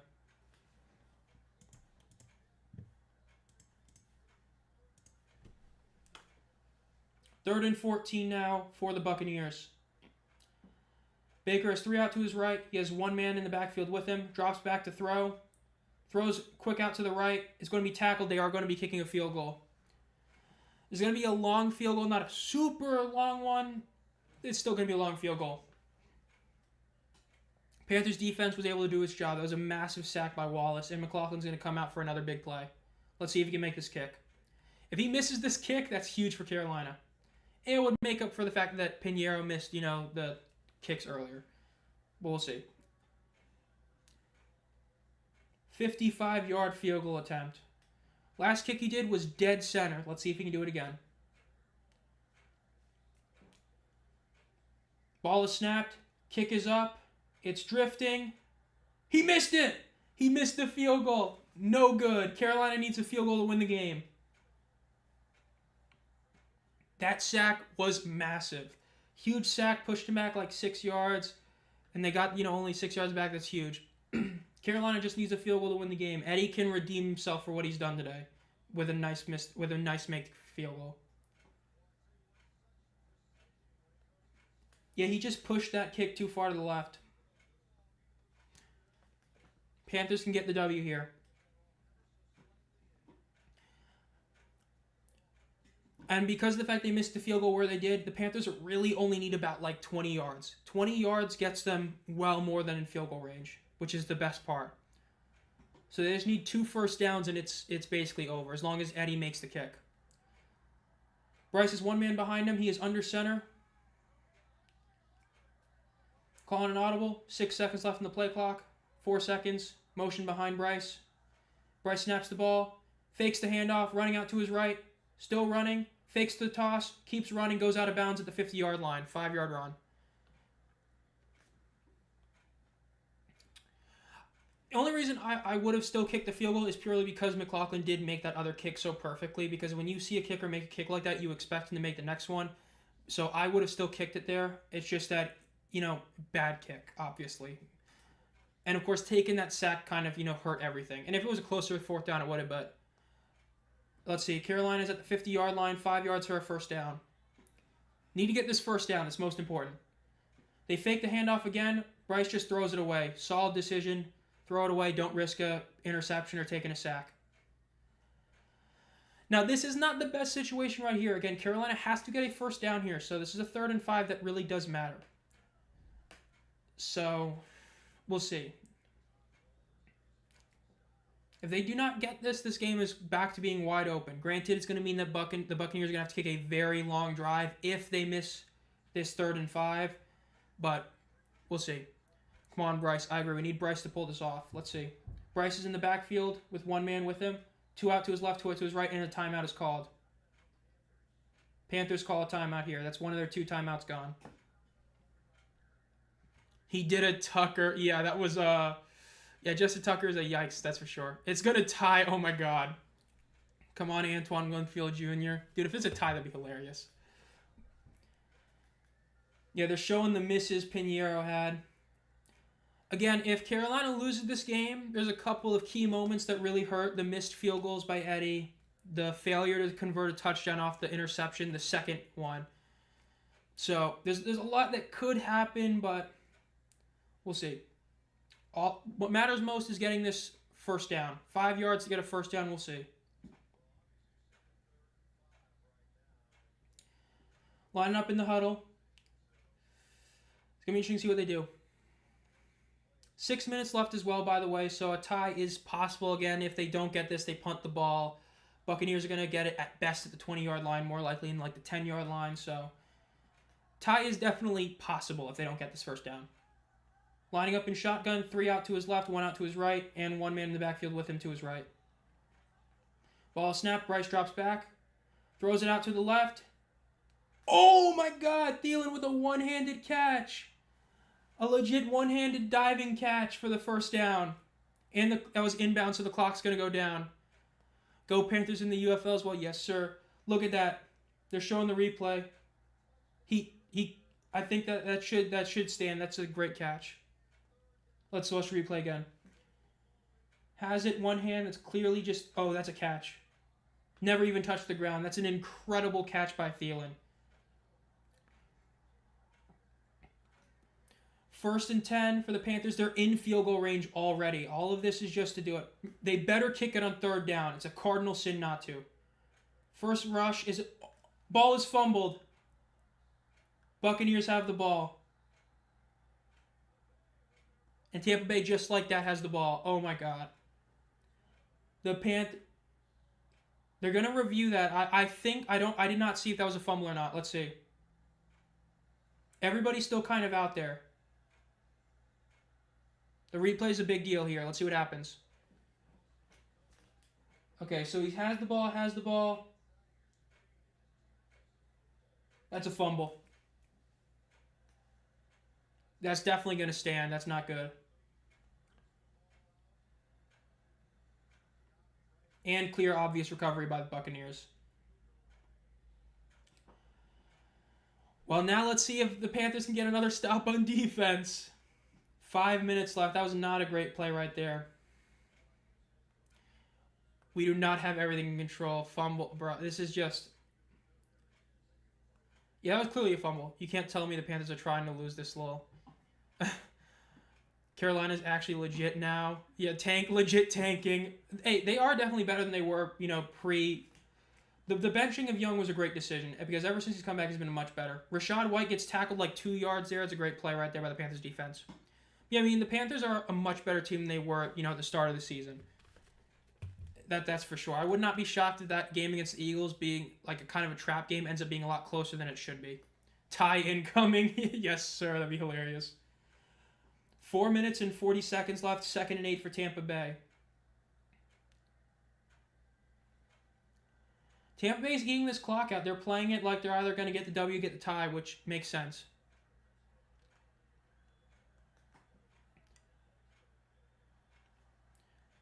Baker fakes the handoff, drops back, steps up, throws over the middle. It is caught by Mike Evans at the 50-yard line, and he gets touchdown at about the 48.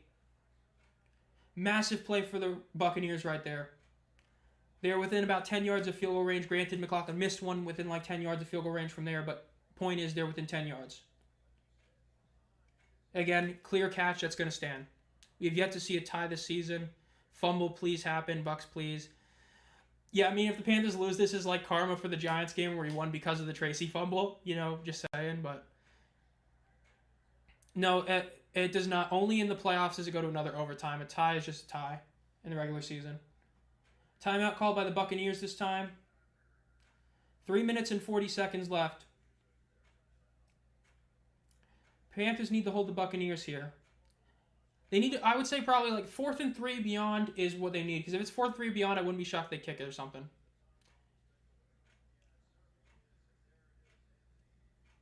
Yeah, that was just a great rip out by the defender. I mean, like, you can nitpick and say, oh, we should have held it like this or something. At the end of the day, it was a great rip out by the defender. Sucks to see happen, but it is what it is. I hate ties. Yeah, it's going to be interesting to see what happens here. Again, 3 minutes and 44 seconds left. 1st and 10. Again, with McLaughlin missing that last field goal, you now have a lot less faith on their kickers. Let's see. Quaker Bakefield. 22 seconds left in the play clock. Buccaneers lining up. Baker's in the backfield with one man. 2 out to his left, 2 out to his right. Ball is snapped. Hands the ball off.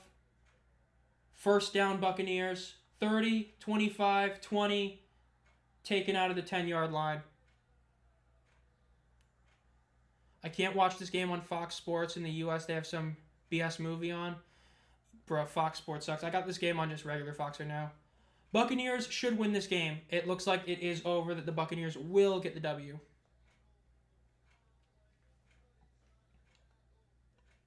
That was should have been tackled a lot earlier, but yeah, game is pretty much over. Can't watch this on YouTube TV. Bro, you gotta love how the NFL is. But Buccaneers are going to win this. Looks like they're just going to move the ball to one side. Yep, they're moving it. Dude, if he misses this kick or gets blocked, that'd be hilarious, but it's probably over. Who do you want to draft this year? Just somebody on defense, honestly. Injuries have hurt, and now it's the question of if guys come back, are they going to be fully healthy? Probably not, kind of deal. And the defense itself is a lot weaker. The offense has taken a lot of steps forward, mainly because of Xavier Legette actually being really legit this year, but we'll see. This is a 30-yard field goal attempt. Again, we've seen blocked kicks the last couple of weeks. I doubt it happens, but it would be really funny if you missed it. Ball is snapped, kick is up, and it is right in the middle. The Buccaneers survive and get the W. The Panthers lost this game. I called it as soon as it happened. They lost this game when they got the interception off Baker. They returned to the 20-yard line and didn't score a touchdown. That is why the Panthers lost this game. They should have scored a touchdown on that drive. They fumbled it, especially once they got within the 10-yard line. That is what ended up costing the Panthers. They score the touchdown, it's different. Like, the missed field goals, also, obviously, but Panthers had a lot of chances to win this game. They didn't. But, again, this is a team that is... This is, like I said, this is best case scenario for them when I started the stream. I said the best case would be for them to keep this game close and get the L. Keep a high draft pick. Don't be in the playoff race, but show that this team has a lot of promise. Show that Canales is doing a good job at coach. Show that this team is showing a lot of promise. So, sucks we lost, but now we don't have to worry about being in the playoff race. We can admit the season's over. Just try and do really solid games. Play well, get a good draft pick, build for next year, maybe compete next year since the NFC South is so weak. But we'll see. This is a fun stream. If you enjoyed the stream, make sure to like and subscribe if you're new to here. I do at least 2 videos a week, mainly on the UFL, but I'll do NFL videos every here and there. This is a fun stream to do. Appreciate it. I'm out. Thank you. That was a really solid stream. It does suck that the Panthers did take the L, but again, my initial guess was this game would be 24-17. I was kind of close, but it's what it is. Panthers lost. Again, there's questions that... There's just things that could have been done better. The 2-minute warning, that's where Canales needs to get a lot better. The 2-minute warning where he decided to not run a play before the 2-minute warning was questionable. But really what was bad was the initial 2-minute warning where they didn't run a play. They ran a play. It was a pass to where they ended up giving the Buccaneers a timeout. Then called a timeout to take a false start to then miss the field goal. Was a horrible sequence they got bailed out from. But, they kept it close. Again, this is another one of those games where it's just going to make the Panthers look better and the Buccaneers look worse. So that's good for the Panthers as well. But it is what it is. Thank you all for watching. This has been Zomb Phox. If you enjoyed the stream, like I said earlier, make sure to like it and subscribe to the channel. If you've been a fan of the channel for a while, think about becoming a community member for 99 cents a month. You get an exclusive video every month. Team emojis, a bunch of other stuff. Again, this upcoming members video is going to be a college football video on the bracket. Will I stream again next week? I might do one of the college football championship games. I'm not going to say I am for sure, but I might do one of them because I think it might be fun. So be on the lookout for that. Again, I have an expansion video about 10 cities that could have an expansion team coming out probably Friday. Tomorrow, should have a video, maybe Tuesday. Don't know for sure what it is or if I am, but I should. I should have a video out 1 or 2 days, don't know exactly what, but we'll see.